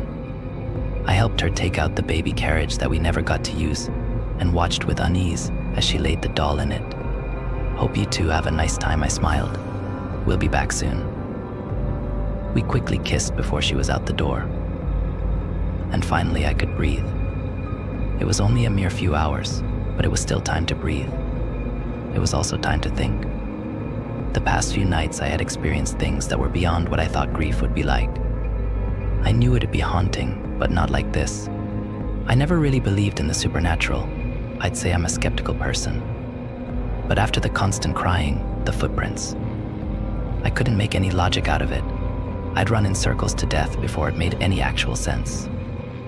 And my wife seems to know more than she's letting on, but I was scared that one more question would push her out the door.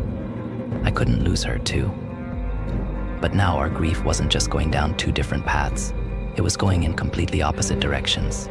She needed the doll to heal, and I needed it gone to heal. But I didn't know how to get rid of it without hurting her in the process. I thought about tossing it and making her believe she misplaced it, but that just felt cruel. I didn't need to put her under any more distress. By the time she got back, I hadn't really moved off of square one. I still understood nothing. I figured out nothing. I was just aching even more. Are you feeling better? Yeah. It was nice to get some sun. This little guy enjoyed it too. Didn't you? Didn't you? She gushed. I couldn't help but feel so uncomfortable watching her treat it like it was our son. But it's her way of coping, and I had to respect that.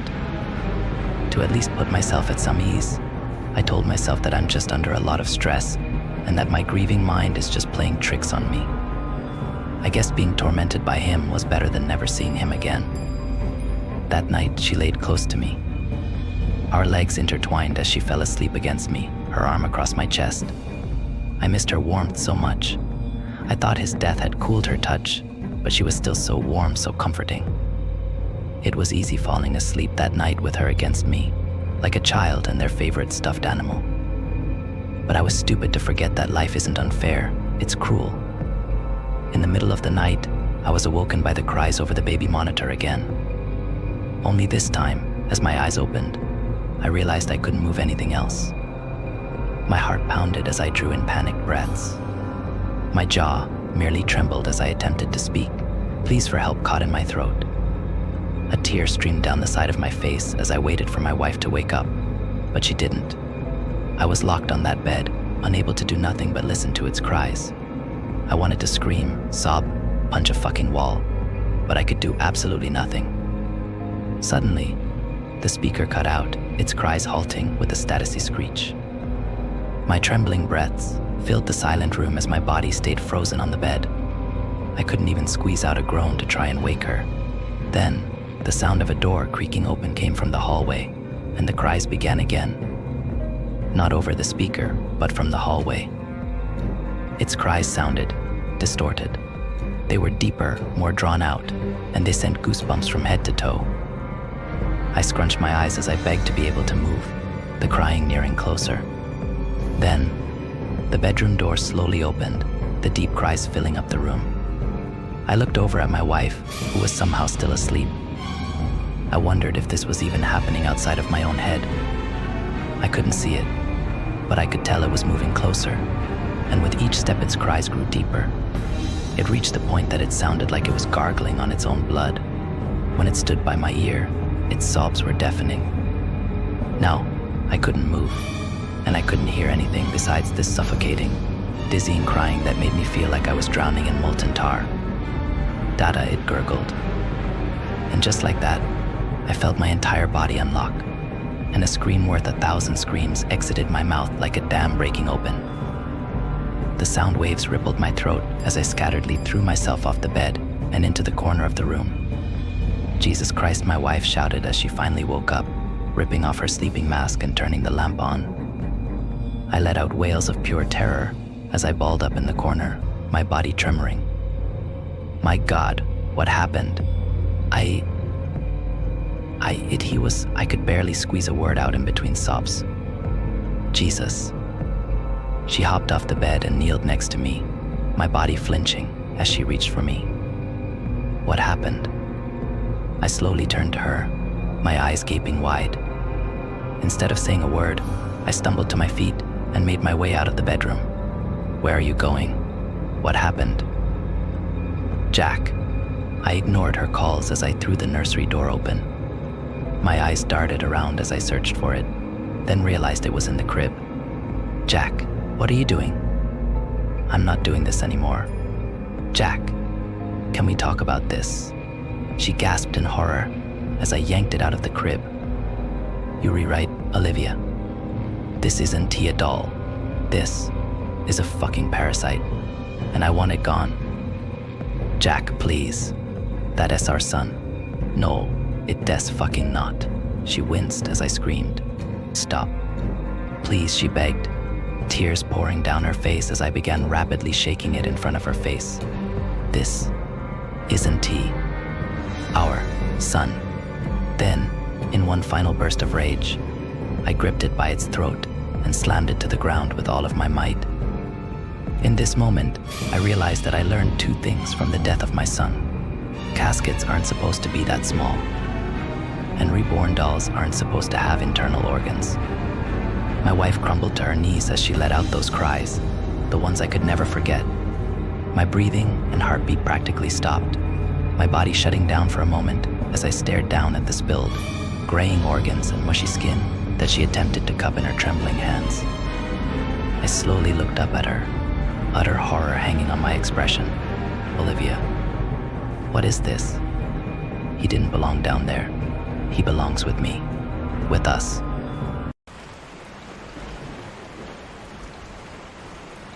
My wife and I had just sat down to dinner when we were interrupted first by the sound of the front door knob twisting, then by 3 loud knocks.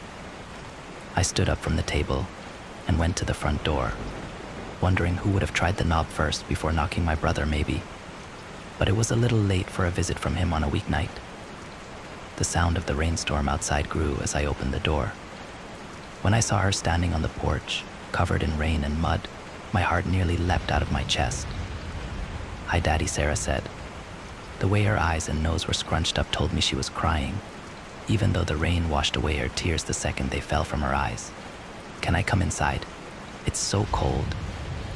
I heard something glass shatter in the kitchen, then rushed footsteps. I grabbed my daughter in a tight embrace and began to sob. "Oh my God, you're home," I said. 3 years ago, we had reported our daughter missing. We told the police that we had put her to bed one night, and the next morning she was gone. The police found that her bedroom window showed evidence of having been pried open. My wife, Hannah, and I hadn't heard anything that night, and the neighbors all agreed that they hadn't either. What happened next? She looked up at me then. The glass in her eyes was gone, and for a brief moment I could see my baby girl in them. Seeing the faint reflection of the past in those eyes made my heart feel like it weighed a ton.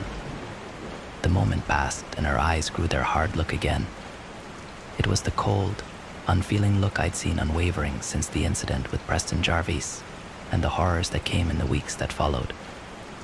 It was the look that ultimately led us to commit our own unforgivable sin. "My head hurts, Daddy," she said in a small voice. I know I told her. "What were you doing?" "I had to get them out," she said. What I asked. "The memories." Sarah was 6 when we first saw her strange talents affect the physical world. Until that point, it seemed that whatever she could do was strictly tied to an ethereal plane. She could change our emotions and read our minds to a certain degree, but she certainly wasn't bending spoons or levitating off the ground. Either of those would have been preferred. It was sometime in July. The weather had turned from warm to hot, and the dog days of summer were upon us. A scream and a crash from the kitchen destroyed whatever tranquility had been in the house that day. I came running into the room to find Hannah precariously balancing on the counter and a glass of iced tea smashed on the floor. She saw me and immediately pointed to the stove. "It went under there." "What did?" I asked. "The mouse." I laughed and earned daggers from Hannah's eyes. She'd never been one to cope well with household critters. "I'll get a trap." Just before I turned to go fetch a mousetrap, I saw a black blur bolt from beneath the oven. Hannah shrieked again, and I went for the broom that hung in the closet next to me. But before I could do anything else, the mouse stopped suddenly in the middle of the floor. With the broom in hand, wondering if I could somehow sweep it out of the house, I approached the rodent. As I got closer, though, I noticed it wasn't moving. Its ribs weren't expanding and contracting the way they do in little animals, nor was its head twitching around as it searched for a place to hide. In fact, this mouse wasn't even standing. I tapped it with the bristles of the broom curiously, and Hannah let out an audible shudder. "Calm down," I told her. "I think it's dead." "Dead?" "It just died." "Yeah," I said. "I think so." I knelt down to get a closer look. Then I looked up and saw Sarah staring at us from the hallway. She had this look in her eye, one I would come to see often and dread. Even that first time, it made my blood run cold and sent chills up my spine. "Sarah," I said carefully, "are you all right?" She looked at me, and the look was gone, melted away to expose the happy face of the little girl I loved so dearly. "Yeah, Daddy. Now that mouse won't scare Mom anymore." I looked at the dead mouse, then back at my daughter. Did you do something to that mouse? Yeah, her answer was so cold, so casual that it gave me goosebumps, just like I do to the spider sometimes. I stood in shocked silence for a minute, which Sarah took as her cue to return to whatever she'd been doing in her bedroom. Hannah slid from the counter and stood next to me for several minutes before she asked the question that had been floating in the back of my mind but hadn't yet come forward. When was the last time you saw a spider in the house? I started, then stopped. I don't know. After the incident with the mouse, Hannah and I took special care to teach Sarah right from wrong. She seemed to grasp the concept that hurting anything was wrong, and it was especially wrong to kill things. We asked her never to do what she did to the mouse again, and to try to focus on doing good things with her talents. We weren't entirely sure what she was capable of doing, so trying to give her examples of good things she could do was a bit difficult for the most part. We just hoped she didn't do anything without our consent. After we'd gotten used to the uneasy feeling we got whenever she peeked into our minds, we started playing guessing games. This allowed her to stretch her muscles, in a manner of speaking, and allowed us to pick up on subtleties we otherwise would have been blind to. Hannah and I learned that Sarah could pick up what we were thinking, but only what we were actively thinking about. If there was a secret we didn't want her to know, we could keep it from her by keeping a song in our heads or thinking about work. This skill, which we initially used to keep Christmas and birthday presents secret, would become vitally important and likely saved many of our lives years later. Outside our home, things were significantly different from Sarah. Very few people got used to the way she made them feel. That inescapable feeling of danger looming that she seemed to exude was difficult to ignore. It took several years, but eventually our neighbors did start coming around again. Bob, an elderly man across the street who lived for his rose bushes, was the first person outside of Hannah and myself to really open up to Sarah. With a wife who had passed away 3 years prior, and his only grandkids living 2 states away, it surprised nobody to see that he and Sarah found solace in the other's company. Like all the other neighbors, Bob politely declined any invitation into our home, regardless of the weather, and he never spent too much time with Sarah, but if she was playing alone in the front yard, as she often did. It wouldn't be long before Bob came shuffling over with a bag of taffy or an ice cream bar in his hand for her. He'd give her a crooked grin, tell her not to spoil her dinner with it, and would walk back across the street to trim his rose bushes or fertilize his lawn. Had this unlikely friendship not come into existence, Hannah and I would probably not have known about the incident with Bear, the Rottweiler that lived down the street. The neighborhood children were often cruel to Sarah, which sadly surprised us very little. Hannah and I did everything we could to mitigate it. We talked to Sarah about it. As often as we could, we told her that she was loved no matter what the other kids said. But at 8 or 9 years old, the isolation from her peers was devastating. The other kids' parents were of little to no help either, being as difficult or more than their children. Eventually, Sarah learned it was best to keep to herself, which worked for the most part. It was October. The leaves were changing, and there was a crisp chill in the air that made us all crave pumpkin spice and apple cider. Halloween was a week or 2 away, but the spirit was alive already, especially for the children in the neighborhood who rode their bikes up and down the street, smashing pumpkins and doorbell ditching helpless victims. Sarah, of course, never participated, which was just fine by us considering the trouble the other kids got into. 3 of these kids lived down the street from our home: Austin Francis, Kenny Ryan, and Preston Jarvis, and they were the worst offenders. If I found eggs on my house, it was one of those boys. If Hannah found the garden torn up, it was one of those boys. If Sarah was being picked on in the front yard, it was one of those boys. They were like a small pack of hyenas, laughing to themselves and wreaking all sorts of havoc. Hannah was doing laundry in the basement, and I was at work that day in October when the 3 boys came riding down the street on their bikes, hooting and hollering like they did back then. One of them carrying a leash attached to a particularly mean Rottweiler named Bear. Sarah had been decorating the driveway with sidewalk chalk when the boys rolled up and stopped at the curb. "Hiya," Freak Kenny called out. "What you doing?" Sarah didn't respond. "Hey," Preston said. "We asked you a question." Sarah, again, said nothing. Austin took a step forward, unzipped the front of his pants, and let forth a stream of urine all over the chalk drawing Sarah had been working on. Sarah stood up and took a step back to avoid the piss, and Austin sprinkled the pile of chalk she'd been using for good measure. As this back and forth went on, or maybe just back, because at this point there was no fourth, Bear grew more and more agitated. Sarah had never had any luck with animals, most avoided her more than people did, but Bear was a nasty dog without any additional prodding. He charged the fence at anyone who passed his yard, snarling and growling and slamming his considerable weight against the chain link, making anyone on the other side of that fence immediately nervous. There was even a rumor that the Ryans had to pick their mail up from the post office because the mail carriers refused to deliver to that address anymore. Noticing this agitation, Kenny called out to his friends, "Hey, look at Bear. Even he hates her." The dog was pulling at his collar and snarling at Sarah now, large ropes of saliva hanging down from his jowls. "Looks like he wants to get off that leash," Preston said. "I say we let him go and have at whatever's pissing him off." Preston went over to the dog, who was pulling so hard at the leash now that Austin was leaning backward to keep control of him. It was at this point that Bob, who had been watching this scene unfold from his front yard, decided he needed to step in, not knowing that he wouldn't get past the end of his driveway before it was all over. Sarah stepped forward, still saying nothing, and the boys instinctively took a step back.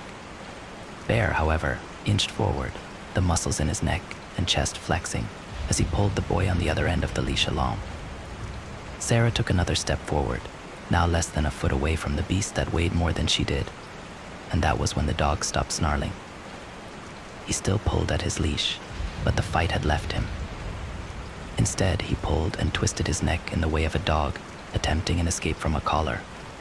Bear pulled harder, and the links of the metal choke collar broke, tinkling against the ground like lost change. The entire time, Sarah's blank gaze followed Bear. Although he'd felt fear countless times throughout his life, Bob admitted later that watching this play out, and especially seeing the cold, dead, predatory look in Sarah's eyes, was the first and only time he'd ever experienced real, unadulterated terror. Bear got only a few feet away before the orange and white blur of an oncoming U-Haul truck collided with it, and the Rottweiler was no more. The driver leaped out of the cab, and the rest of the scene unfolded as one would expect, with the exception of Sarah, who picked up her piss-covered chalk and returned to the picture she'd been working on while screams and apologies and tears went on behind her. Moments later, Hannah would hear the commotion and come outside. Bob would call me a day later and tell me what he'd seen. He'd tell me how frightened he was and how strangely the dog had moved when it made its final footsteps like a puppet on a string. A week after that, Bob would come outside to find 3 of his biggest, healthiest rose bushes looking black and brittle while Sarah stood motionless, watching him from her bedroom window. To say that Sarah was different after the incident with the Rottweiler would be a gross understatement. The darkness in her eyes that visited from time to time had taken up residency, only leaving for brief moments to remind us that our little girl still existed. We took her to several therapists, hoping that perhaps with professional mental help she could overcome whatever demons she was battling inside her, and that we'd finally get our little girl back. What we got in return were conflicting diagnoses: psychosis, bipolar disorder, depression, ADHD, schizophrenia, to name a few, and a constant wave of referrals. Sarah would barely get 2 or 3 appointments out of the same therapist before being recommended to another more qualified. Practitioners, some would even just stop showing up at all and refuse to return our phone calls. After a couple years of this, Hannah and I ultimately decided to forego therapy and focus on learning what we could on the subject ourselves. The constant loss of people in her life was doing far more harm than good. Given the juggling act of therapists, requests for her to change teachers in school mid-year, and the lack of friends, I can't say I was surprised to see Sarah shut down, and it broke my heart. The bullying tapered off for a while after the demise of Bear, but children are quick to forget, and it wasn't long before the abuse from the other children started up again, and with a ferocity that both terrified and infuriated us. Hannah and I did everything we could think of to protect Sarah from the barrage of hate and to protect the other children from suffering unimaginable consequences. We practiced breathing exercises. We taught Sarah how to get help from adults, specifically adults who were required to intervene, and how to get herself away from these situations. Always vigilant, Hannah and I would drop Sarah off at school or take walks around the neighborhood and see other children in casts, braces and crutches, and we would wonder how many of them had been genuine accidents and how many had pushed Sarah too far. There certainly seemed to be more injuries than seemed normal. It was foolish to assume Sarah hadn't played a part in at least a few of them, no matter how often we practiced self-control with her. Of course, we couldn't ask Sarah about it. We couldn't even think about it around her. We told ourselves it was because we wanted to avoid isolating Sarah more than she already was, which was absolutely true. But the whole truth was that we were also afraid of her turning on us. She seemed so volatile that a wrong word, a wrong thought, could push her over the edge. For better or worse, we didn't have to bring it up, because her involvement in the mysterious neighborhood injuries was all but confirmed over the course of a few months when the 3 boys from down the street, Austin, Preston, and Kenny, all managed to find themselves in casts with broken bones and were suddenly too busy to care much about picking on our daughter.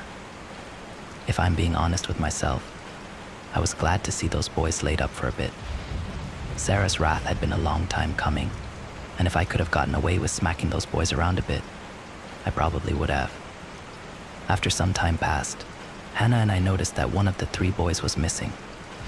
Although Kenny and Preston still came around on occasion to throw rocks at the house or yell profanities at Sarah as she sat outside, Austin was nowhere to be seen. Fearing the worst, we started asking around the neighborhood about the boy.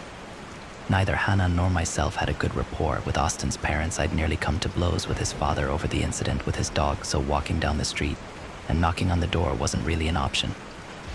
Fortunately, Hannah was able to gather that the Francis family had moved a few weeks prior from the woman who lived next door. Nobody knew why they'd moved, but nobody really had a great relationship with that family. Randall Francis was an alcoholic and Lorraine Francis was a chain-smoking drug addict. Nobody in the neighborhood was sorry to see their house vacant.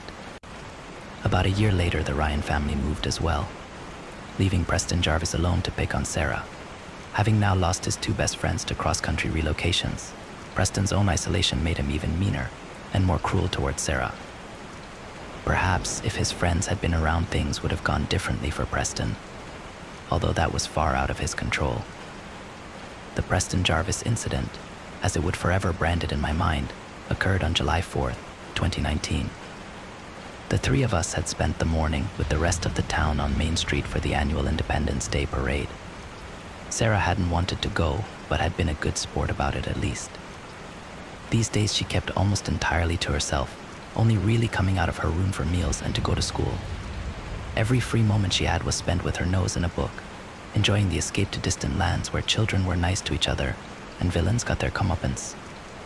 Hannah and I encouraged this as much as we could, while also trying to promote social growth, which was as difficult as it was terrifying, but also equally as necessary. Sarah had brought along a novel called New Moon, the second book in her favorite series that she'd finished several times already, and together we enjoyed the sun and the food and the sights offered by the parade. We'd gotten a few smiles out of her, a rare occurrence these days, so Hannah and I were taking the day as a win. That was until Preston Jarvis rolled up on his bike. He'd been bold to bully Sarah in front of us before, but today he must have been feeling especially brave. "Hey there, freak," he called from the curb. "Why don't they put you in a cage and parade you around this year?" "Get the fuck out of here," I retorted. "Oh, fuck off, old man," Preston said angstfully. "It's your fault she's such a freak anyway. Your whole family is probably a bunch of devil worshippers, that's what my dad says. I think we'd all be better off if you were all dead."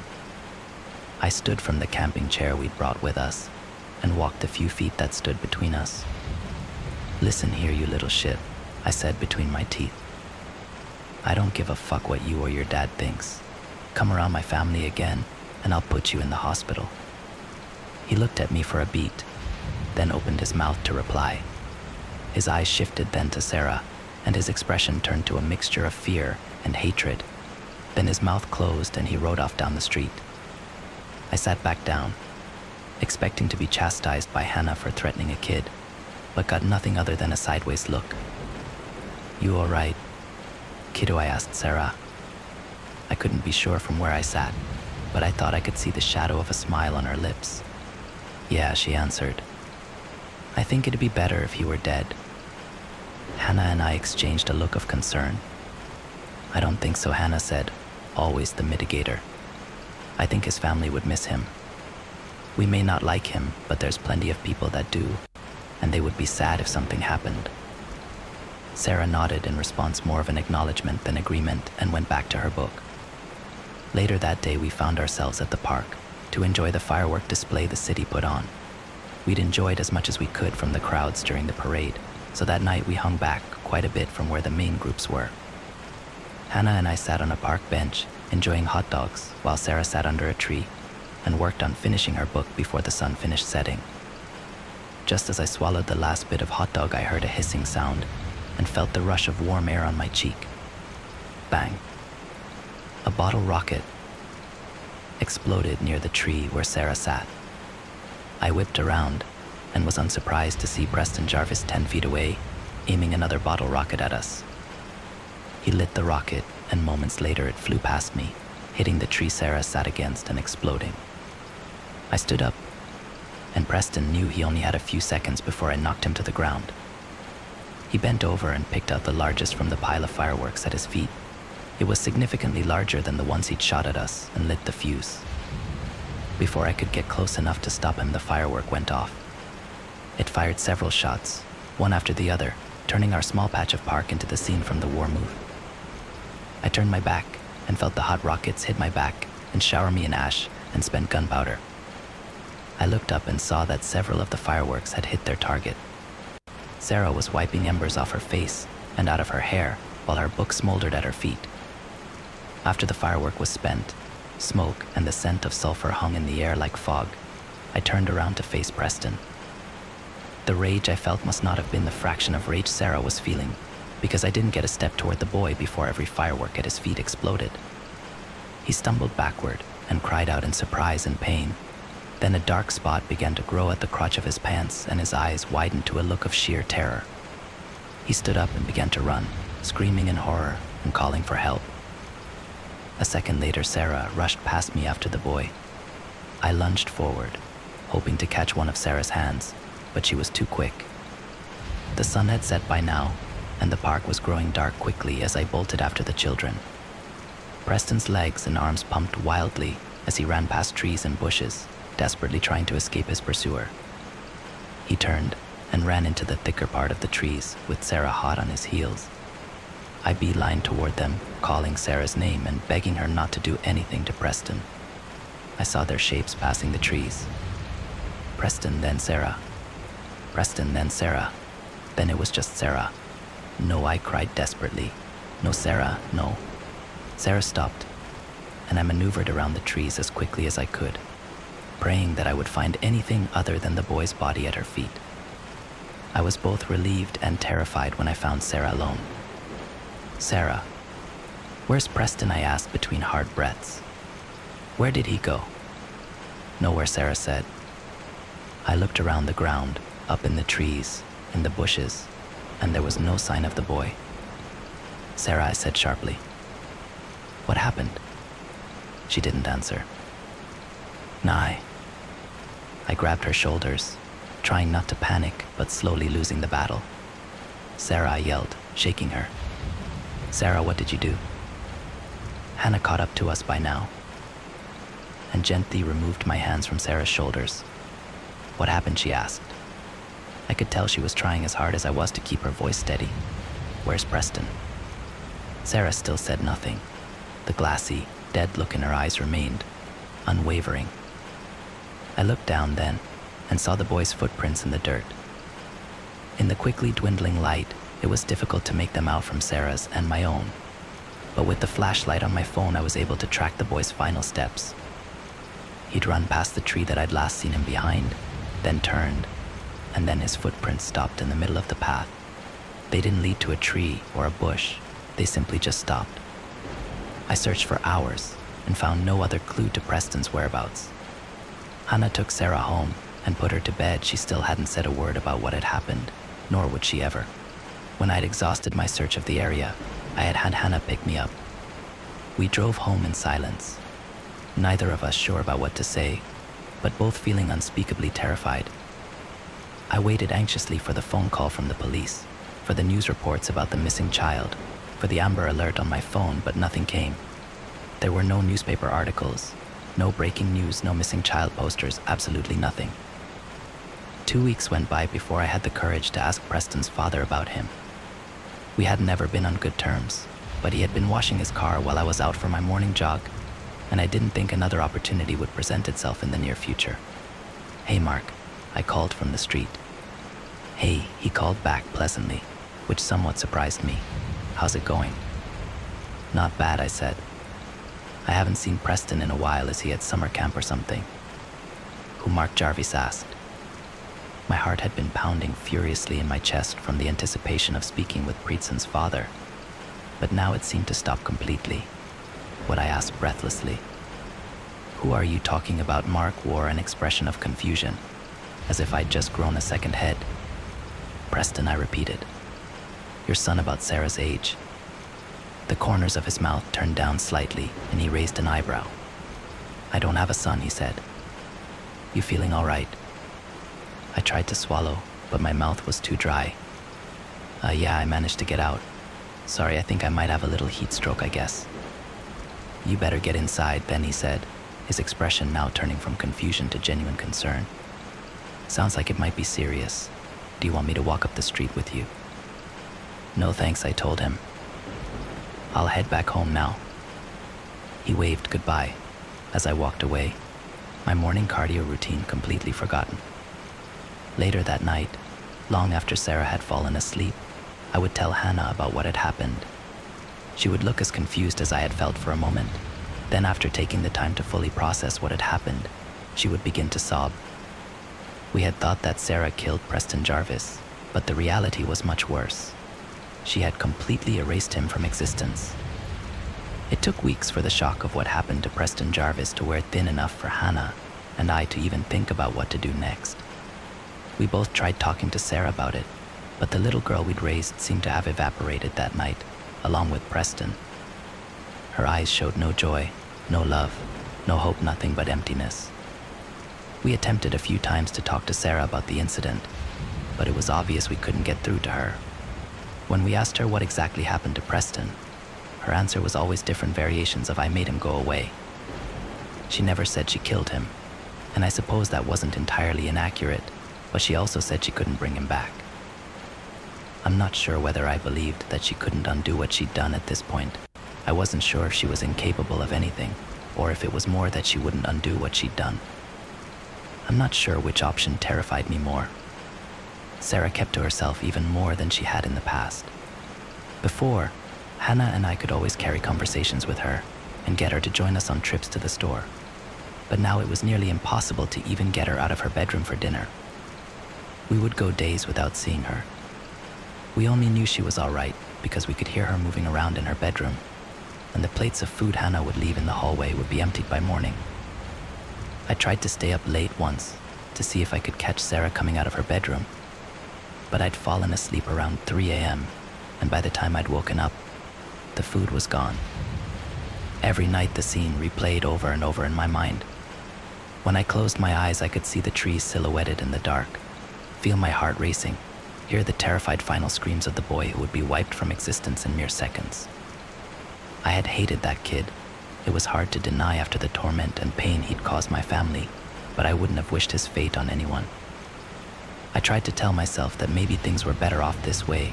Maybe Preston would grow up to be a serial killer or something, but I knew in my heart that was probably not the case.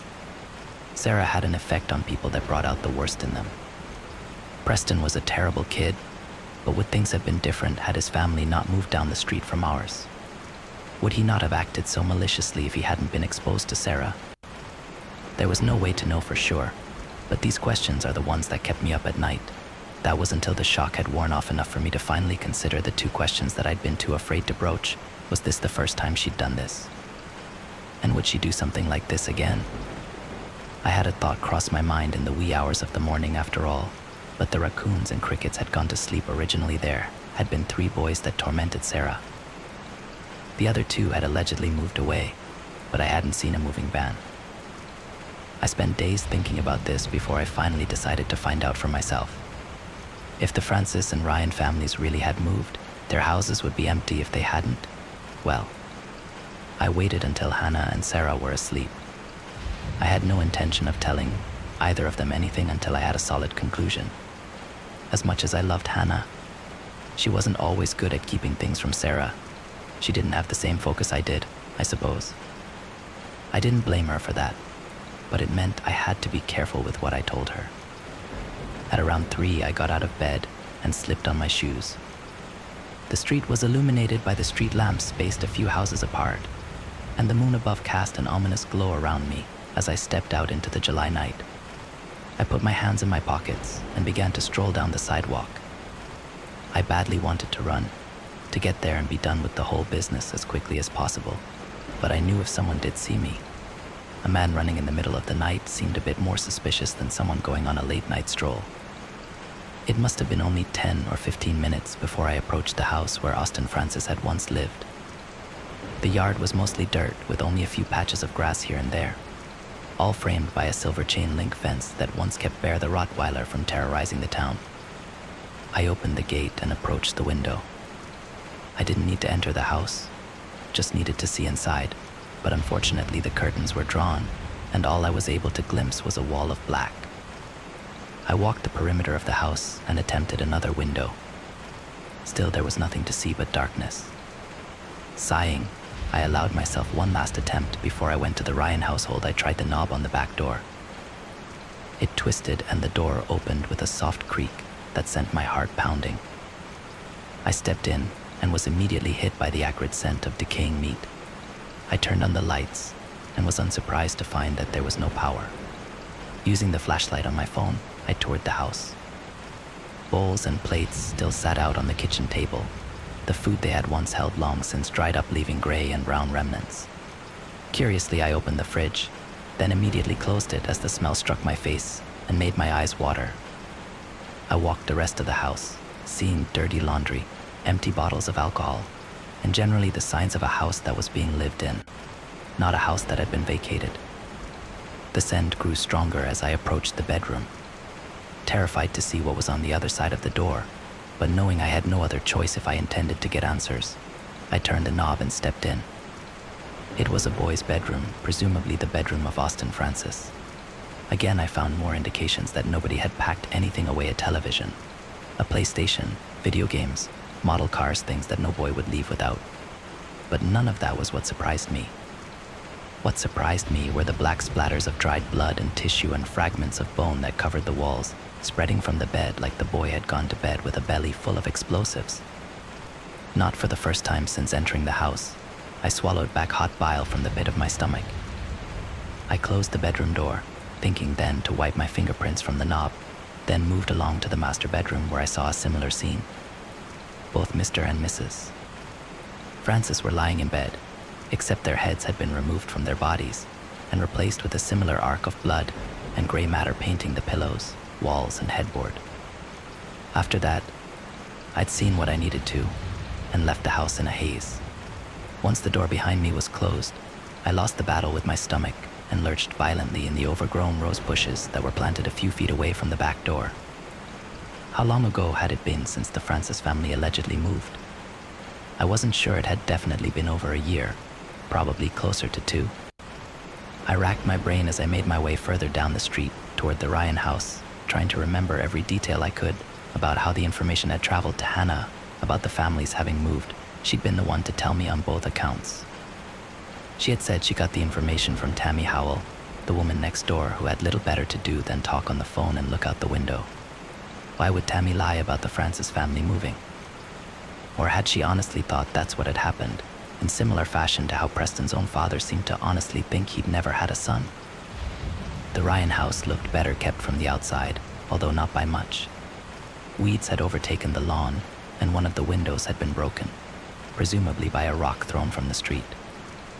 I again attempted to peer through the windows, but after a few fruitless endeavors, I let myself into the backyard to try my luck with the back door.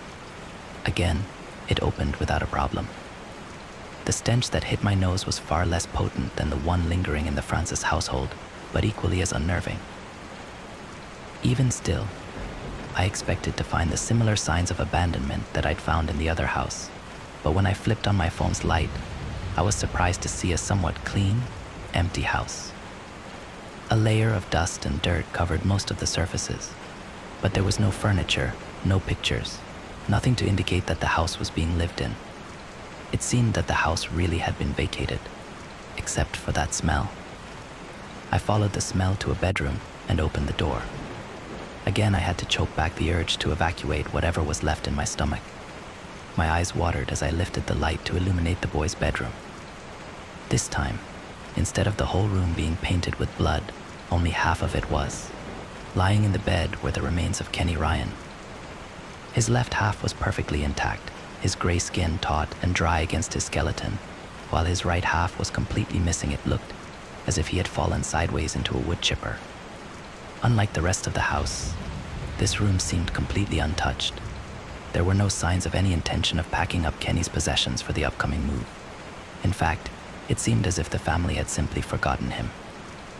It was with this thought that my heart dropped even further. They really had forgotten about Kenny.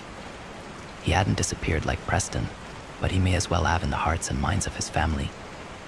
Is that what Sarah had been trying to do to the Ryan family the year before?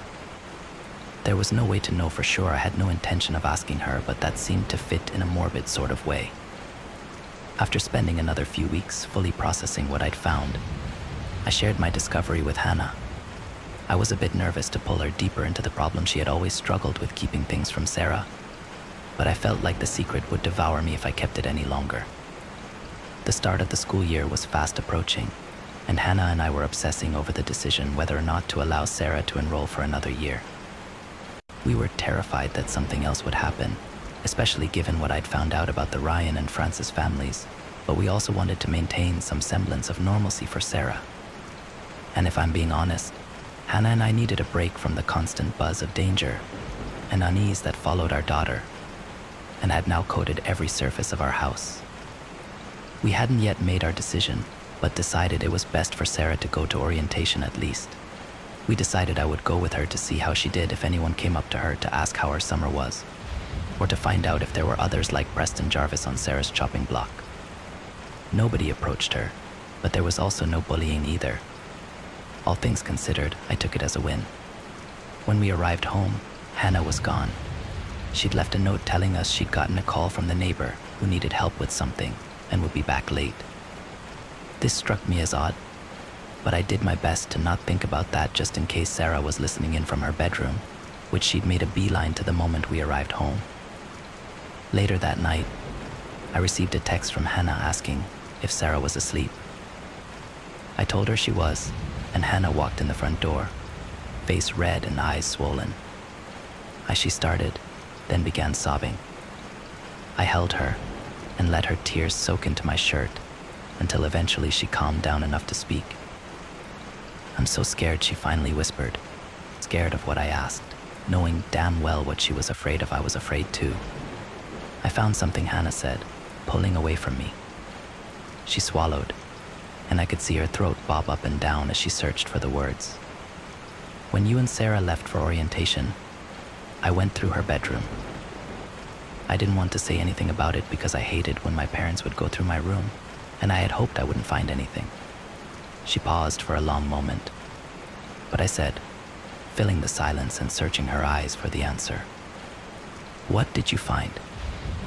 She shook her head, unable to speak, then pulled out her phone and handed it to me. On the screen was a picture she'd taken of an old, stained shoebox. Inside was a collection of tails from a variety of small animals, some of them very old and brittle, others fairly fresh with meat and sinew still clinging on from where they were torn off. This pile of tails sat in a nest composed of dozens of blood-stained collars and pet tags. I looked up in shock and disbelief. "I found that in our closet," Hannah said. "Go to the next picture." I swiped to the left and saw the image of an open book. It took me a moment, but I recognized it as a journal Sarah had received from one of her grandmothers last Christmas. Pasted inside the journal were photographs, each with a large X scratched across their faces. I zoomed in and recognized immediately the face of Preston Jarvis. Like this picture, Many of them appeared to have been cut out from the school yearbook. I recognized the face of Sarah's science teacher that had requested she be transferred out of her class, and another girl I'd seen just a few weeks before hopping along on crutches at the 4th of July parade. I swiped again and saw another page filled with photos. Another swipe, and still more photos. More yearbook images of children, of teachers, family photos of Kenny Ryan and Austin Francis, presumably stolen off the walls of their now vacant homes. Pictures of therapists who had mysteriously stopped returning our calls. I looked up at Hannah, my face now completely void of color. We didn't exchange words, we didn't need to, because we both understood at that moment that our daughter had been doing these things for far longer than we knew, and had kept them a secret for just as long. For years, while we thought we were getting through to her, keeping her talents at bay, and teaching her right from wrong, Sarah had been torturing, killing, and erasing dozens of people and pets throughout the neighborhood. While I've been so engrossed in explaining what happened all those years ago, things have been going on these past few weeks that have both Hannah and myself even more on edge than we were before, starting with what happened at the red trailer truck stop. Below is a news article I read this morning, May 4th, 2022. It's been just over 3 weeks now since Esteban Gutierrez arrived at the red trailer truck stop, where he worked as a line cook to discover the 9 bodies of his friends, patrons, and co-workers, and still authorities are baffled. Mr. Gutierrez told police he arrived at approximately 5:45 a.m. for his morning shift in the kitchen, when he first discovered the body of Emma Fitzgerald by the employee entrance. He noticed an injury on Emma's forehead, which the county coroner determined was likely caused by a fall very near the time of death. All 8 other bodies showed signs of trauma similar to what Mr. Gutierrez described, although the coroner report shows that none of the injuries were enough to be fatal. As reported previously, the preliminary investigation reported no signs of violence or theft, nor was there anything indicating signs of a gas leak in the truck stop. Authorities have now completed the final autopsies on the individuals and are now reporting that these deaths do not appear to have been caused by poison or infection. Police and city medical professionals continue to be baffled by this peculiar case, but assure us there does not appear to be any danger to the community at this time. I can't say for certain when the idea of killing Sarah first crossed my mind. It could have been that night Hannah showed me pictures of Sarah's journal. It could have been the night Preston Jarvis disappeared. It could have been during the hellish weeks that followed while we walked on eggshells around our own house praying to any god that would listen to deliver us from the nightmare we had found ourselves in. For a while, nothing seemed real. Could Sarah, my Sarah, kill people? No way. Never. But she had. Pictures of her from school, smiling happily back at us from in front of a painted woodland background hung in the hallway. I would pass them, seeing her bright eyes, and ask myself if I truly believed that little girl was capable of the atrocities we accused her of. It was simply not possible, but it was. The idea sat in the back of my head, festering like an infected boil for weeks, until it suddenly burst, spreading its contents all over my mind.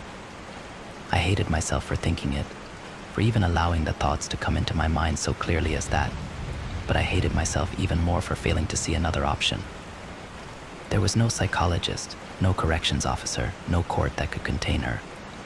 If Sarah wanted to be free to do what she wished, then it was just a matter of willing it so. Perhaps if there was a correct dosage of some drug we could give her that could dampen these abilities, then maybe there was a chance to reason with her. But if we got it wrong, it would cost the lives of everyone involved and countless others. The only way to ensure everyone's safety was to remove Sarah from the board altogether. She was too powerful, too psychotic, to be able to live a happy, healthy life. She had always been a scourge on the neighborhood, no matter how much love we had shown her. And for 13 years we had been proven time and time again that the rest of the world would shut her out and fear and hate her. Perhaps that fate would be the best for her as well. I knew that wasn't true, but that was the lie I told myself to get myself to sleep. When I brought this idea up to Hannah, I think a part of me wanted her to hate me for it. I wanted her to slap me across the face and tell me how awful I was for even suggesting such a thing. But she would give me no such satisfaction. I had taken her to dinner under the guise of wanting a romantic evening out of the house. After we'd ordered our entrees, however, Hannah called me out. "What is it?" she asked, a note of concern and dread in her voice. I frowned.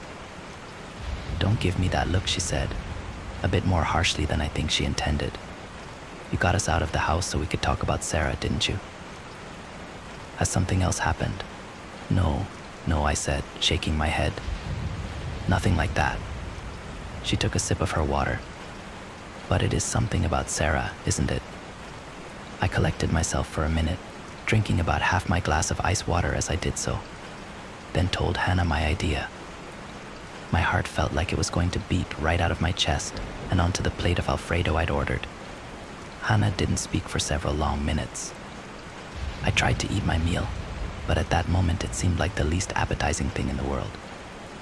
When she did speak, her voice was low, quiet, and bubbling over with regret. "I think you're right." I wasn't sure if I was going to laugh or sob. The two balanced each other out, and instead I sat there stoically. "Did you hear me?" Hannah asked. Tears were welling in her eyes, and the corners of her mouth were twitching downward. I nodded, still unable to speak. My throat was burning. We sat for hours in that restaurant, eventually found our stomachs after some time, and were able to put at least a little food down. It was there that we began to hatch our plan. The first part of the plan was to get our neighbors on board, at least Bob from across the street and Tammy next door. They were the most likely of anyone to see or notice anything suspicious. We told ourselves that if either Bob or Tammy refused to help us, or at least corroborate the story we would craft, then we would call the whole thing off. I rehearsed what I would say dozens of times before I found myself on Bob's front porch with a plate of cookies Hannah had made. Bob smiled when he opened the door and saw the cookies, but when he met my eyes, his smile collapsed. "Come on in," Bob said. "You look like you've got something to talk about." He led me in and around the corner where he had 2 maroon recliners. The house smelled of roses. "Can I get you a drink?" Bob asked, but already he was shuffling to the kitchen. "Sure," I answered, knowing well that if I had declined his offer, Bob would still come out with 2 beers anyway. I heard the tinkling of glass and the familiar sound of the cap being removed. Then Bob came back around the corner. He handed me a bottle, then sat down in the adjacent recliner, sighing. "Now, what's on your mind, son?" I tried to swallow, but my mouth was too dry. I took a sip of beer and began. "Sarah's not well," I said. Bob raised his eyebrows. "Is it the cancer?" "No, nothing like that," I said. "She's got something wrong with her mind. I'm sure you've noticed that she's different from the other children and that she makes people feel, well, uncomfortable." Bob nodded. I swallowed another sip of beer. "Hannah and I have done what we can to help her, but things have gotten past a point where we can offer help, where anyone can offer help. Do you remember that day Bear got hit by that U-Haul? That was Sarah. She's able to do things like that, but also much more terrible things. I think that's why people feel the way they do when they're around her. They can sense that she's different, that she's dangerous. A few things have happened. I'd rather not get into the details, but I will, if you need me to, that have brought Hannah and myself to the conclusion that..." Bob held up a hand. My stomach twisted around like a coiled snake. "Did I ever tell you about my time in the service?" I shook my head, so taken aback by this sudden change in topic that I momentarily lost my voice. I was stationed near Kisan in '68 and saw more bloodshed than any man should see in his life. Thousands of people died that year. Many nights I would fall asleep to the sounds of gunfire in the distance and wake up to the sounds of men screaming. I can't say I didn't take lives. God help me, I took far more than I care to say, but there were others. He trailed off, and for a moment I wondered if he would continue his story. When he spoke again, his voice was rough, and his eyes were misted by tears of the past. I first met Paul when we were in boot camp together, and he was my only lasting friend throughout the entire nightmare. When the killing started, I didn't think I could be more terrified, but when I looked at Paul, I saw something that scared me even more than the thought of losing my life to the enemy.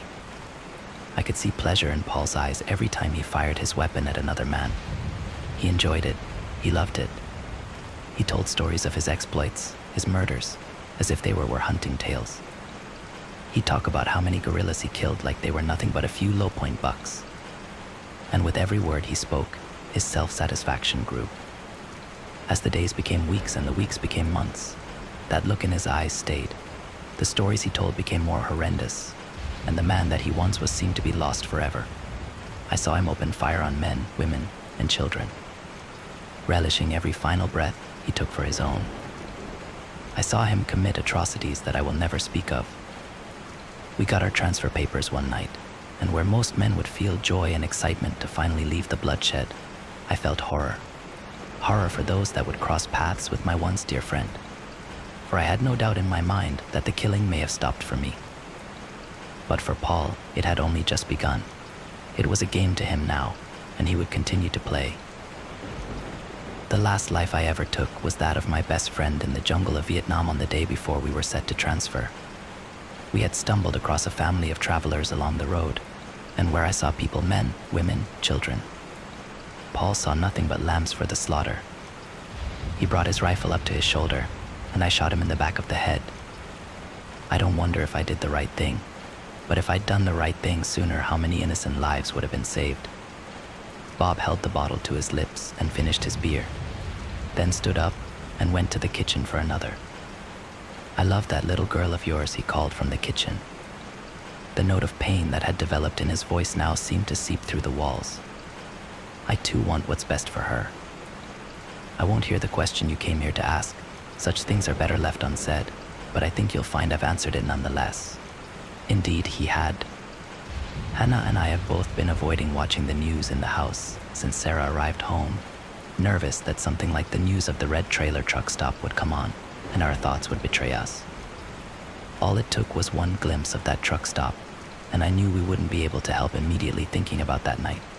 It was like having a gun to my head and watching a documentary about lions and trying not to think about a lion, even for a moment, lest the trigger be pulled.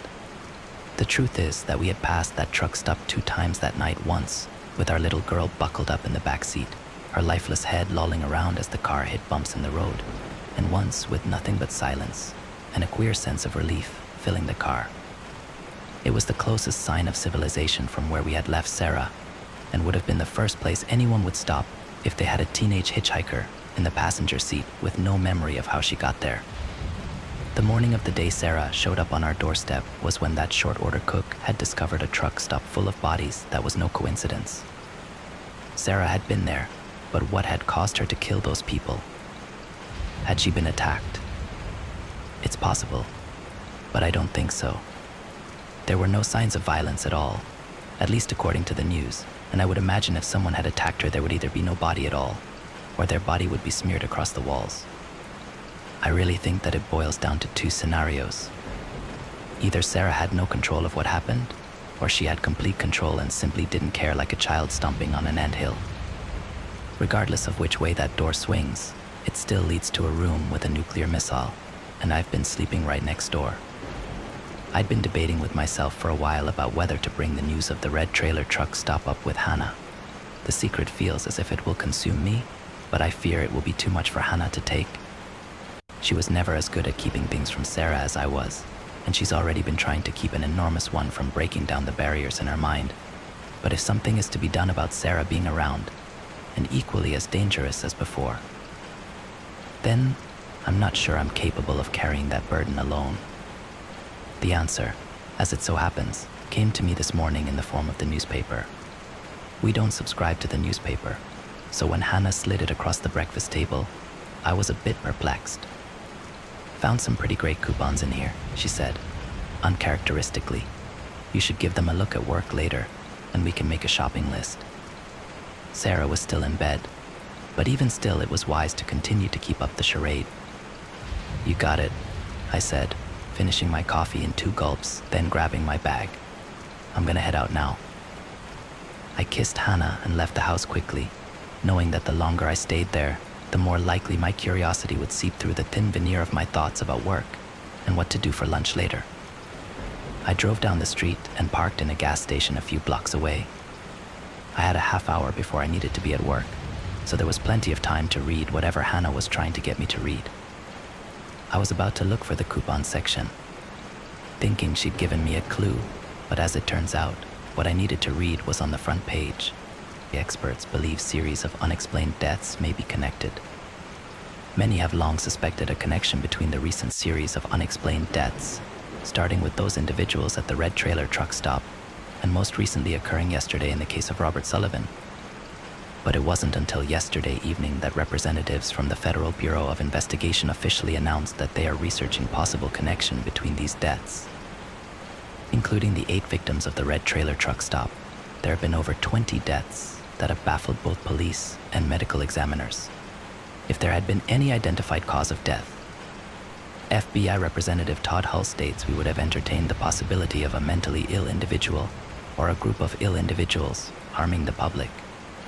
Right now, we are researching the possible and likely connection between these deaths and urge the public to contact local medical professionals immediately with any unexplained changes in mood, activity level, awareness level, diet, and so forth. This does not appear to be related to the drinking water, nor an airborne contaminant. But I assure you we are exploring every possible avenue. Hull further urges the public to be vigilant and to pay close attention to loved ones. Probably the most baffling part of this whole case is the lack of public engagement, Hull says. Not a single victim has been reported to police by close friends or family for several days.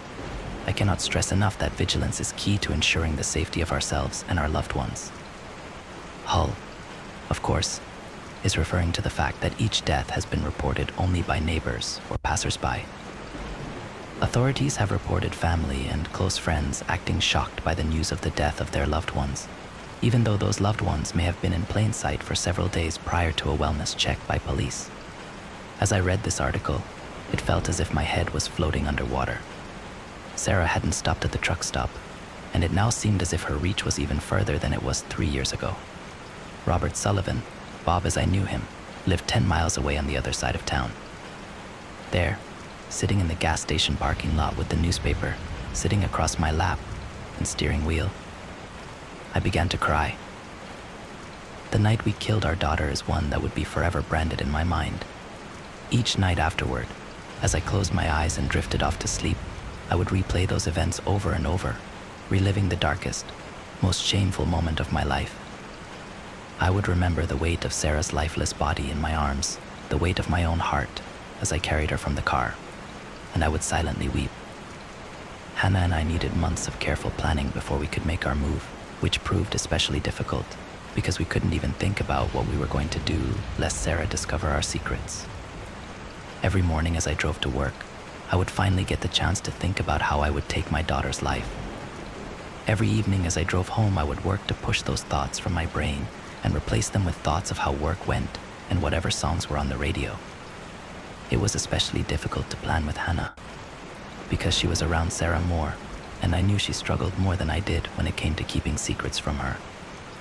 We couldn't talk about it unless we were out of the house together, which happened very seldom for fear of what Sarah might do if left to her own devices.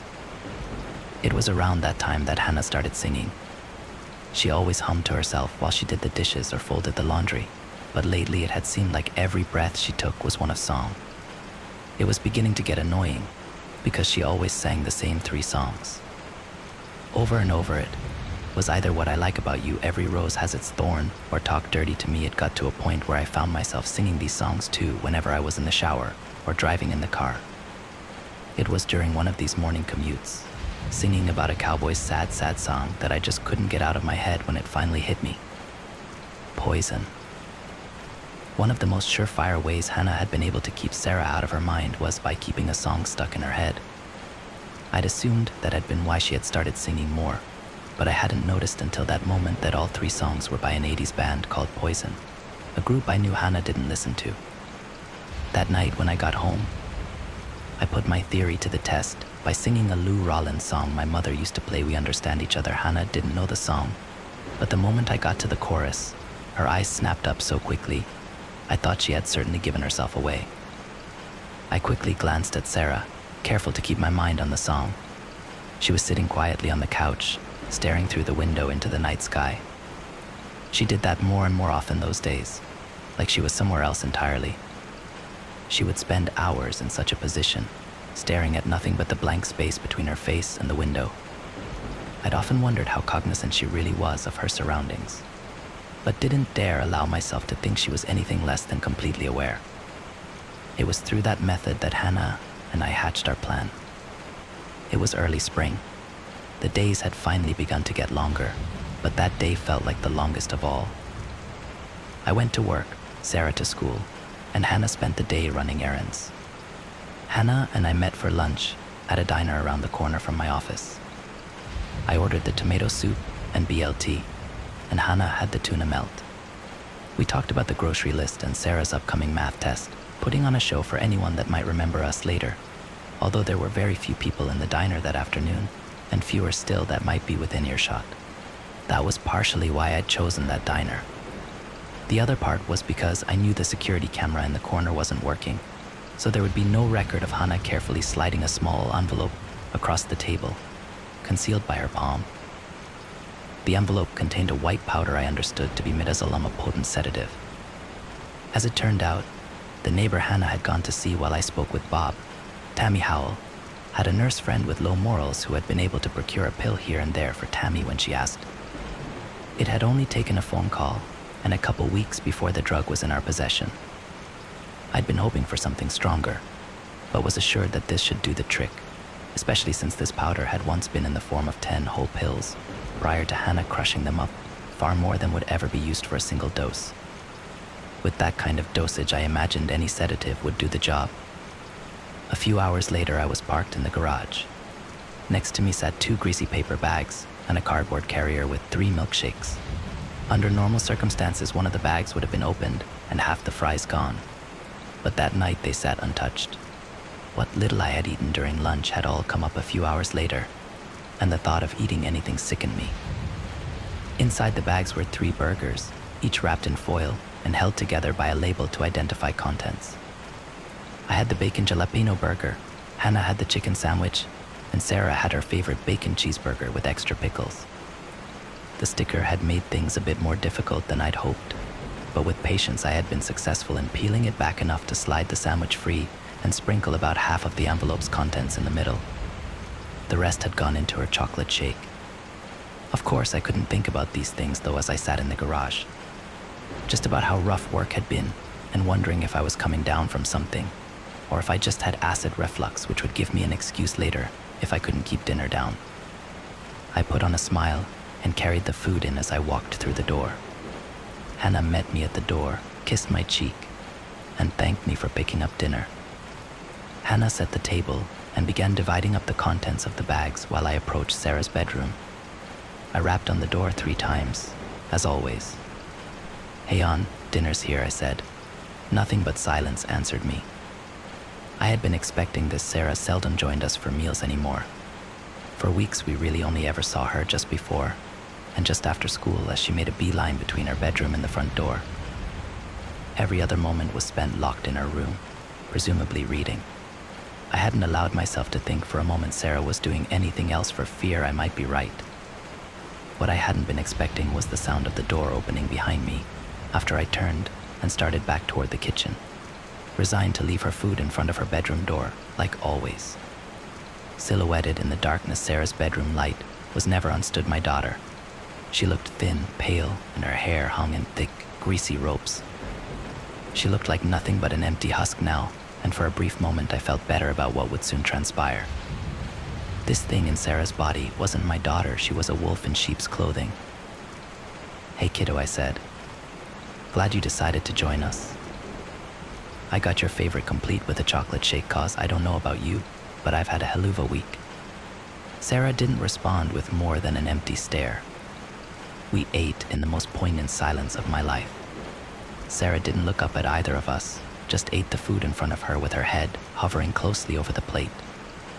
I wasn't sure when the last time I saw her eat was, but watching it now gave me chills. God, she ate like an animal. Her head snapped up at me as that thought slipped through the cracks in my mind.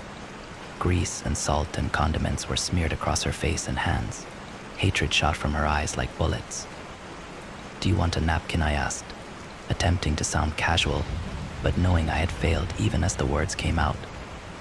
I was staring into the face of a hideous beast. The longer she stared at me, the less human she seemed. Her pupils had completely overtaken the irises, leaving nothing but black pools of tar amidst a sea of white. Her jaw jutted forward a bit in an unnatural way, and it wasn't until she smiled at me that I understood why her teeth were flat and shallow from months of being constantly ground together. The teeth alone were enough to send chills down my spine, but the way her mouth worked as she smiled, the muscles in her cheeks and jaw tightening, the veins in her neck and forehead pushing against her skin like worms below the surface, that was enough to make me want to run. I passed her a napkin, tapped the corner of my mouth to show her where she needed to wipe the ketchup from, and returned to finish my meal. The moment her food was gone, Sarah returned to her bedroom. Hannah and I exchanged the quickest of looks, then began to clean up.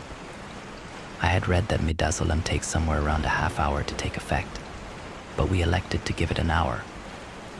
As the hour passed, the strangest feeling of calm began to slowly trickle into the house. It was so foreign to me that I'd wondered for a moment if I'd eaten the wrong burger, and was now feeling the sedative take effect, but knew in an instant that wasn't possible. The calm we were feeling wasn't calm at all, not really, but the sense of danger being lifted from the house. We'd spent so many years under this dark blanket of doom and depression and fear that I'd forgotten what it felt like to feel safe in my own home. It would seem that the drug had done its job. At the very minute the hour passed, Hannah and I were knocking on Sarah's door. "Sarah," I called. No answer. Not that there would have been one anyway. But this time there was no shuffling sound, no footsteps, nothing at all. I clenched my jaw, met Hannah's hopeful and horrified gaze, then opened the door. Our daughter sat on the floor, leaning limply against the wall. I thought about turning the light on, but thought better of it. It was best I saw as little as possible. In her lap sat the open shoebox Hannah had discovered, and between her lifeless fingers was the orange tail of a cat. It looked fresh. I knelt down and called her name again. "Sarah, Sarah, can you hear me? It's your dad." Nothing. I felt her neck for a pulse. Nothing. I laid her down and put my head over her mouth and nose, looking for the sound or feel of breath. Nothing. Finally, Hannah retrieved a stethoscope Tammy had lent her, and I used it to listen for a heartbeat we needed to be sure. I stood up and sighed, and with that sigh came over a decade's worth of tears. Tears for the pet Sarah had taken, tears for the family Sarah had ruined, but mostly tears for the little girl who had once brought me my oil filter wrench when she heard in my mind that I needed it.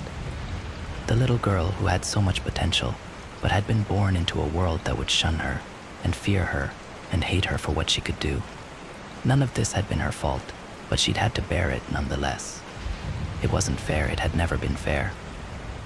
I sobbed for a long time, holding my daughter's body in an embrace I hadn't dared while her heart still beat.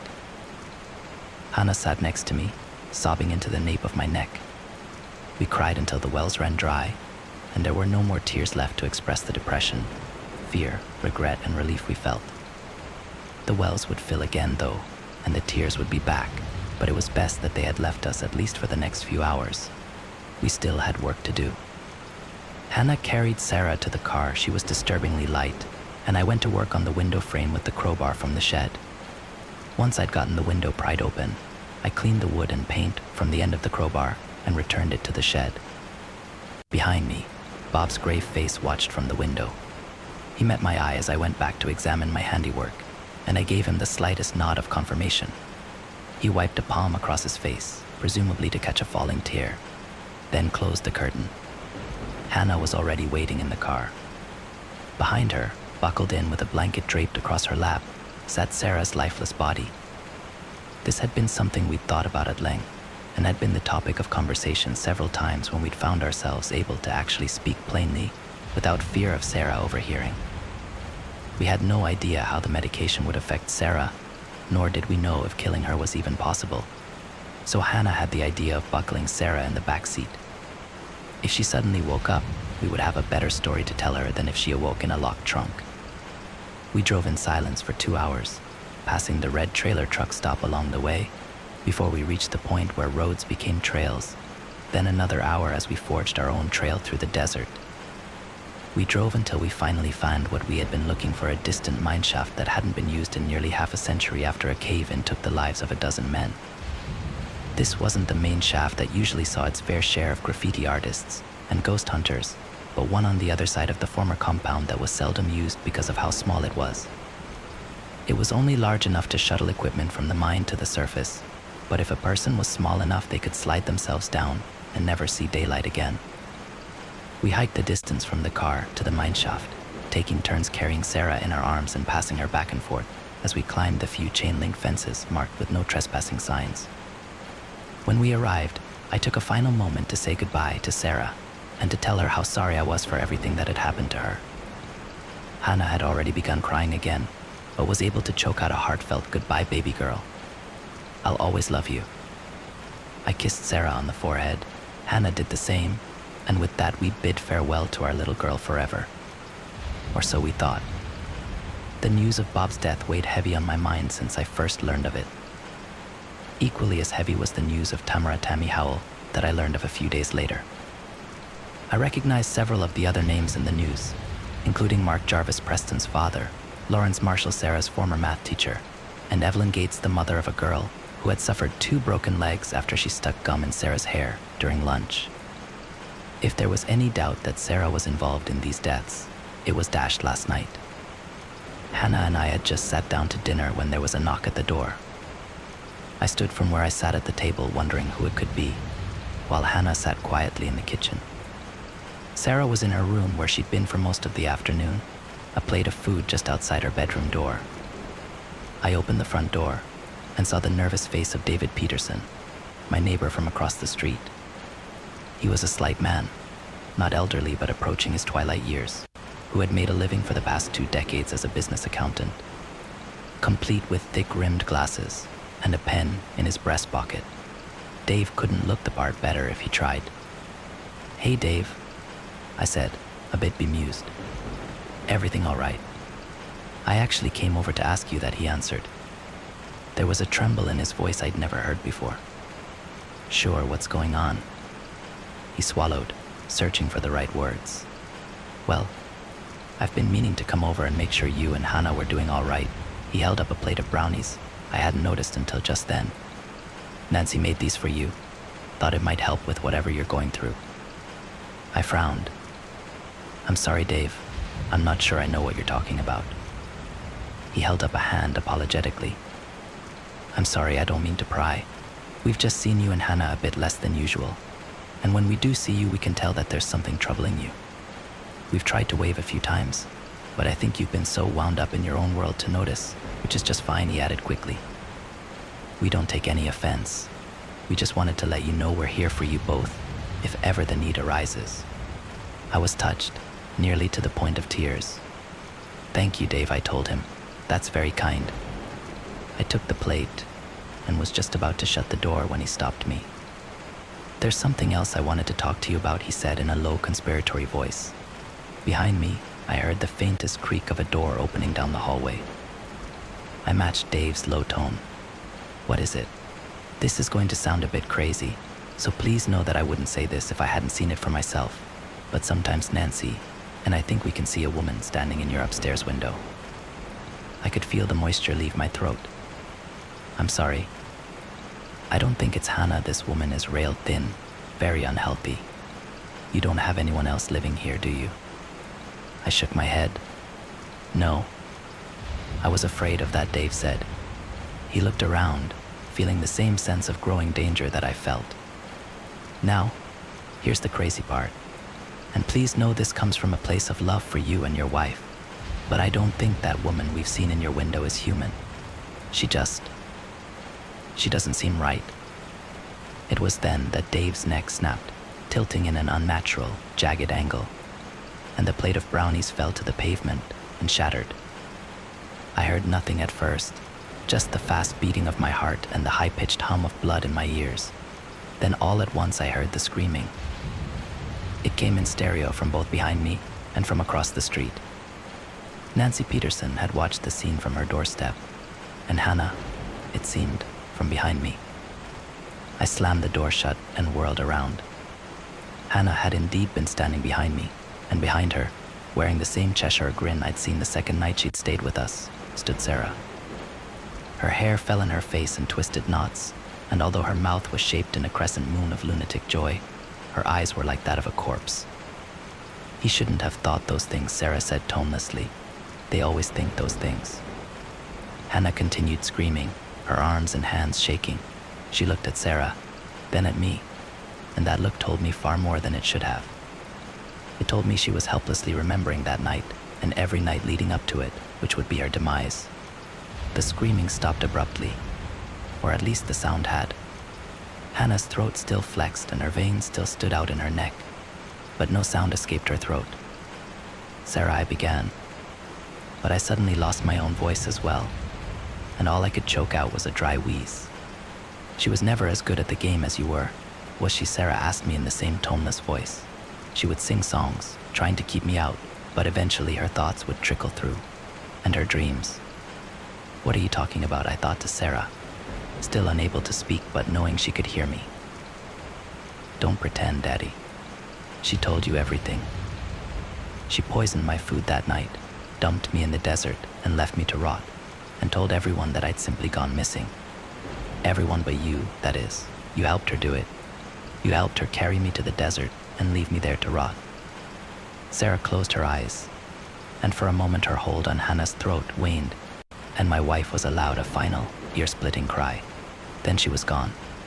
Just like Preston Jarvis, Hannah, my wife and Sarah's mother, had been erased from existence. I fell to my knees and began to sob. Sarah approached me slowly, then knelt down and pressed her lips to my ear. Her breath was hot and putrid, the scent of rotting meat that I would later find in the form of a half-eaten bird in her bedroom. "I won't take her away for you like I did Preston's parents. You don't deserve that. Instead, I'll leave her in your mind, but only just enough to know you've forgotten." I looked up and met her eyes for the last time, seeing nothing but two black, hateful pupils, and then Sarah was gone as well, and I was alone. I didn't allow myself to think about it then, and wouldn't allow myself until long after the feeling of dread had been lifted from the house. But when it had, I felt a wave of regret and love crash into me like a freight train. My wife hadn't been able to keep Sarah out, and she'd known it. She couldn't keep Sarah from finding out the truth, but she could keep her from finding out the whole truth. She twisted things around enough to give me a chance for mercy, to allow Sarah to believe that Hannah had been the instigator and had only involved me after it was too late, which I know I don't deserve. The police did come eventually to collect Dave's body from my porch. A passing jogger had seen his corpse lying on my porch and had called 911. Even though his wife had seen what happened, had screamed his name as he fell to the ground, she told the police the last thing she remembered was having her husband take brownies over to the neighbors, and that she'd been unaware of the fact that he lay dead in plain view right across the street. I'm inclined to believe her story because I've seen what Sarah can do, and perhaps that's Sarah's way of granting mercy. With every breath I take, I can feel a little more of my wife's memory slip away. I know it's still there, somewhere deep in my mind, but trying to recall things about her is becoming harder and harder, like trying to recall a dream after waking up. The features of her face are becoming distorted, blurry, and the memories we shared, our first kiss, our first date, our wedding night, are being blanketed by a haze I know will never be lifted. Sarah isn't gone, not like the others.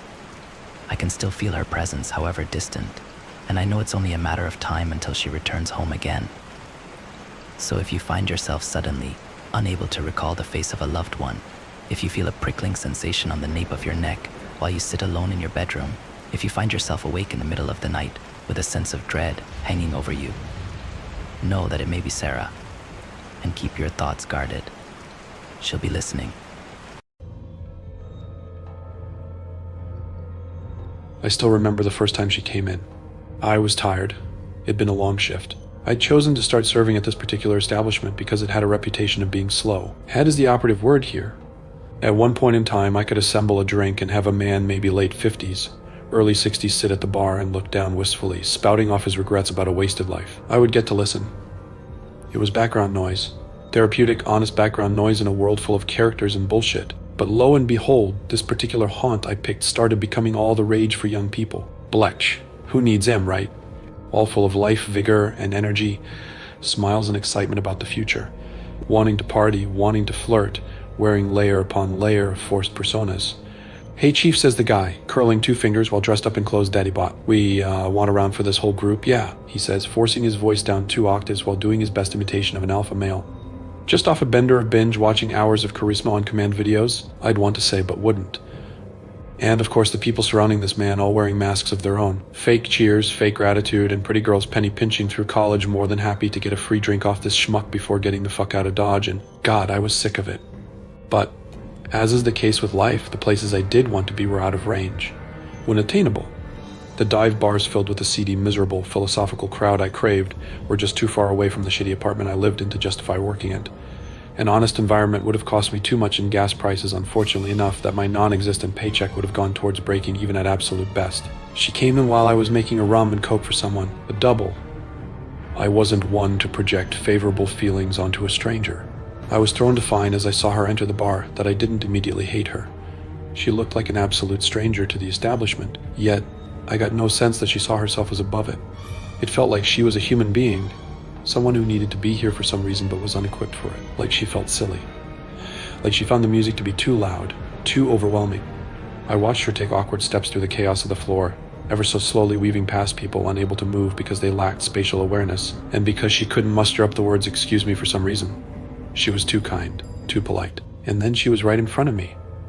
She looked up instinctively, as if expecting a menu, and then down at the counter, as if expecting a QR code, and then she just sort of shuffled closer, with an energy like she was afraid of interrupting something even though I was looking right at her, doing literally nothing else, fully prepared to take her order.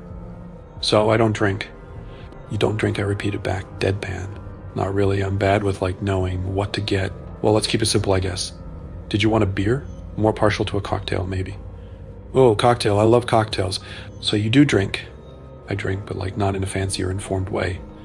Usually I just get what the other person's drinking. But the other person isn't here yet, so I guess I'll get whatever tastes the most like juice." I failed to suppress a laugh. Hearing those words from a fully grown adult was something else. "Oh, I'm sorry," she said.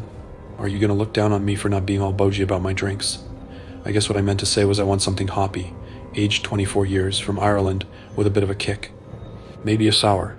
You are melding so many unrelated things together right now, it is crazy. Actually, I'm just a trailblazer and completely ahead of my time. And then, a look in her eyes as if she was beaming the words "yes, I'm aware I'm a dork" right at me. And I am absolutely positively not an uninformed loser. I finished making her a pina colada and handed it to her. "I hope you enjoy your drink, Mom." A sweet, appreciative curl of her lips as she tapped her card, then turned to leave. She was back to the hurricane of people swirling across the room. I watched her body take on an awkward pantomime performance of how the fuck do I find a table through this sea of mayhem. My eyes stayed with her for longer than I'd like to admit, and then I realized I was smiling. And it wasn't as a courtesy or a lie or a way to make someone think I was listening while I was off in maladaptive daydream land. She sat at an elevated rustic corner table by an antique mirror, the one closest to the bathrooms, a table that could seat a lot of people, but only had her. The other person joined her eventually. I caught them talking at odd intervals as I fell back into my miserable shift at my miserable job, fielding the same 2 repetitive questions from doe-eyed 20-year-olds. What's it like being a bartender? And did you always want to get into this line of work? No, I wanted to say to both questions. My eyes would continually drift over to that corner table as the hours ticked away. I felt a pang of jealousy as I saw her hold the hand of the man seated across from her. A man who looked like he was having a rough go of it, wistful at times, borderline miserable at others, and occasionally tinged with nostalgia. He was all emotion. And she was consoling him, it seemed, hearing his heart story. We closed in on midnight, and the 2 of them were still there. She wasn't saying much of anything, but he was certainly saying all of everything by the looks of it. Her eyes remained steadfast on him, nodding as she took in his every word. It was early in my late shift. Tuesday night, things were slow, but not too slow. It was ideal. Quiet. I could focus on the white noise of murmured, tired conversations, the clinking of glasses. It was like a meditation tape, my equivalent of the soothing sounds of the ocean. I had time to make my drinks with love. Not so much love, but focus. That's the word. A man arrived at the counter. He looked familiar. It took a second for me to place him. The gentleman from the other night. The one who sat across from the bashful woman who caught my eye. The one that got to hold her hand. He, on that particular night, anyways, was a basket of complex emotions. Now, however, there was a certain calmness to him, a groundedness. He looked peaceful, like his head was finally above water. "Hey, what can I fix you up with?" "You have my permission to surprise me," he said humbly. I snickered. If this was her boyfriend or husband, he certainly had an interesting rhythm to his moods. I grabbed a glass and a muddler and started preparing an old-fashioned for him. As I did, in betrayal to my usual approach to customer service, I asked him a non-logistical question. "And how's your day?" He took a genuine beat to collect his thoughts, eyes raised diagonally at the ceiling, a thoughtful twist at the right corner of his mouth, and a contemplative, repetitive nod as if the words were playing in his head like a metronome. Then, "You ever just feel grateful," he said. "Grateful that everything's finally come together, it all makes sense now, and it's all going to be all right." Cannot say I know the feeling, but envious for sure. You guess I'm quite the lucky man. "Oh, you are." Based on his reaction, I don't think the reference landed for him. It seemed like he had a wonderful woman in his life, hence lucky. He instead seemed to take the message in a much more vague, almost cosmic way. "I do have to tell you, though, quite sincerely, that it ain't all luck." He shot me a knowing look. "You gotta really put yourself out there. You have to be open, emotionally naked. Those are the things it takes to find your home, your people. You don't think I'll be there anytime soon, good sir?" I gave him the drink, and he made his way back to that same corner table. For the few remaining times that night that he accidentally slipped into my eye line as I was loitering on the clock, he was the perfect picture of contentment. Another busy night in my self-inflicted holding pattern of a career. Some people say that bartenders are modern-day philosophers. Those people are stupid. It's a customer service gig like any other. Only difference here is you give people alcohol to leave you alone, but it never ever works. This night was particularly stressful. We were down a person. I hated when we were down a person. When we were down a person, my boss would yell, and then I would wonder why the fuck I didn't just finish college. And so the domino effect of self-loathing would go. There were too many people asking for too many drinks. I almost didn't even notice she was there. She'd brought a new person this time. Arms linked. Girlfriends out for an evening. She approached the bar yet again, sheepish as before. Interestingly, the girl she was with seemed like her polar opposite. She looked decisive, focused, fake. A paper tiger, that was my assessment. Hay said the one I was more sympathetic to, with a couple of verbal stumbles after the Haywade shoot. "Did I never actually get your name the last time we talked?" "Brian," I said, which means I never gave you my name either.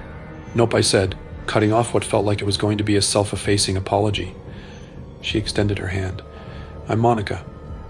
And I'm sorry, I'm usually better about that. That meaning polite enough to ask someone's name." I returned her greeting. She gave me one of the firmest handshakes I'd ever received. "Okay, so we know each other's names now, which is good. This," she said, motioning to the friend beside her, "is Sabrina. And Sabrina." She gestured back to me, "This is Brian." "Okay, great, good. Now that we're all friends, Brian, I'd love it if you could make the same drink you made last time. If you remember what it was." "You mean the one where you asked me to make you juice?" The barb only brought a cheeky laugh from her. "Yes, the very same." I watched them from behind the counter later.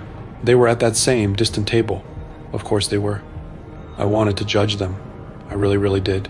The shift had been a headache, and fancying myself as better than the unwashed masses was exactly what the doctor was ordering. I wanted so badly to assume that Sabrina was the shallow friend to Monica, a person who actually seemed somewhat kind, somewhat genuine.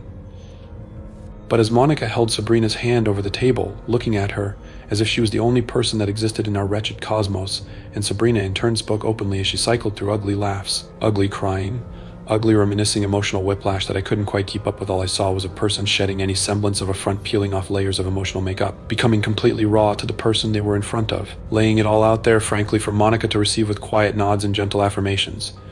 Their conversation went on for hours.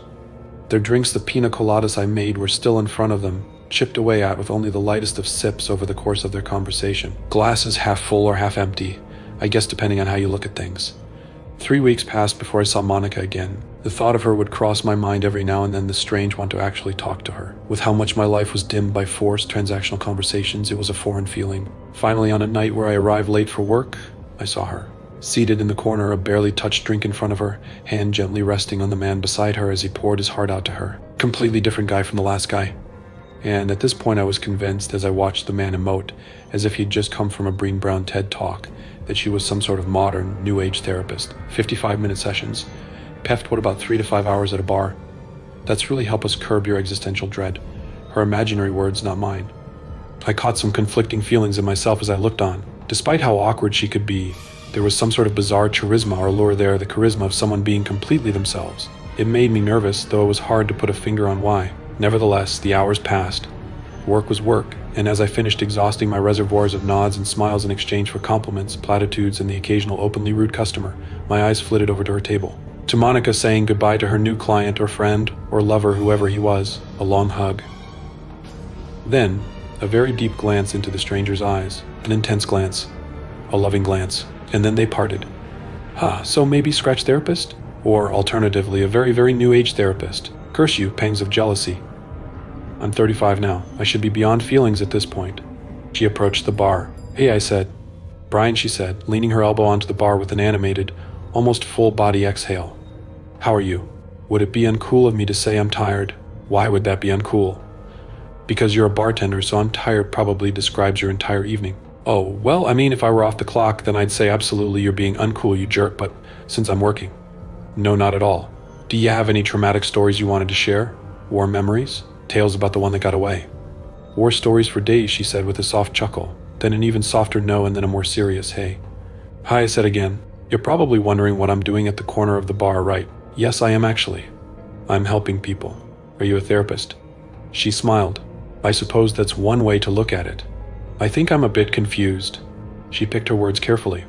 I find people who are like me, people who maybe feel like they don't belong, outsiders, folks who are tired of pretending that they're okay living in an uncaring world, and I connect with them. And I build friendships with them, meaningful connections. How do you know that someone's an outsider? A pause, and then, it's all in the eyes. She told me that I was welcome to sit with her on one of my days off. We could go to another pub if I didn't want to spend my off hours where I worked. Strange as the proposition was, I went for it. At this point, I'd sussed her out as being a truthful, open and vulnerable person. Someone who seemed, at times, confused about it all. Confused in an endearing way. A way that felt different, special. A way that made me want to know more. On a night we both agreed upon, I met her at a different joint on the other side of town. I sat across from her, curiously skeptical about how all of this would go. And then hours passed. And within them I opened up, truly. It's sort of hard not to spill it all when someone gives you their absolutely undivided attention, with perfect eye contact and affirmations pulled out of the book of Mr. Roger. She sat there, statuesque, as I whittled off details about my childhood, my confusion about life, feelings of aimlessness, shame at how fucking judgmental I could be, and everything more. All of my misplaced anger, my vitriol. There were no real horror stories in my past, it turns out, nor any major present-day ailments that were bringing me misery. Putting up walls and scrutinizing strangers were just my coping mechanisms for being over-socialized, and in my head about it all. At the end of the night, she gave me that same look of endearment she gave to the other man, as a sort of peace and camaraderie came over me. You're all right, she said, hand gently cradling my cheek. It's the world that's stealing your joy from you. It seemed as if the words held more weight for her than they did me. But I nonetheless obliged, with a sort of silent agreement, an internal nod. I felt warm about it all. She gave me the tightest hug imaginable before leaving, and whispered in my ear as she did, I know a way things can be better. If you're interested, find me again. I hadn't seen her at the bar for quite some time, and I have to admit, it made me antsy. It was hard to have someone Mary Poppins waltz their way into your life, be utterly emotionally naked with no reservations, allow you to do the same, and then disappear right after teasing some cosmic secret about the answer to all of life's problems. During this period of lack, I found myself softening in my role as liquid therapist a bit. People's idiosyncrasies, their faking it personas, their buried miseries, posturing, need to party, flirt, fight, mentions of beta, sigma, alpha, omega, ability to lie to themselves, desire to run away from themselves, from everything, actually. I understood it. I sympathized with it. We're all just trying. I mean, I was still a judgmental POC, 85% of the time, but hey, that remaining 15%, we can call that an improvement. I was at the tail end of the kind of slow shift that made you curse yourself for ever hating the busy ones. I closed up shop, and there she was in the doorway as I was leaving. I didn't have it in me to pretend I wasn't enthused to see her. Instead, I ran up to her and hugged her. I missed you, I said, with the delivery of a nerd at prom. I hope you've been well, she said, returning the embrace. It felt nice. You said that things could be better. I want to know how, I said. She smiled, her lips and eyes lighting up. Of course. Let me show you. Do you want to come over? It's funny, there's a certain connotation that comes with being invited to a sort of stranger's place at closing time. Yet, I was absolutely sure Monica's head and intentions were in a completely different space from the rest of the waking and drinking world. We sat on our sofa together. She gave me a tender look. I made something to help explain everything you're feeling. I hope it'll be helpful. I exhaled slowly, then nodded. She got up and popped a shabby plain white DVD, marked with Sharpie scribbles, into the player. She returned to the couch as the video started on her TV, over a black screen. An odd, disquieting melody played that I believe was intended to be comforting soft synthesizers and strange notes. Then, a narration. We are not our bodies. Instinctively, we all know this. It was Monica's voice speaking over footage of the cosmos, galaxies, and stars. We look closely at this world as the delicate, sensitive souls that we are. And we can tell we don't belong here. Footage from Earth. Empty woods, empty parks, empty cities.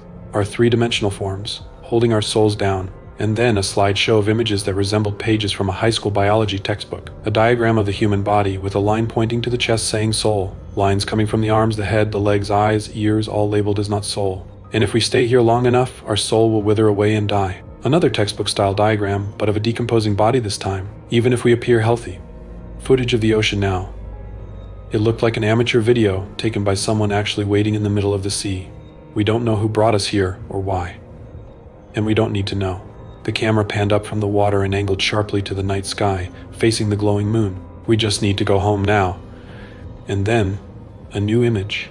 Over the backdrop of a sea of stars, a pitch-black door on the left side of the screen. On the right, the same high school textbook diagram of the human body, standing upright this time. An arrow pointing to the door. Her narration was gone now. Text appeared on screen. Step 1, decide to exit. Step 2, find like-minded friends.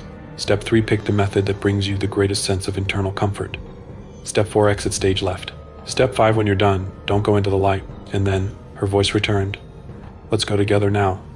She held my hand tightly as the video concluded. I felt disturbed. I felt unsafe. I tore my gaze from the TV and turned to her. Her eyes were serene, peaceful, calm, but welcoming. It's okay now, Brian. You're okay. I'm here with you now. Monica, what exactly did you mean with that video? I detached my hand from hers and rose from the sofa. She stood up as well. You know what it means. You know it every time you look out aimlessly from behind the counter. I backed away. I'm gonna need you to say it explicitly. She traced my steps. We're departing tomorrow. We'll be leaving from the bar. You're welcome to join us at the table. I reached the door. I have to go, I said, reaching behind me to feel for the doorknob. One last good look at her. She wasn't perturbed, sad, offended, confused, or anything. Softly, she said, I'll be seeing you, Brian. I turned and left. I worked the evening shift the next day. I was dead in the eyes, exhausted, not judging a soul, just breathing, just relishing the intake of stale bar air. When she arrived, she went straight to the corner table. Slowly, others poured in. Some of them I recognized as patrons who had shown up at the bar before, folks I was unaware were ever associated with Monica. They sat with her, eyes trained on her. Soon after, her girlfriend from before, Sabrina, pulled up a seat as well. The two other men I'd seen her with on different nights took their spots too. New faces appeared next, ones unfamiliar to me. By the end, there were 12 at the table. From my distant vantage point, their conservation seemed muted, soft, hopeful, but with a discordant dash of somberness. It was hard to focus on my job, to focus on the customers coming up to me.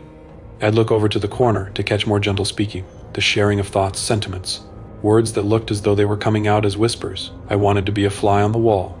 I also wanted to be as far away as humanly possible. Was there something I could say here? Something that a good Samaritan was supposed to be doing right now? Over the following 45 minutes, give or take, their words stopped. They closed their eyes together in a lengthy, silent moment.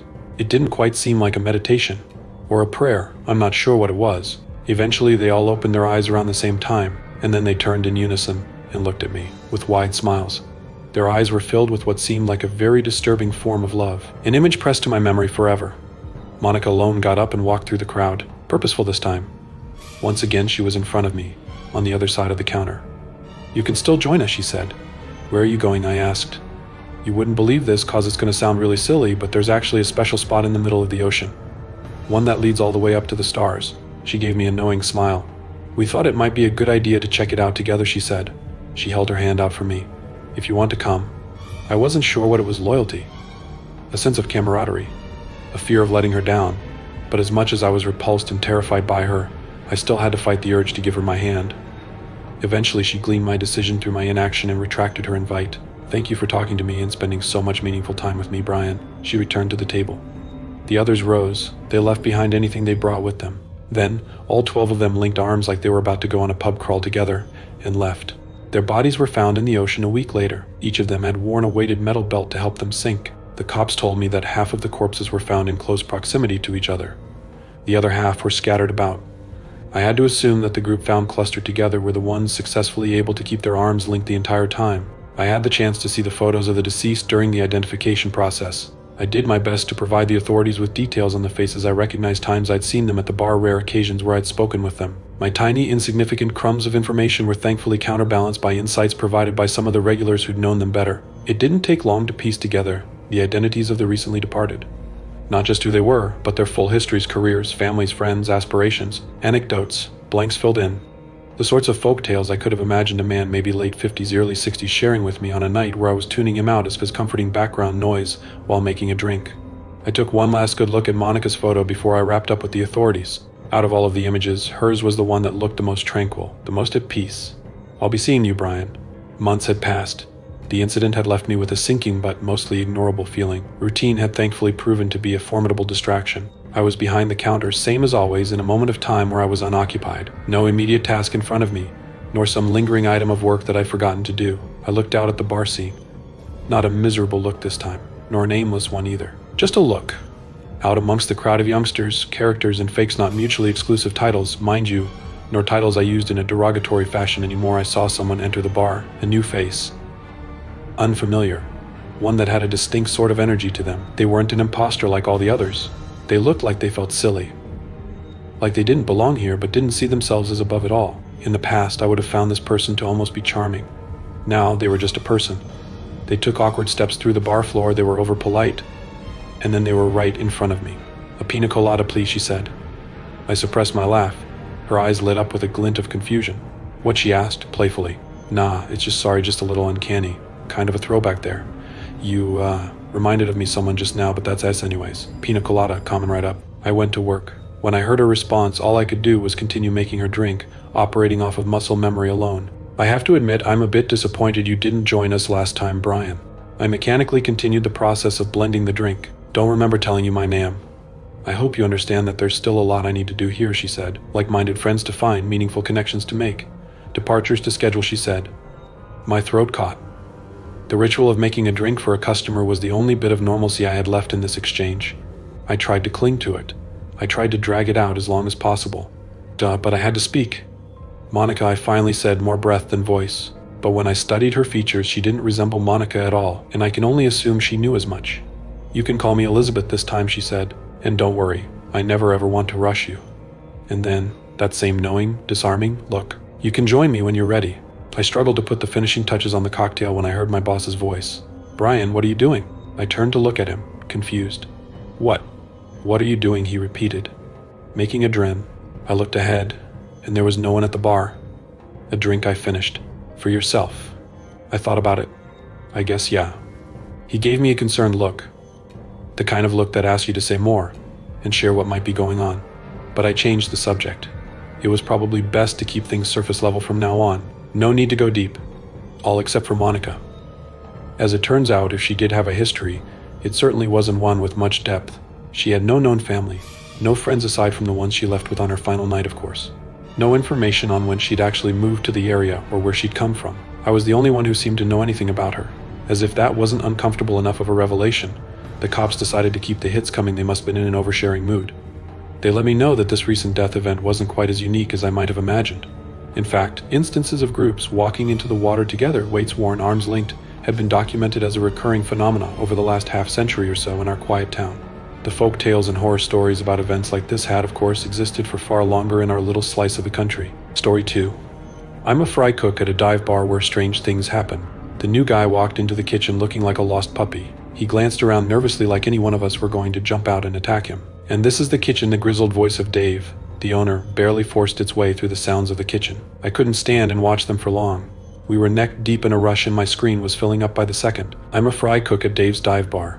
It's a classic, crappy little bar with neon signs peppering the small dining room walls. Behind the bar are shelves of cheap alcohol, mostly used for shots because Tommy, the bartender, couldn't mix a cocktail if you stuck a gun in his face and demanded one. The tables looked like someone took their rage out on them with a hatchet, blowtorch, and whatever other object of destruction they could find. The only thing rougher than the tables were the bar's patrons. Most of them are bikers, drifters, or criminals of all shades. When the crowd gets rowdy enough, they always end up stealing a street sign, which Dave proudly displays in the cramped hallway that leads to the graffitied bathrooms. It really helps lower your expectations so you won't notice that they haven't been cleaned for weeks. On the other side of the wall of cheap alcohol sits our cramped little kitchen where I push out the greasiest food possible, with a fryer that I try to clean nightly but always seems to have dirty oil. There is also our flat-top man by Jose and our broiler man Nathan. We are the three musketeers that keep the customers' bellies full so they can drink as much as possible. This is your new fry cook, Levi. My thoughts were pulled from the bar back to the present. I turned to see the new guy and Dave standing behind me. The newbie was standing behind Dave like a child hiding behind one of their parents. I held out my hand and he stepped around the owner to shake it. He eyed the fryer as if the bubbling greasy would splash out and burn him. When I grasped his hand, I made eye contact with him for the first time. He wore a Metallica t-shirt and blue jeans. We've never really had any kind of dress code. His hair was dirty blonde and his eyes were bluish gray and his face was clean shaven. That is, if he could grow any facial hair at all. He was probably half a head taller than me, but had so little presence that he might as well have been 3 feet smaller than me. I'm Levi. Have you ever worked in a kitchen before? I'm Henry, he said, glancing back again at the fryer like it was going to sneak up on him. And no, I have never worked in a restaurant before. My eyes flicked over to Dave, but he was too busy staring off into space to notice my annoyed look. The fact of the matter is, strange shit happens at this bar, and Dave knows it. Most experienced cooks don't last here. This kid, who is inexperienced and jumpy, seems like the exact opposite of long-term employee material. I looked back at the kid and smiled as genuinely as I could. Welcome to the team, Henry. For a completely new cook, Henry didn't do too bad. He was quick to catch on to a lot of stuff, and when he finally warmed up to us, he was pretty chatty. He was able to take the little bit of shit we threw at him, and sometimes he gave it right back. I was just thinking about how Henry was lucky that nothing weird happened when ... ding, an order came in. Henry and I looked up at the screen. Every station had a screen where table numbers or customers' names would pop up with their orders. An order for Davy J with fish sticks popped up on screen. My heart sank. Henry was about to go look for fish sticks to drop in the fryer when I grabbed him by the shoulder. Go hide in the walk-in, Henry. I looked over at Jose Nathan and yelled, I've got Davy J on my screen cover for us. Wait, what's going on? Who's Davy? And why do we have to go to the walk-in? I kept shoving him, ignoring his questions. We didn't have much time, and we needed to hide. I opened the walk-in, shoved him in, and closed it behind us. What's going on, Levi? I put my hand on his mouth to shush him and screamed into his ear, Shut it. I'll explain everything in a minute. I don't know how much time had passed, but eventually there were 3 knocks on the walk-in door. I sighed loudly and felt my muscles relax. I opened the door and Nathan stood there. He looked exhausted and pale. I heard Henry pipe up over my shoulder. What happened to you, Nathan? Nathan looked at him, then back to me, nodded and walked away. I turned to Henry and sighed. Henry ... that last order had fish sticks on it ... do we have fish sticks? I saw confusion flash across his face, which turned to him looking deep in thought. Then finally he realized, no, we don't have them. So then why did the waiter or waitress just say server? I cut into his train of thought. Okay ... why did the server ring them up? The sarcasm he added onto the word server irritated me a bit. They didn't. Every once in a while Davy J will appear on our screen. It will ask for a seafood dish that we don't serve. When that happens, anyone who has it on their screen must go hide in the walk-in. No one rings it up, it just appears there. Henry seemed to be processing what I was saying for a while. Then he laughed. Oh, I see. Nice try, but I'm not so gullible. His smug expression slowly changed to skepticism when he saw how serious I was. What? You expect me to believe this? I know the new guy should expect to get pranked, but this is just obviously fake. It's not. I thought I saw his armor of disbelief crack slightly with the piercing matter-of-fact way I responded. Well, what happens to the people who don't hide? Nathan looked really traumatized. I shook my head. You will most likely experience that in the next couple of weeks while I train you. He comes around every few weeks to torment us. When that happens, do what I say and everything will be fine. I didn't know if Henry was actually listening to me or just pretending to. Like I said, most people don't last here. Many of them leave voluntarily. The rest of them, well ... they tend to just go missing. But they never end up in the news or on the missing persons registry. I know what happened to a few of them. The others ... I have my suspicions. The rest of the night went off without a hitch. I hope to see Henry tomorrow. I could see him becoming a good addition to the team. But a part of me doesn't want to see him again because I don't want anything to happen to him. After a couple weeks, Henry was doing really well. He was either ignoring or not noticed all the weird things that happen around him. He even talked to our resident ghost, Heather. She's dressed as a server and will appear every few days and take orders from guests. The issue is, she never rings them up. So when a table tells their actual server that they already ordered from Heather, the servers make up an excuse to take their order again. No one really knows where she came from. If you ask anyone at the restaurant, you'll get a different story depending on who you ask. Some say she worked here when it first opened in the 90s. They say she was locked in the walk-in freezer and froze to death. Others say she was killed by Dave when she threatened to blackmail him for something or another. While I think it's possible that Dave could have done that, I think it's unlikely. Dave is too good at covering his tracks when he commits crimes to be able to be blackmailed. Anyway, Henry didn't seem to notice after Heather disappeared right when he turned away from her. I watched it happen. He looked confused for a second, shrugged, then walked off. One thing he couldn't ignore happened the other day, though. I felt comfortable enough to leave him on his own while I went to take a piss. That was definitely my mistake, but in my defense, there were no orders on the screen and a lot of the things in the bar are harmless. I knew I messed up when I walked back and saw him staring into the fryer. Even though nothing was dropped in the fryer, it was bubbling and swirling. Shit, I muttered to myself as I quickly approached Henry. I talked to him as gently as possible as I grabbed his shoulder. Henry, what are you doing? He didn't seem to notice I approached.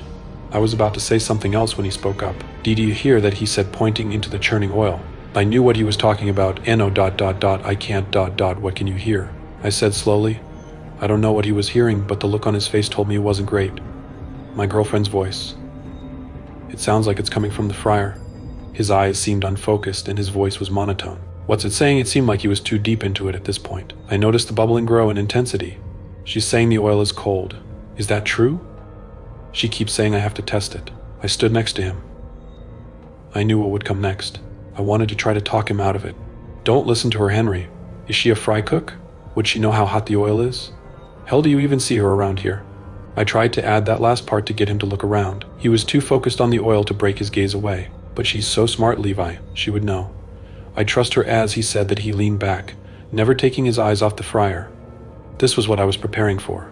As he rocketed forward, aiming his head at the swirling liquid, I slammed into him. He was thrown against the wall and slid down to a sitting position. I stood over him and watched him.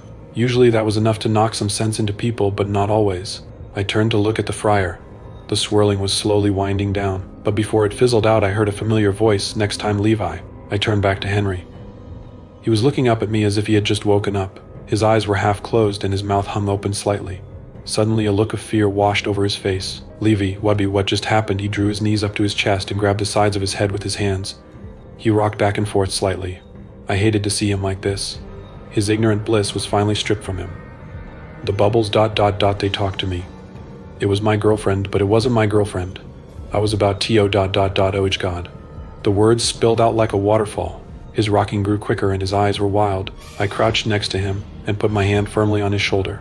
Henry, breathe. I started taking deep rhythmic breaths as an example. He began to mimic me as he looked at me. Wet streaks trailed from his red, puffy eyes and down his cheeks. Eventually his shoulders relaxed. We were quiet for a long time. I watched his expression, looking for any sign that he wasn't ready to talk. He sniffed every once in a while. The fryer does that sometimes, Henry. It will try to talk to you. You need to ignore it. It's hard because it has a certain ... hypnotic pull to it ... but you must ignore it. I'm sorry I didn't tell you. I didn't think you'd believe me. There are some things in this place that are better to learn from experience. If you choose to come back after this, I will tell you everything that you need to be ready for, because I know you will believe me now. He had a blank expression as he nodded. I slowly helped him to his feet. At this point, a few orders had come in and Jose had taken over my station while he ran his as well. I nodded my thanks as I led Henry to Dave's office. Dave was going to give him only a few days of paid time off, but I stepped in and made him give him 2 weeks. I know Dave can handle it with all his shady business dealings. I don't know if Henry will come back. Part of me hopes he does, but he seemed pretty shook up. Dave started acting strange after Henry took his time off. He came up to me one morning before we opened. His eyes were never stationary. He was constantly looking around the kitchen. His black hair was unkempt, and he obviously hadn't shaved in a few days.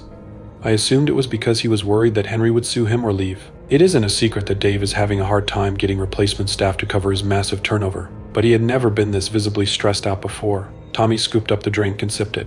It didn't seem to affect him, and I wondered if that was why he made those drinks. His taste buds were obviously shot. Maybe that's what I'll name it. I introduced you. He held it up as if to put it on show. Henry seemed to catch on and smacked his palms against the bar in a mock drum roll. Tommy waited until Henry's drum roll came to a climax to announce in a triumphant way, ... mys crack. I chuckled and pinched the bridge of my nose out of sheer embarrassment. There is no way you are giving that to the custom. The rest of the sentence caught in my throat as I glanced at the end of the bar. There was ... something ... sitting across the bar. I could only see its upper body, but that was enough to disturb me. It seemed to have the torso of a man. It was wearing a brown leather jacket. It was unzipped, allowing its white undershirt to be visible. That was normal, but what stopped my words dead in their tracks was its neck. It had to have been 6 feet long.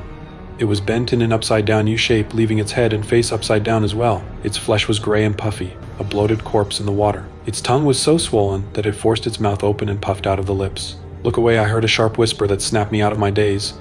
I looked over at Tommy. He had a fake smile stuck on his face. His face was pale with accents of green.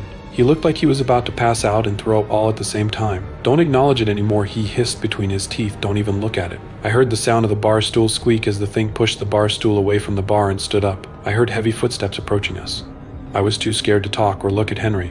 I just tried to zone and look at the bottles that lined the bar wall. I'm glad there wasn't a mirror on the wall. Dissociation from the situation seemed to be working. That was until I felt wet splashes on my hand. I dared to glance down. It was inches from the side of my face. The drool from its enlarged tongue dripped rhythmically onto my hand. I forced myself not to pull away in disgust. Not just for the spit that was slowly drenching my hand, but from its smell as well. Its skin had a smell that matched the dead, rotted look it had. I had to push down my panic before it totally took over. I looked at Tommy. He was staring at me stone-faced. He was so focused on me that his eyes shook slightly. I kept looking at Tommy as I felt the drool dripping down my hand and pooling under my palm. Its hot, wheezing, rancid breath invading my nostrils. I don't know how long the monster lingered there, but eventually it moved away from me. I heard it walk toward the bathrooms. I still didn't dare to glance in its direction. Eventually, I heard a door open and close. Tommy let out a giant exhale and gasped, trying to catch his breath. "It's gone." That was all I needed to hear to dart up and run around the bar. I leaned over the trash can next to the bar sink and threw up. After unleashing a tsunami of vomit into the trash can, I began scrubbing my hands. What the fuck was that, Tommy? I looked up from my hands that were turning red from the continued scrubbing. I could see Tommy shaking slightly as he spoke. "You have your monsters back there and we have ours up here." I always assumed that the front of house had things to deal with. But because no one really talked about the things we experience, I didn't know what they had to deal with. The only time we are warned of each other's monsters is when they directly affect everyone. Like Larry, front of house and back of house learned how to deal with him, because both would frequently have interactions with him. When I finally felt like my hand was stripped of the filth from that thing, it was a deep red. Tommy was prepping for the day as I slowly walked back to my seat. Tommy had wiped away the drool by the time I sat down. I looked over at Henry as he tapped his thumbs on his phone. "You okay?" I asked as I noticed Henry was in his notes app. He was typing away before he noticed me looking and closed it. He looked up at me and gave me another fake smile. Of course. Why wouldn't I be? I didn't like him pretending like it didn't happen. I nearly pissed myself, so I knew he had to have been at least a little shaken up. At first I wondered if he still somehow thought we were messing with him. I pushed that aside though, as I knew that was ridiculous. What he was actually doing was worse. He was ignoring it and acting like it never happened. I've seen people try this method of coping before, and it never ended well. I didn't want to push the issue because I felt like I would push him away at the same time. So instead I put my hand on his shoulder, squeezed it, and nodded. "Okay, well, I nearly pissed myself." His smile filled with joy and humor again as he laughed. "Pissing yourself and throwing up is what is meant to happen in a bar, right?" I chuckled. "Why are you asking me?" "You know what ass tastes like, so you should be mature enough to know what happens in a bar." We both bursted out into a fit of laughter. I checked the time and stood up. "We have to get back into the kitchen. We open in 10 minutes. As Henry stood up to leave, I looked over at Tommy. "Thank you, Tommy. For the drink I tossed it back and drank it all, ... and for keeping me alive." Tommy turned and smiled, nodding his acknowledgement to me. "Sounds like a ticket to free lunch from the kitchen." I nodded and turned to follow Henry into the kitchen. "Just let me know what you want, and I'll make it for you," I said in an exaggerated, exhausted tone. We ran into Nathan as we passed by the back door for employees. Henry gave Nathan a fake smile, but it doesn't seem like he noticed. He smiled back and nodded. "Good to have you back, Henry. Good to be back." As Henry passed into the kitchen, Nathan stepped in front of me to keep me from following. I heard Jose and Henry chatting as the door swung back and forth. "I need to talk to you." Nathan's voice was hushed. "I think Henry has something to do with what's going on at the bar." I was surprised by this and stared at Nathan blankly before looking over his shoulder. I could see Henry through the door's small window. He was setting up some stuff around the fryer and talking to Joe's. I could tell his smile was still fake, but it seemed a little warmer and genuine. "Are you sure?" I found myself whispering as I looked back at Nathan. "This bar has had stuff happening long before he showed up." Nathan nodded in acknowledgement of my point. "No ... I'm not sure ... and I don't know how the bar's strange things have come about before Henry showed up. But I know I saw him sneaking into the restaurant the other day when it was closed. I noticed him when I drove by. I didn't follow him in, but I saw him just as he entered the building. The next day was when Larry made his first appearance. I shuddered at the memory of that day." "Are you sure it was him?" I didn't know what else to say. Nathan nodded. "I'm 100% sure. I just thought I'd let you know. You seem close and I just wanted you to keep an eye on him for us. Just please ... mention it to him. Not until we know what's going on." I wasn't sure how to feel about what Nathan said, but I nodded and he went into the kitchen. I stood there watching Nathan pat Henry on the back as they talked. I couldn't hear what they were saying. I just stood there for a while thinking over Nathan's words. I shook away my thoughts and decided to put a pin on the issue. I decided to not mention what Nathan said to me. I was going to tell him only if I decided not to keep an eye on Henry. For the rest of the day, I suppressed the want to talk to Henry. I trusted Nathan enough to seriously consider his warning. The next time I saw Henry, I was watching him pick the lock on the back door of the bar. "God damn it, Henry," I whispered while sitting in a motel parking lot across the street. I felt dread as he finally unlocked the door and stepped in. I got out of my car and crossed the nearly empty street. It was early in the morning. A few hours after the bar had closed, I tried to avoid the light coming from the street lamps. I didn't want Henry to happen to glance out and see me approaching. My dread increased with every step I made toward the door. I kept trying to find an excuse for what he was doing. I was horrified to find comfort in the idea that he was just stealing from the business and not bringing about the things that kill employees. When I finally reached the door, my head was swirling. I slowly grabbed the handle and centered myself a little bit. I carefully opened the door and peeked inside. It opened into a little room the size of a closet. There were doors on the left and right walls. To the left was the bar and dining room. To the right was the kitchen and dish room. All the lights were off as I stepped in and carefully closed the door. It made a small thud as it knocked against the doorframe. I winced, then I heard it. To me, it sounded like I just slammed it closed. I glanced between the left and right doors. I was straining to hear any hint of Henry's location. As I stood there, I began to hear quiet whispering coming from the direction of the kitchen. I slowly walked up to the kitchen's door and peeked through its window. I could see a silhouette standing by the fryer. I hesitated. I could stay and watch what he was doing, or I could run in and stop him. I thought of his last encounter with the thing in the oil. A cold sweat broke out on my head and my stomach dropped at the thought. I decided I needed to save Henry. I pushed the door open and ran around the expo counter that was between me and him. I slipped when I tried to speed around the counter. I crashed into one of the stoves. My head bounced off the corner of it before falling to the ground. I looked up, my vision blurred. I felt a sharp pain in my head with each beat of my heart. The room spun as I saw Henry standing over the fryer. It was bubbling again. He was whispering rapidly. It was rhythmic like a chant. I tried to stand, but vertigo kept me from getting up. Even with my vision blurred, I saw Henry lean back. "No," I shouted and tried to get up again, but failed. He practically dove into the oil. His head disappeared into the fryer.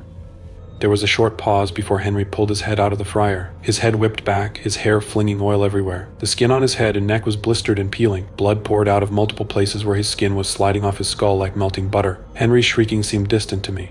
I don't know if it was from the concussion or from the shock I felt. Henry scratched at his face, peeling flesh from bone. He fell to his knees, looking at the pieces of his face in his hands. His screaming became hoarse as he destroyed his vocal cords. I watched him fall quiet and slumped forward. His head collided with the floor and slid, leaving a trail of gore. I struggled to my feet, using the line counter as support. I staggered over to him and fell to my knees next to him. Tears dripped from my face as I examined the damage. Blood slowly spread from his head. I reached down to feel his neck for a pulse. I almost fell over again. There was no heartbeat. Skin peeled off as I removed my fingers, causing more blood to pour out. I still can't put into words the soul-crushing pain I felt while sitting over Henry's mutilated body. I noticed his arm was bleeding as well. I gently lifted them up and flipped them over. They were covered in deep gashes that seemed to form symbols that ran down his arm. I checked the other one, and it was the same. I was filled with rage. I did do the only thing I could think of. I stood up and began to yell at the fryer. I swore, I spit, I screamed, I cursed the demon in the fryer with all my soul. The oil lay still. It didn't bubble or swirl. I felt ignored, which only fueled my rage. I kicked it over and over and over again. I ignored my vertigo as well as the hot liquid that flew out and burned my exposed skin on my arms. I screamed and kicked until my voice was hoarse and I was gasping for breath. The vertigo finally overwhelmed me and I fell to the floor. I curled up and began to sob. It was all I could do. Eventually my cries turned to sniffles. I slowly pulled my phone out of my pocket, looking at the dent I left in the body of the fryer. I made a call to the police. I don't remember what I said. At that point, I was on autopilot. After I knew they were coming, I hung up and stared at Henry's body for a while. After a few minutes, I sighed and stood up. I bent down and gently placed my hand firmly on my friend's shoulder. "I'm sorry," I hesitated. I teared up again as I stood up and staggered out of the bar, leaving Henry's body behind. I sat in my car and watched as red and blue lights illuminated the side of the building. A single squad car pulled in and parked by the back door. I saw 2 officers exit the car and rush up to the door. They ran in as an ambulance pulled up. It seemed like the EMTs waited for the officers to check the building. I suddenly felt really tired. I tried to fight off the encroaching darkness, but it was no use. The concussion was finally overtaking me. The last thing I saw was the police walking out and waving away the EMTs. After that, I slipped into the bliss of darkness that came with a dreamless sleep. The next thing I remember, I was jolted awake by a man knocking on my window. The quick movement caused a pain that felt like my head was split down the middle. I looked over at the man. He had long matted hair and a beard. His clothes were dirty and old. When I rolled the window down, he asked if I had any change. I smiled at the man as I handed him a 20. I know a lot of people think that is too much, but I was at the lowest point in my life, so I was a little sympathetic to this man down on his luck. Little did I know I could actually get lower. I drove across the street to the bar. I was already late for my shift and hoped that Dave wouldn't yell at me. My head wouldn't be able to take any kind of loud noise in this state. I winced when I closed my door. The sound alone felt like slamming my head against a brick wall. I walked to the employee entrance, glad I hadn't eaten anything. The nausea I felt was enough to make me throw up any breakfast I would have had. I paused at the front door and just stared at it. Memories of the previous night fled my mind and threatened to pour out of my eyes as salty tears. God, Henry, I'm so sorry. I sniffled a few times and pulled myself together before walking inside. The wall of noise coming from the kitchen caused my vision to blur. I stumbled a bit but managed to catch myself on the wall. So as I began to gain back my footing, I saw Dave peek in at me from the kitchen. He looked pissed. Shit. Dave nodded. Shit is right. Get your ass into my office right now. I stumbled after him as he walked to his office. I could feel everyone giving me nervous glances as I walked by. Nathan and Jose, who would usually greet me with a hearty, "Look who it is," now quietly watched me walk to what could be my execution. Henry stood there looking suspiciously at me. Wait. I turned to look at Henry. My eyes widened and began to tear up. He looked fine, like nothing had ever happened. I was going to say something before I felt a hand on my collar. Dave dragged me into his office and threw me against the wall, sending things falling to the ground. The air was knocked out of me, and before I could recover, Dave was in my face. His hands gripped my shirt collar and forced me up against the wall. His nose was inches from mine as he kicked his door closed with his foot. What the fuck did you think you were doing last night? Calling the police to the bar? You know the rules, Levi? Spit splashed against my face as he shouted at me. Each syllable made my vision blur. He seemed to wait for my response, but my mind swam from the sight of Henry as well as my concussion. I was pulled back into the moment by the feeling of cold steel against my temple and the click of a hammer. Dave had pulled out his .38 special revolver for some motivation. I'm sorry, Dave, but Henry. I know what you told the dispatcher, he said as I saw his finger move to the trigger out of the corner of my eye. What I want to know is why. Are you trying to bust me? I can't have pigs sniffing around my bar. Henry had dunked his head into the fryer and I called the police to report it. I stammered out. I knew that Dave's threat could turn into action if I wasn't careful. Now, Levi, Dave said slowly and calmly, I want you to know I didn't just blow your brains out because you are my best worker. There was a sudden rage that flared as he spoke his next sentence. But if you fucking lie to me again, no one will find your body. I saw the fire in his eyes dim a bit as he saw my confusion. What? And no, I swear, that's what happened. He had carved these weird symbols into his arm and dunked his head into the fryer. I prepared to hear a deafening bang and feel the emptiness of death after my response, but it never came. I jumped a bit as Dave disengaged the hammer. I breathed a sigh of relief as the revolver disappeared into his waistband. He seemed deep in thought as he waved me out. I'm docking your pay for a week for being late today. I accepted that to what was almost the alternative. I tried to exit quickly, but Dave's voice stopped me as I grabbed the door handle. Oh, and Levi, I turned to look at him. His thoughtful expression had been replaced with one of rage. If you call the police here again, I'll dunk your head in that fryer and no one will find your body. I nodded quickly before stumbling out of the office. I shuffled my way past Josane and Nathan, ignoring their whispered questions of what I was thinking. I approached Henry, who seemed prepared to defend himself from an attack. I scooped him up in my arms in a bear hug. Jesus Christ, Henry. It really is you. I set him down. He looked surprised. I'm so happy I'm not dreaming. I was fighting back tears as I examined my friend's face. He gave me his fake smile. Of course, it's really me. He sounded just as confused as I felt. Were you okay, Levi? Have you been drinking? You look a little ... unstable. He looked me up and down as I wobbled a bit. I nodded, sending a tsunami of pain through my head. Yeah, Henry ... I'm fine. I felt my heart flutter as I put my hand firmly on his shoulder. He jumped a bit when I touched him.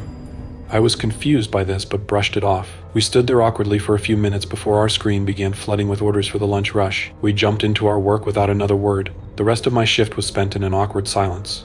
I didn't know what to say to Henry, and he didn't know what to say to me. A couple of times Nathan or Jose tried to cut through the tension with small talk, but quickly learned it just made it worse. I fought back my nausea, headache, and confusion as I silently did my job. I ignored the suspicious glances from Henry and Dave. Eventually our shifts came to a close. Nathan and Jose volunteered to close the kitchen even though it was my turn. I thanked them, and as I got ready to leave, Henry approached me. He glanced around before whispering, "Meet me out back," before walking out. I threw my jacket on and followed him a few minutes later. I walked out ignoring the dirty look from Dave as I passed by his office. I turned around the corner and saw Henry messing with his right hand. As I approached, he looked up at me. "Hey man, what did you..." I was cut off as he grabbed the collar of my shirt, and for the second time that night I was slammed against a wall. Stars danced in my vision as Henry picked me up off the ground. I outweighed him by at least 100 pounds. A twig had more mass than his arms, but he effortlessly lifted me off my feet. What the foo? Why the fuck were you at the bar last night? He glared up at me. For some reason I felt like I had a gun to my head again, and any wrong answer would kill me. And Nathan told me you were acting suspicious and wanted me to keep an eye on you. I saw you trying to pick the lock to the back door and followed you in. Don't lie to me. I'm not lying. I felt my fear building as I saw rage fill Henry's eyes. I guess I'll know soon. He covered my mouth with his right hand. A metallic taste filled my mouth as he spoke in a strange language. It sounded like he said, "Ellet Ruth T," or something like that. I suddenly felt something trying to slither down my throat. I began to kick and struggle, but even with one hand holding me up, I couldn't move. The wet, slimy thing moved deeper and deeper, suffocating me. I began to panic as I tried to inhale, but couldn't. I kicked harder. I even kicked Henry in the side a few times with all my strength. It was like kicking a wall. He didn't even flinch. My vision became narrow as I felt my consciousness slipping away. Before I dipped into sweat unconsciousness, the thing blocking my airway disappeared. Henry removed his hand and I saw the symbol he had carved into it. Now tell me what really happened last night. Before I could think, my mouth moved on its own. It was in my voice, but I knew it wasn't actually from me. I recounted all of what happened last night. I even expressed the despair I felt, even though I tried to stop myself. When I was finished, tears streamed down my cheeks. Henry's face matched my own. Rivers of salty water fell from his eyes down his cheeks. The guilt that painted his features surprised me. "Oh God, Levi, I'm so sorry." He cupped his hand over my mouth again and spoke in his strange language. This time it sounded like Israel. I began to feel the slithering again. Whatever it was wanted to escape my body. Henry let me go and I bent over gagging. It felt like I was trying to throw up a cactus. My throat felt like it was being ripped apart as the thing worked its way up my throat. My airway was blocked again as my mouth was pushed open. My jaw felt like it was going to be ripped apart as a worm-looking creature slowly slithered from my mouth. I tried to scream, but my closed airway made it impossible. Its head turned to face me. It had a mouth that opened in 6 different directions. It reminded me of a flower blooming as it opened its mouth to hiss at me. Rows of teeth covered its mouth and disappeared into the darkness of its body. I felt my body vomit, but it got stuck under this monster. It moved painfully slowly as it tried to escape me. Eventually it got far enough that I could breathe through my nose. I thought it would be a blessing, but it was a cure, as the vomit that had been stuck rocketed out of my nose. It burned my sinuses, making every sweat inhale of oxygen a punishment as it sent fire into my lungs. I felt when the worm slipped out of my mouth and plopped onto the ground into my vomit. It wiggled and screeched as it began to smolder and burn away in front of my eyes. I vomited again, covering it in another layer of vomit. I took a few minutes to catch my breath before wiping my mouth and standing up. Between gasps of air I frowned. Henry ... what ... Body finally gave in as I slumped forward exhausted. I felt Henry catch me as I fell. I slipped into unconsciousness again as I heard Henry quietly apologizing to me over and over again. My eyes fluttered open, but I had to immediately squint from a blinding light over me. Trying to relieve the pain of my burning cornea, I turned my head away. A long, thin metal pole next to me became visible as my vision's blur subsided. My eyes trailed up, focusing on an IV bag hanging at the top of it. I was confused for a moment before my surroundings came into focus. I was laying in a bed with handrails. I immediately knew it was a hospital bed. I remember being surprised at how comfy it was. I could hear the front desk phone ringing like it always seemed to be in hospitals. There was the bustling of people and papers coming from behind me. I rolled over and looked out of my hospital door. I could see the hallway had people walking past the door from left to right and right to left. I felt like I was on a different plane of existence, watching them move without being seen. A voice squawked over the PA system making an illegible announcement. I laid there for a while thinking about Henry. My mind was so full of questions that it made the room spin ... or maybe it was my concussion. It was probably my concussion. As if summoned by my thoughts, Henry's head peeked in from the hallway. I sat up a little and had to bite my tongue. I felt like a dam, holding back a sea of questions, keeping Henry from drowning. He looked guilty as he walked over to me. He could probably see the overwhelming amount of things I wanted to ask him. The temptation to question him grew as I spotted a book in his hand. It looked old and weathered. It was bound in leather and the pages looked like they had been dumped in coffee and left out to dry. It was obvious that it was old and had been used for decades, possibly centuries. He slowly approached me like I was a scared deer. I didn't feel any anger towards Henry, but maybe my lack of anger made him more scared of me. He pulled up a chair and sat down, setting the book down in his lap before scooping my hand up into his. "I'm so sorry, Levi. I thought you were the one who was bringing those monsters into the bar." My laugh cut off the flood of apologies that were about to fill the space between us. "I thought you were the one who was bringing those things into the bar." I smiled at him. "I take it, I was wrong, huh?" His genuine smile broke through his guilt and sadness. I'm not bringing them to the bar. I'm trying to get rid of them. That made me pause as I absorbed what he said. He could probably see my brain actively blue screening, so he spoke up. He talked slowly, trying not to overwhelm me. You see, he holds up the book. I have this. It's a book that has been passed down in my family for a long time. It contains different. He pauses, considering his words. I finish his train of thought. Spells? Like some Harry Potter shit. He chuckles. I guess they are spells, he says with feigned irritation. My family called them rituals. I don't have the luxury of waving a wand around and having things happen. I have to complete specific criteria for each ritual for them to be successful. Some questions leak through the dam. Is that what you were doing at the bar? Henry's head swayed side to side as if to say, yeah, kind of. Ever since I realized the amount of things happening in that building was unnatural, I've been trying to find a way to fix it. For the first time I saw Henry's face grow grim. He seemed to age 30 years right in front of me. The cost to expel those things is ... heavy. What do you mean the old Henry had been replaced by this grizzled war veteran? Out of all the things to come from the bar, what was in front of me was the scariest by far. He took a deep breath that seemed to hold the weight of the world. Whenever I have to go through with a ritual, I must make a sacrifice. He breaks eye contact with me to look off into the distance. The more demanding my goal for the ritual is, the more I have to sacrifice. He chuckled slightly as he looked down at his hand. If there was any humor in it, I didn't hear it. Some of those things in that bar do not want to leave ... For example, that friar demon? It loved the bar. That thing wanted nothing more than to stay there and torment anyone unlucky enough to hear its whispers. I shuddered a bit. The friar demon didn't bother me much anymore when it learned I was able to ignore it. That's why it went after Henry. It knew that I would be devastated if anything happened to him. Henry cut into my thoughts. The only sacrifice I could make that was strong enough to get rid of it ... was my soul. Well, part of it at least. I stuttered, bewildered, which seemed to be becoming a common state of being around Henry these days. Why your soul? Henry casually nodded. I used 2 rituals that night. One was to expel the demon ... the other ... well ... That was a resurrection ritual. Flashes of Henry's mangled and disfigured body forced their way into my mind. As if able to see what I was thinking, he nodded slowly. That ritual can only be used 4 times. Every time you use it, it rips a quarter of your soul out as an offering to the gods. His voice became heavier as he spoke. Shredding a soul like that isn't easy, though. You must go through excruciating pain. This weakens your soul, allowing it to be ripped apart. What happens if you do the ritual 4 times? Henry shrugged. As far as I can tell, no one in my family has ever done it. A few people have sacrificed themselves 3 times. But by that point, your soul is too weak to run your body. You become a shell of your former self and are almost like a walking corpse. Out of my family members who have dared to do it 3 times ... multiple became possessed by other spirits. The small amount of a soul they had left couldn't compete. Against a full soul ... and another chance at life is tempting for lots of wandering spirits stuck on our plane. His matter-of-fact speech was making it a little harder to absorb all of this information. The tone would have fit better in a McDonald's drive-thru, rather than telling me that he had a magic book that he used to cast these wild spells. I massaged my temples with my pointer and middle finger, trying to alleviate the headache I was developing. Okay, Henry, I'm going to need some time to process this. One more thing. He patted my hand gently.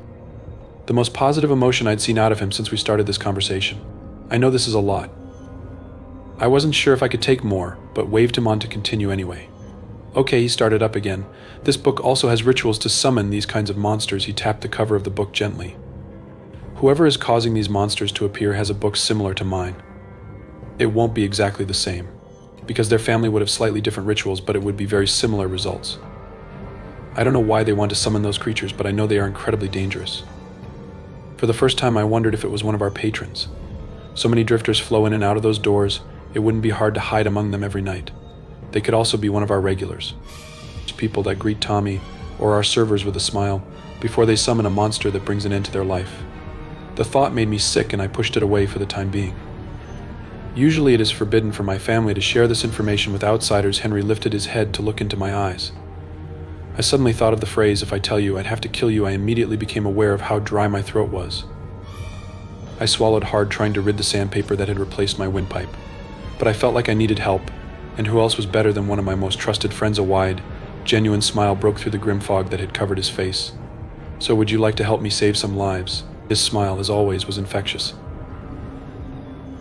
I couldn't help but return one of my own. Of course I will, but what can I do? I don't have any fancy pants magic. I wiggle my fingers at him mockingly. Henry cracked the book open. Well, hopefully you liked school. Because we have a lot of studying to do. My face fell as I groaned, covering it with my hands. I always hated school. For the next few weeks I felt like I was in high school again, but it was 100 times worse. I left the hospital the day Henry visited, and he came home with me. He crashed on my couch at night. We'd go to work together. Then he would teach me everything he knew. Sometimes he would leave to go exercise or investigate the things at the bar. No matter how much I punished, he wouldn't let me go with him. He said it was too dangerous and I'd get in his way more than anything. I made him promise he wouldn't do any more resurrection rituals for the time being. He agreed, but even without doing those rituals, he would come home exhausted after expelling a monster. It took me about a week to really get the hang of the rituals. So here's what I learned. First, carving symbols into your arms is meant to reach out to certain deities. The pain combined with opening yourself up to them gets their attention. It pretty much tells them you want to make a sacrifice to them in exchange for their power. Second, the symbols are the name of the deity, and which tells that deity that they alone are being called. If you don't use a name and only reach out with pain, Henry didn't know what would happen, but it was plastered all over the book to never do it. Third, you tell the deity what you want using that strange language that Henry was using on me and the friar demon. This was the hardest part for me to learn, but I think I got the hang of it.